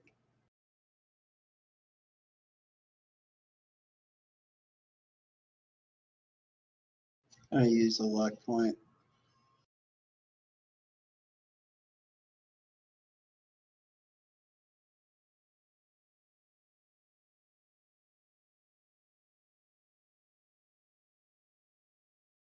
All right, Thomas.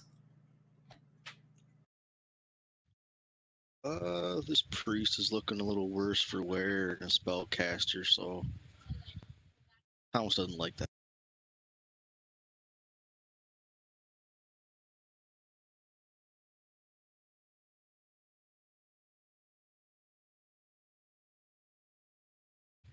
Worship Helm in these parts.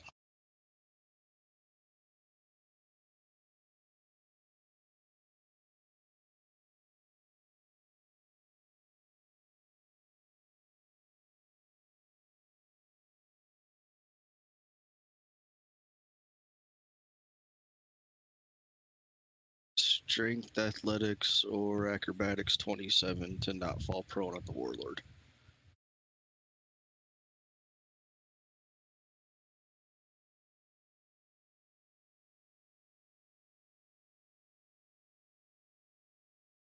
All right. He has an ability where I get to re-roll it. Oh, still not good enough. All right. So prone him.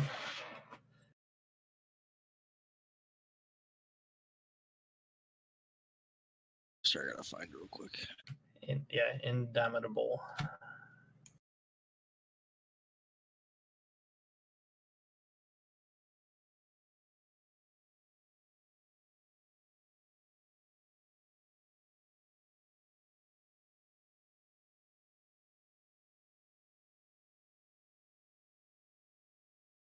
Okay, you might have to do that. Apparently, part of Shield Master just has the shove. It doesn't actually have the prone effect on here.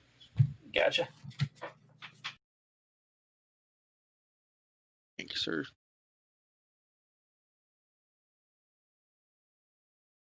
Ribbit.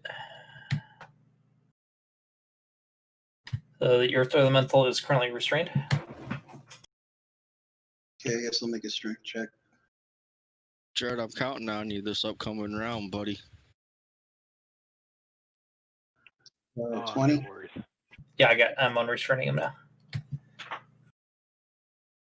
What the hell is with all the squares? Hold on. The Sahagins dead. Yep. All right, This- Gemma. This time, after seeing how much damage that I really kind of missed with it, I kind of, instead of using the rod, I used the magic myself, and this time I actually did make it go all the way around the Brontosaurus, and it's gonna hit Water Elemental 3 as well. He is the firebender.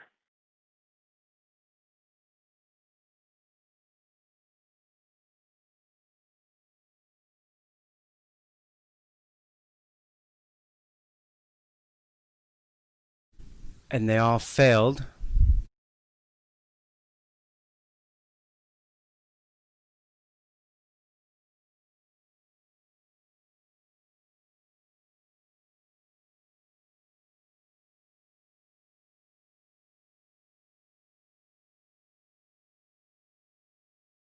Okay. All right, Dread, you're up.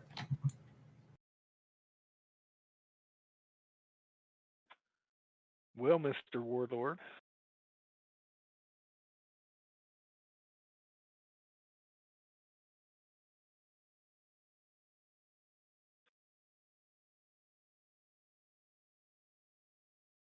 why was that advantage? He's prone. You got shield badge sweet. to the ground. Nice. That's why I said I'm counting on you. I proned them for you.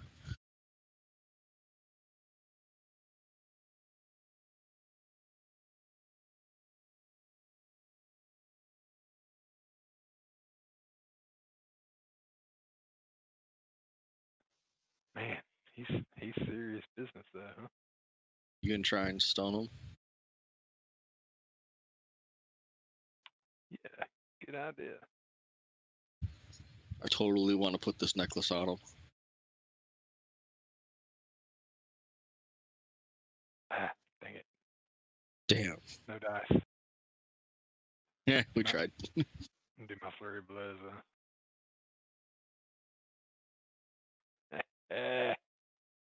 Nice.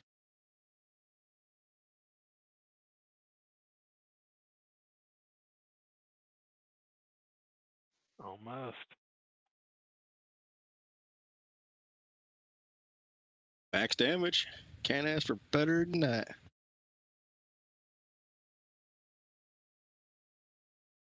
All right, so who's gonna stand?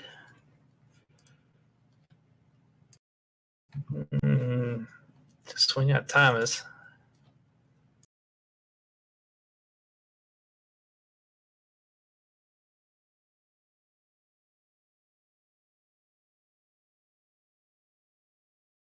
So he can't, well, moving up. Gonna do a couple slam attacks on Mac.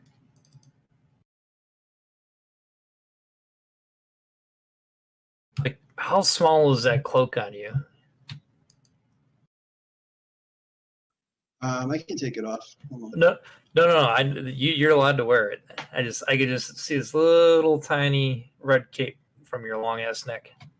I'm picturing like when a dog, like a big dog, wears like a bandana. Yeah. Well, there is precedence for it. Like a lot of magic items resize to fit the wearer. No shit, I didn't know that. They usually say in it. I don't think the cloak says anything. But if the cloak's a cloak.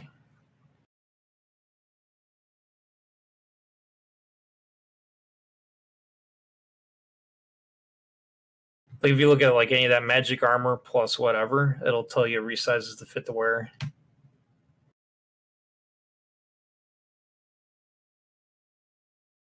I was just reapplying my freedom of movement because, again, for some reason, it went on the warlord. All right, Mac. I'm just gonna try and get rid of some of these water elementals.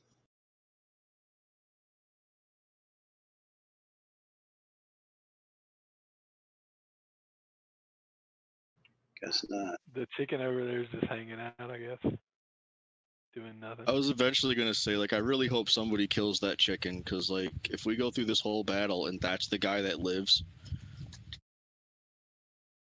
I don't think that's going to be messed up. I think it still works the same way as like if we were transformed, you transform back into yourself with your health. So like we could just be prepared to be like, all right, you're back. Now look around you.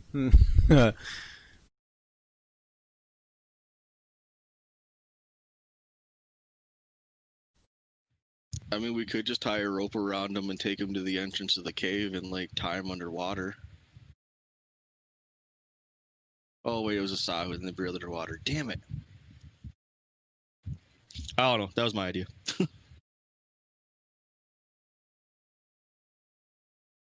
Hit the warlord.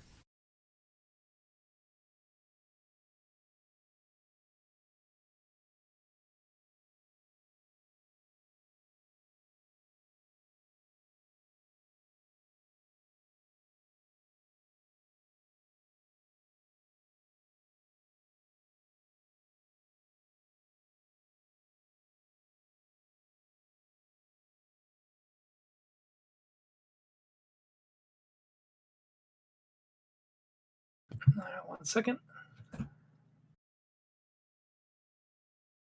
He will use, he gets this 3 times. Indomitable. I'll try it again. I'm down to 1 more of those, and he's prone. I'm going to tell him, stay down. I get to throw my opportunist attack, though. Hang on. Sorry, just spun you, Mac.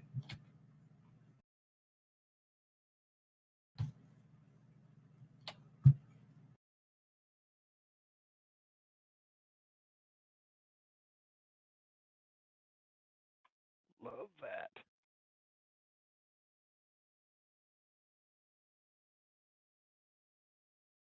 Okay, Kilma.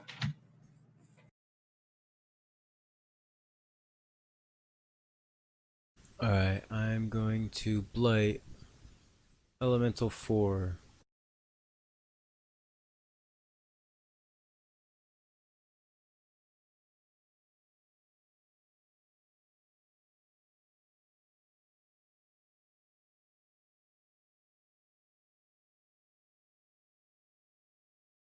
All right. The death of the second water elemental triggers something. This is insane. Oh no.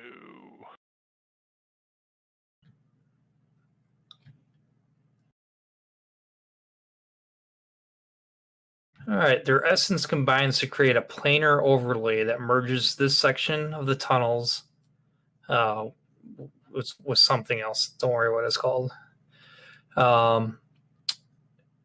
The overlay shifts the terrain so that the characters appear to be in an endless ocean. The overlay remains.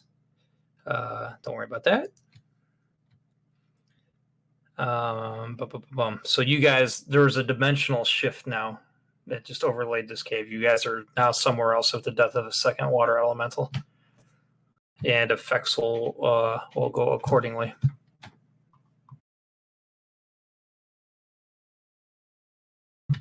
Good job killing that, though, Kelmo. I wish I would have got all of them with those 2 strikes. But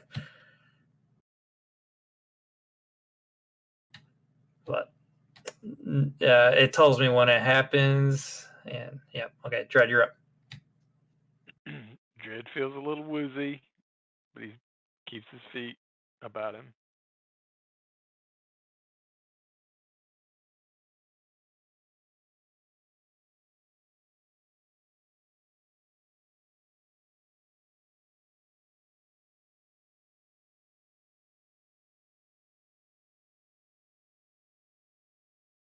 Dang it. That guy doesn't want to be knocked out. No, that dude's a tank. Matter of fact, I should swing at you at the end of your turn. I'm just going to do it now before I forget. All right, go ahead.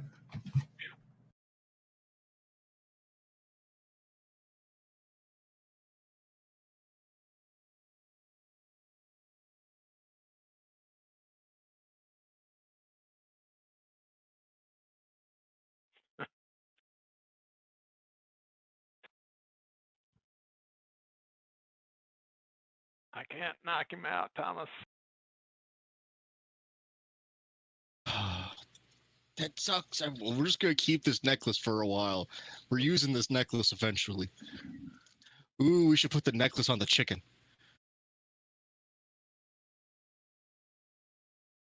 Ha ha.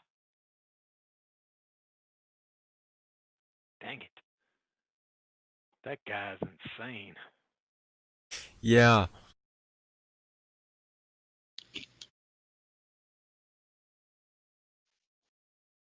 I'm a little concerned about this water elemental heading my way.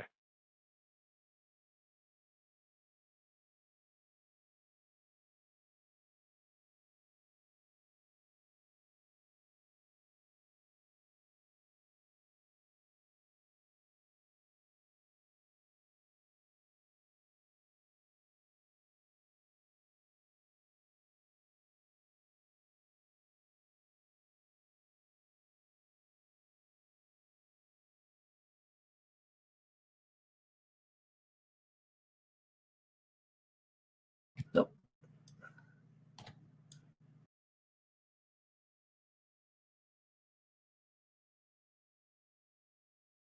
Okay, Mac. Okay. Do a tail attack this time.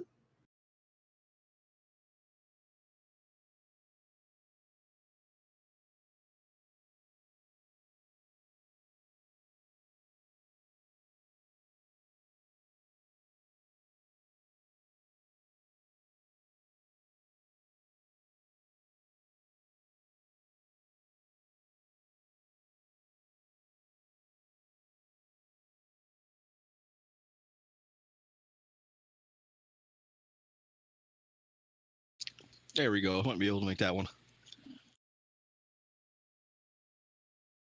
There we go. All right. And he's going to swing back at you for that.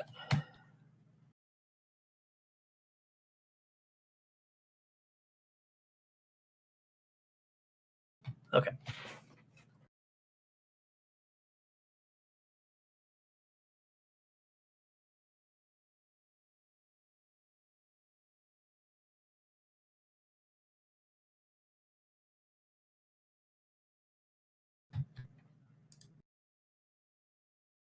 All right, initiative step 20. Hold up. Hold that thought, Kelmo. Well, you go ahead, Kelmo. Yeah, you finish it. I don't think it's going to be that big of a deal. Finish it, and then we're going to do the initiative step 20. Okay. So he'll die after this happens. I need everybody to make a charisma save.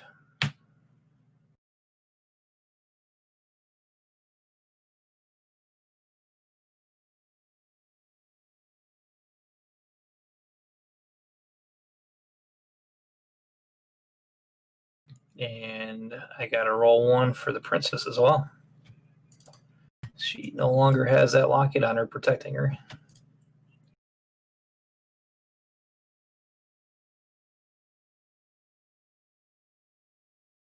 Jesus.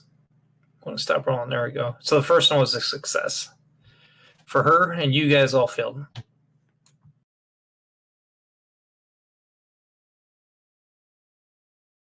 This is going to be 8d6 psychic damage.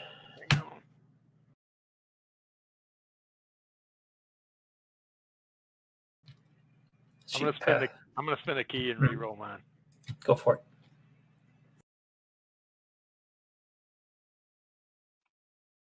Charisma.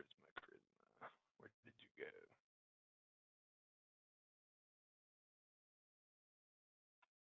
Whew. So you'd be taking half.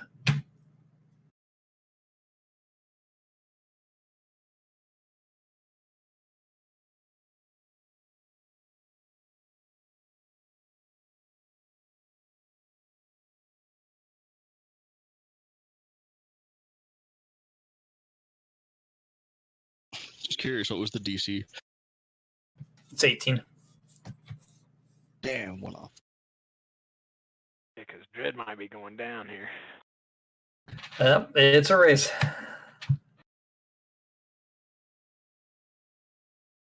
Your turn, Dread.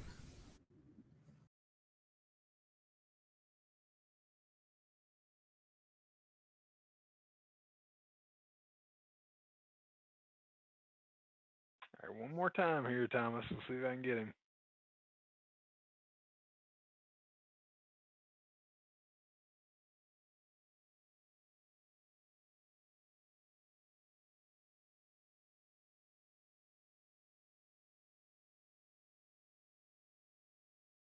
Nope.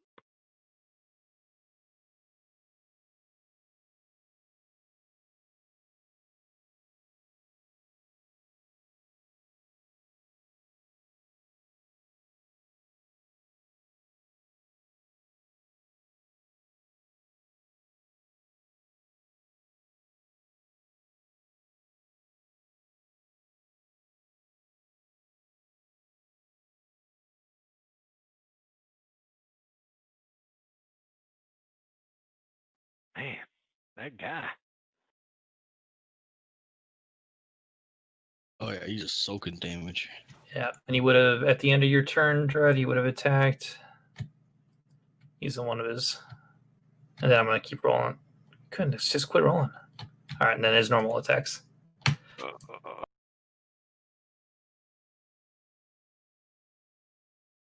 Oh, I have a hit in there. I owe you. I got 2 hits. I'm going to roll 2 damage on you, Dread.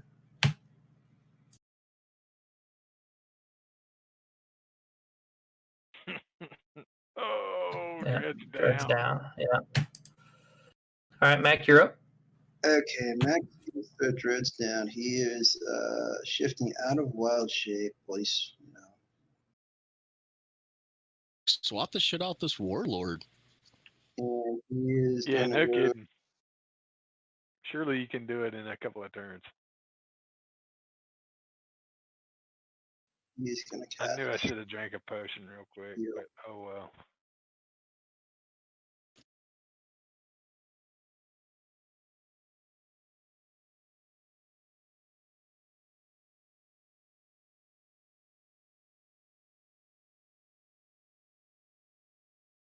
Holy wow.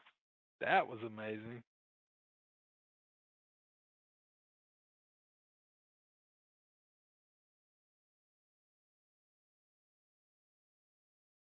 That's what I was about to do.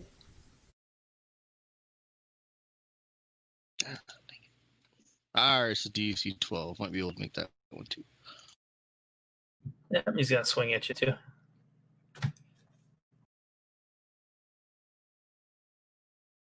Okay.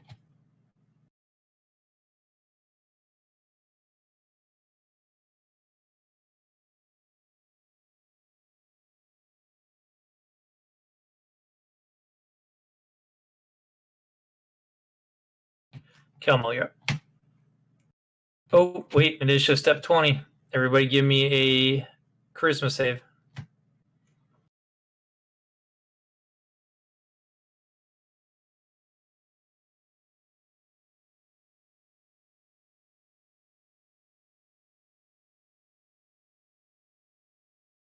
I thought we just did round 20. Initiative step 20. But we're at the top, so Kelmo he's the trigger for this. Every round, initiative step 20 is when the psychic attack happens.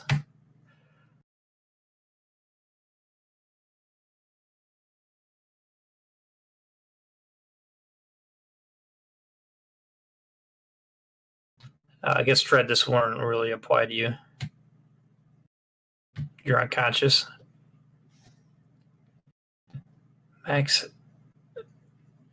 Mac and Kelmo are each taking 33.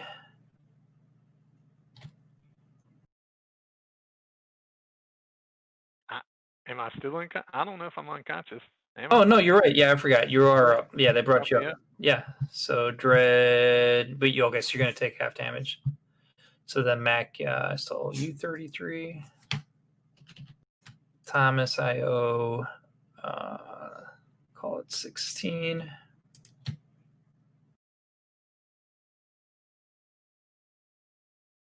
Dread, I owe 16. Oh, girl, I owe 16. I'm riding her.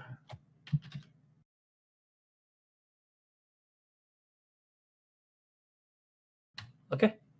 All right, come on, go ahead.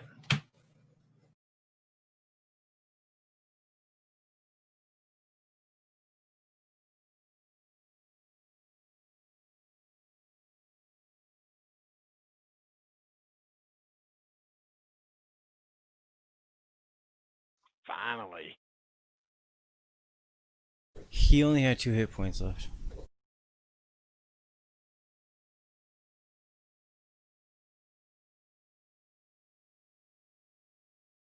He killed me with that. Yeah, you did. All right. There was no change to this dimensional shift. Nope. Gotta kill the frog. We have taken.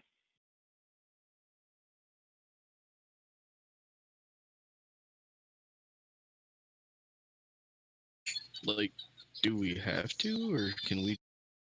Oh, we're in another dimension now, aren't we? Yeah.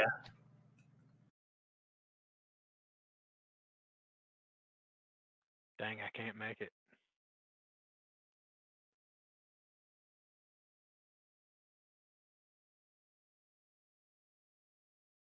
I can shoot him. I was trying to knock him out for you, though. It doesn't matter. I can't get to him in 1 round. I'm gonna hit him a couple. I don't know what a frog will take is the thing.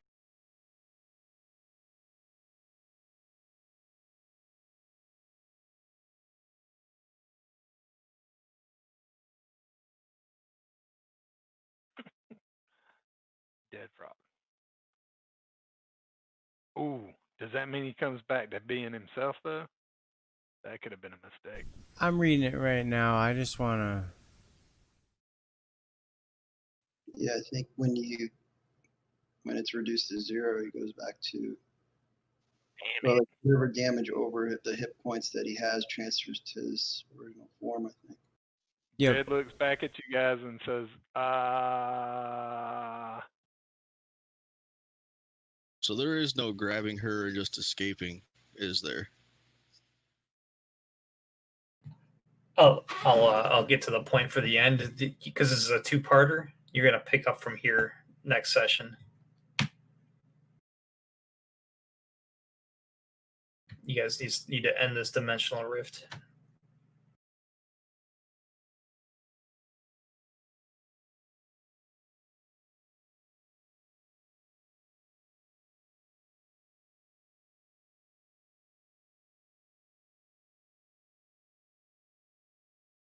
Clearly, we have to find a sponge.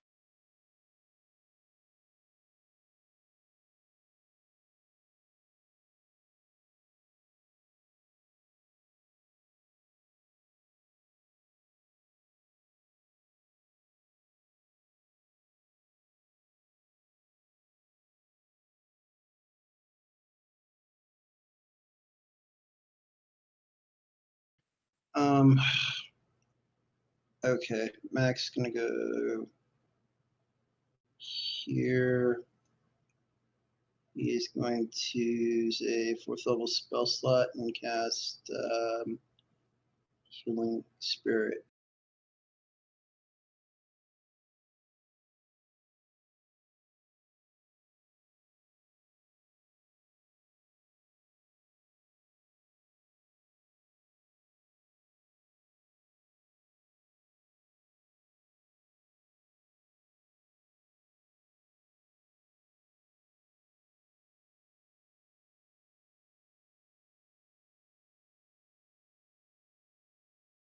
Put it right there.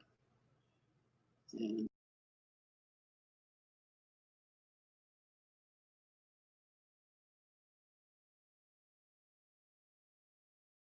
Okay, Thomas.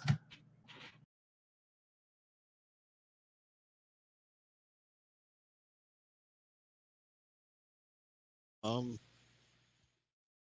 gonna give her like 30 hit points back and then start heading over to this Baron.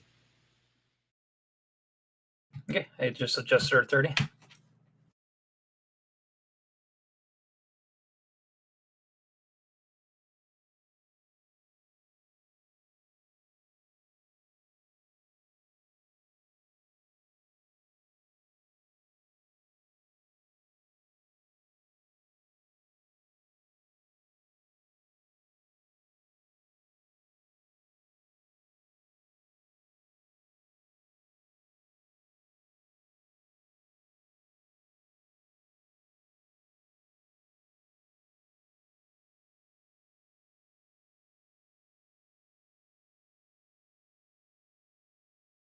Sure, he dropped his trident somewhere, so I'm just going to use his claws.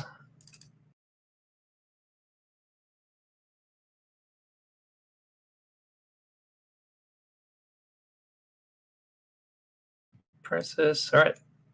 This should have step 20. The charismas.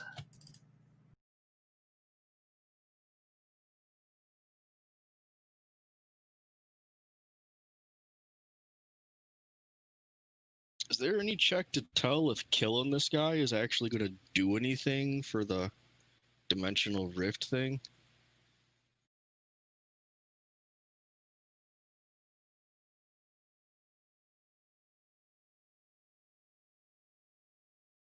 I'm reading. My silence is me reading.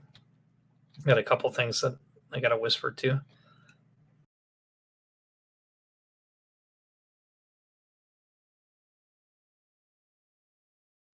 Hold up. Kelmo's onto something.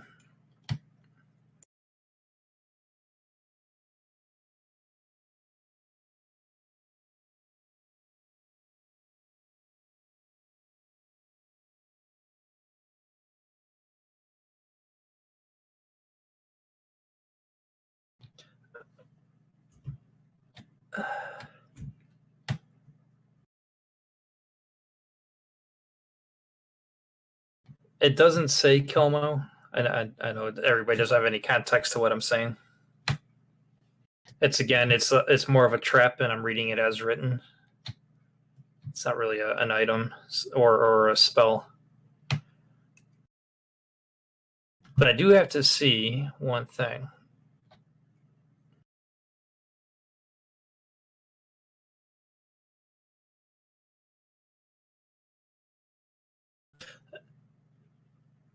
The Princess, Dread, and Thomas are no longer, and Kelmo are no longer affected by this. Oh, no. Sorry, Kilmo. I just saw something different. Princess, Dread, and Thomas are no longer affected. Ah. They passed it By once, the you sons of bitches. By the psychic damage? Yeah, by the whole effect. You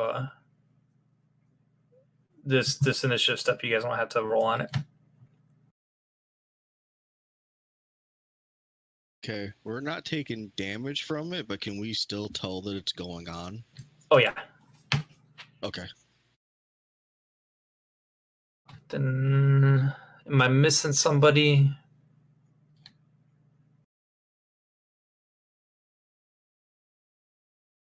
Well, Dread, but he doesn't have to do I it. don't.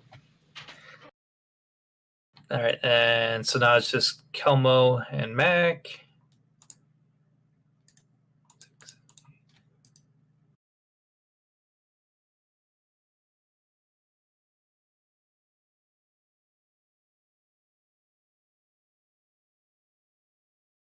Okay.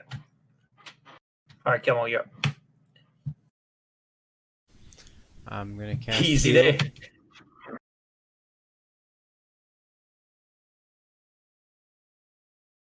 And be like, dude, get the fuck out of my head.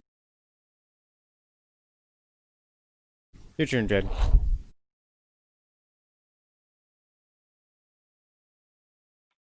Dre's just gonna drink a quick potion.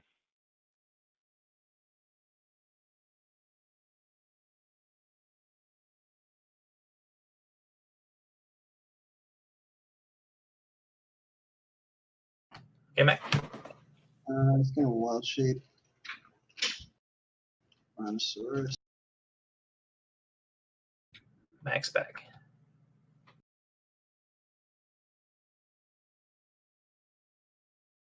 Just need to read the distance.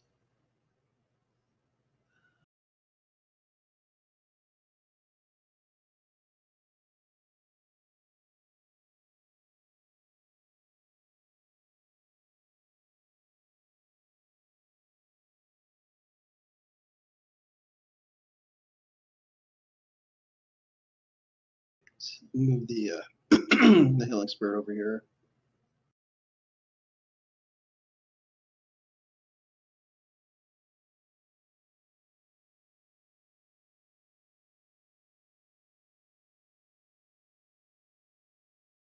And that's it for him.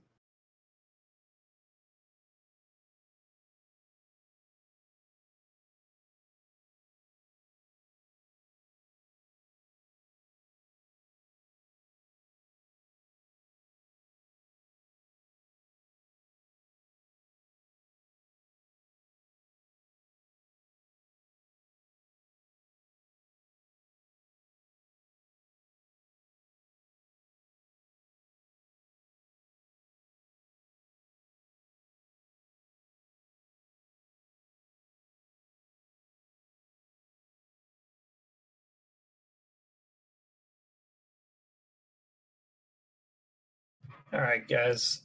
Your vision goes into 1,000 prismatic shards, and you are looking into the multiverse before they all shatter and disappear before your eyes. As soon as you readjust, you are readjusting back to the old reality.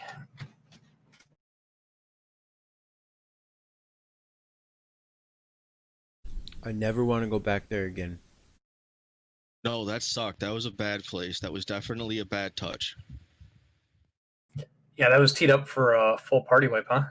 Total party wipe. Thomas is gonna go stay. Hey, who else needs it? Somebody else. Dread, hop on over here. Get in the healing thing.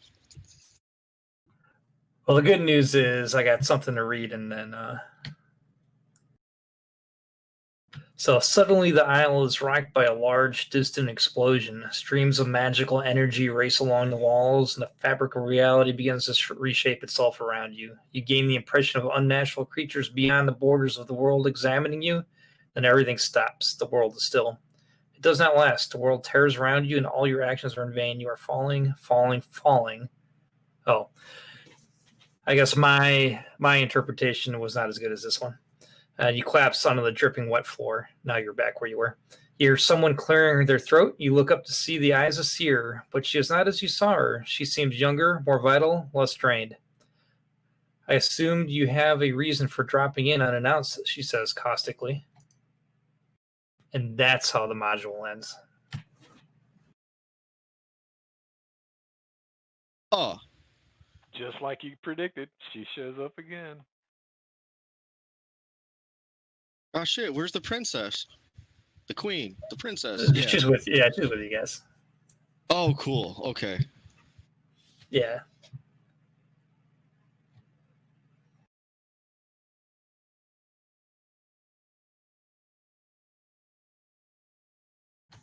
All right, so yeah, one more module left and then that's the end of season 5.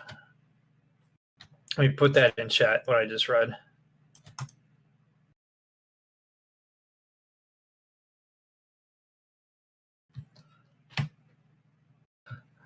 Well, I guess that would have happened not at the end of the encounter. You would have gone down this hall a little bit more to the east, and then once you cleared that open space, I was supposed to trigger that, so I'm sorry for that. That's all right. It was better triggered when we killed that last guy. More mystery to it. Yeah. Should we level up or? That's it. Level up. 20 days downtime if you want it. Okay. Can you give us a long rest? Yeah. I don't know. Does gold matter to you guys anymore? I don't even know. I mean, I donated to the church. I mean, I don't have anything to buy with it. I guess I could buy a bunch of potions of superior healing. Yeah, I gotta see. It's going to be like this week. yeah, 2 weeks from now. But yeah, I gotta see if what the heck is tier 4 gold reward at? We can give it to the village when we get back. I'm bringing up my player's guide right now. Tier 4. Oh, that's it. 3,000 gold for 4 hours.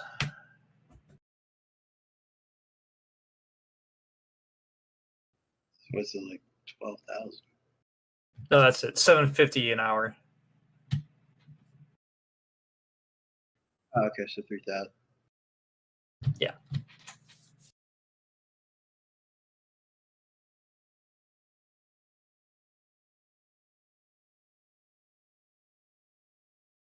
Nice. I can cast spells in beast form now.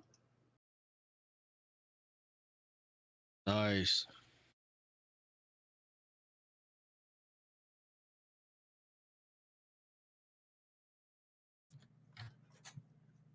I know, showing my age. You guys know what Dino Riders is?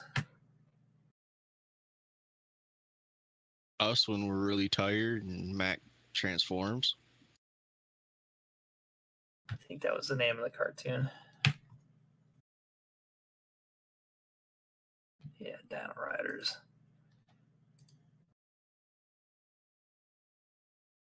I know it's not technically like the proper time, but we're all going up to 18. He's not here, but I'm going to ask for him. Would anybody mind if Rorik used downtime to level up to 18? I'm fine with that. Nope. I think that makes sense. Greg, if you're all right with it. I am. So at the end of this session, there's no actual magic items to hand out. It was handed out at the beginning.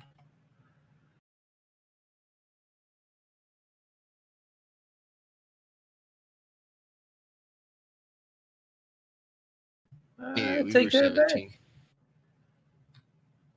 Oh. Was Robe of Scintillating Colors an option? It was. Oh, okay. Then Yes. okay. Then all these items that are in the rewards were offered in the beginning. So now I'm at the end of it, reading all the rewards. Okay. Yep. Everything on this list: Robe of Stars, Rod of the Pact Keeper, Wand of the War Mage, Weapon +3, Shield +3, Armor +2, Horn, and the Astral Harp. Okay. Yeah. So no end of session magic items, you guys. It preloaded it for this session. Oh, they were still pretty cool.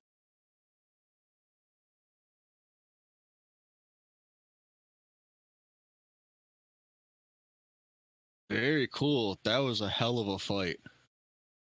Yes, it was.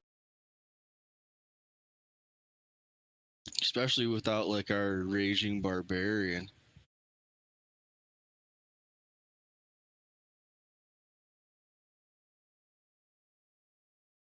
I see Mac in the back. Sorry, that image in Discord.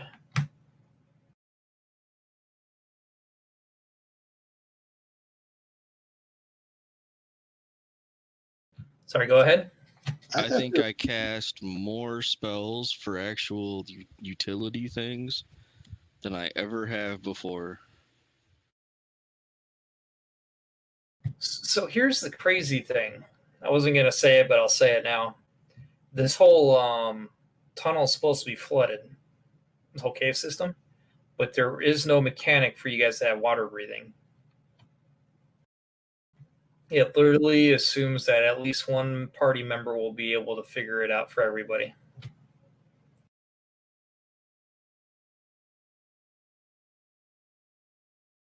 How long does a potion of water breathing last nowadays? That minutes or hours type of thing? That should have gotten you through the thing. But once you get dropped off by those bronze dragons, there's no going back to... There was no part in the adventure where you're in a town. You know what I mean? Thought there was going to be like some sort of encounter after that, so I was kind of saving like all this. I didn't pop like hardly any of my high level spells in that. So I was about to shape change into like an adult gold dragon if there's like an encounter after that, but I guess that was it. Yeah, it's hard to tell, especially because we started that last fight. It took over an hour. So starting at 9 o'clock our time, we kind of were on the fence, I'm sure, of whether that was going to be the final encounter. Well, when you drowned, is that considered suffocating? I don't know, I have to look that up. But everybody was supposed to be attacking with their weapons at disadvantage for fighting underwater. But that's what I was getting at. Can you imagine how long this would have taken? Oh, I'd have popped freedom of movement way sooner. And everything is immune to fire damage.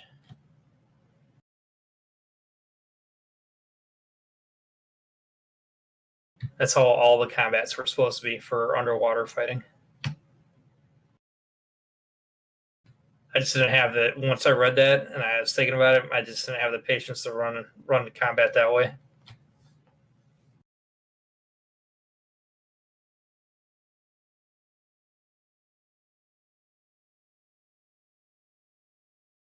That would have made the water elementals invisible too. Yeah, I had thought about that as well. I guess the bad thing is once we got there, I don't think we would have went in.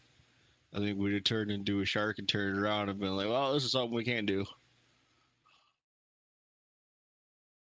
I mean, if we can't breathe underwater.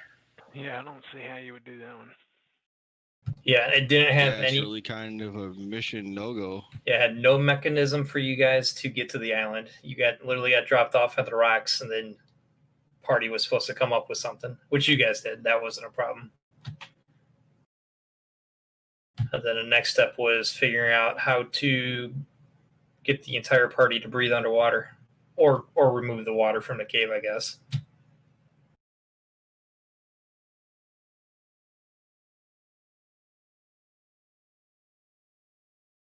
I mean, I have a thing that I can't suffocate. Well, I see what you're getting at. Yeah, that would probably work. And then freedom of movement.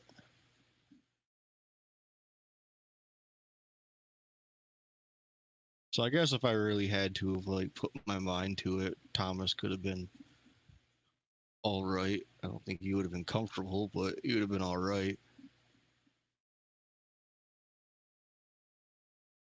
Two druids would have had to be a little more aquatic.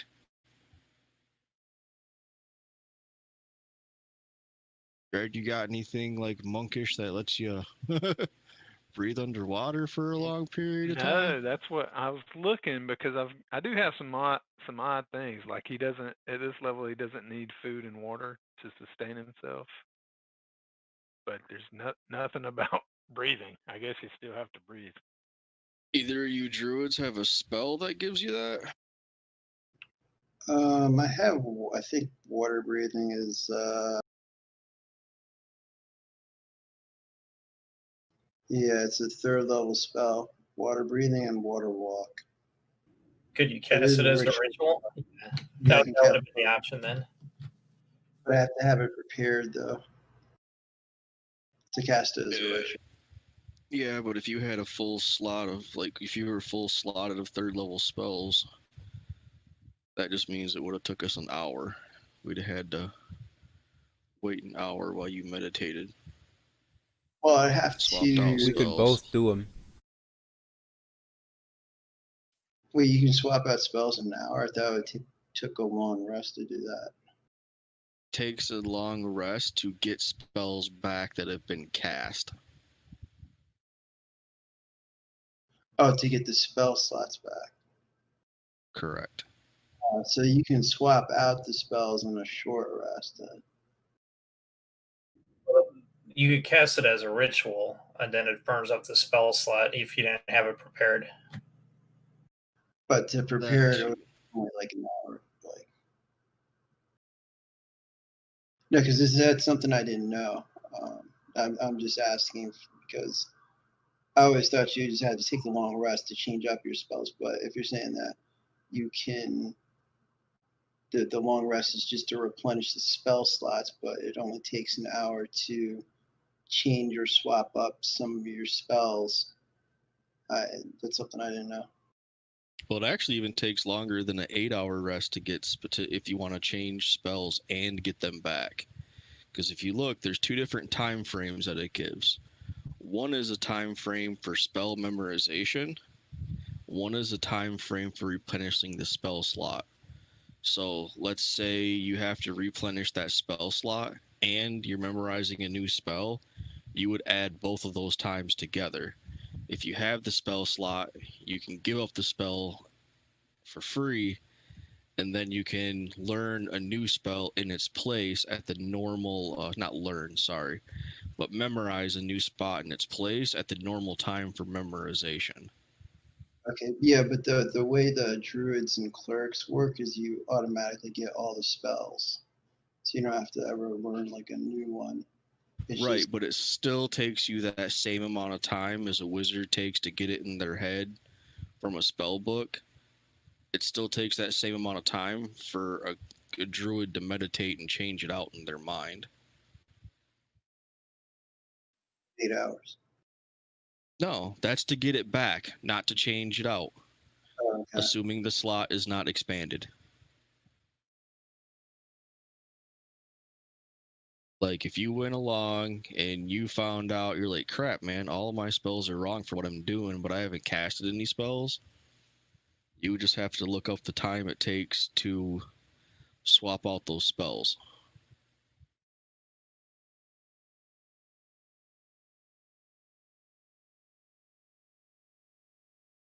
I will see if I can't find it. I'll post it in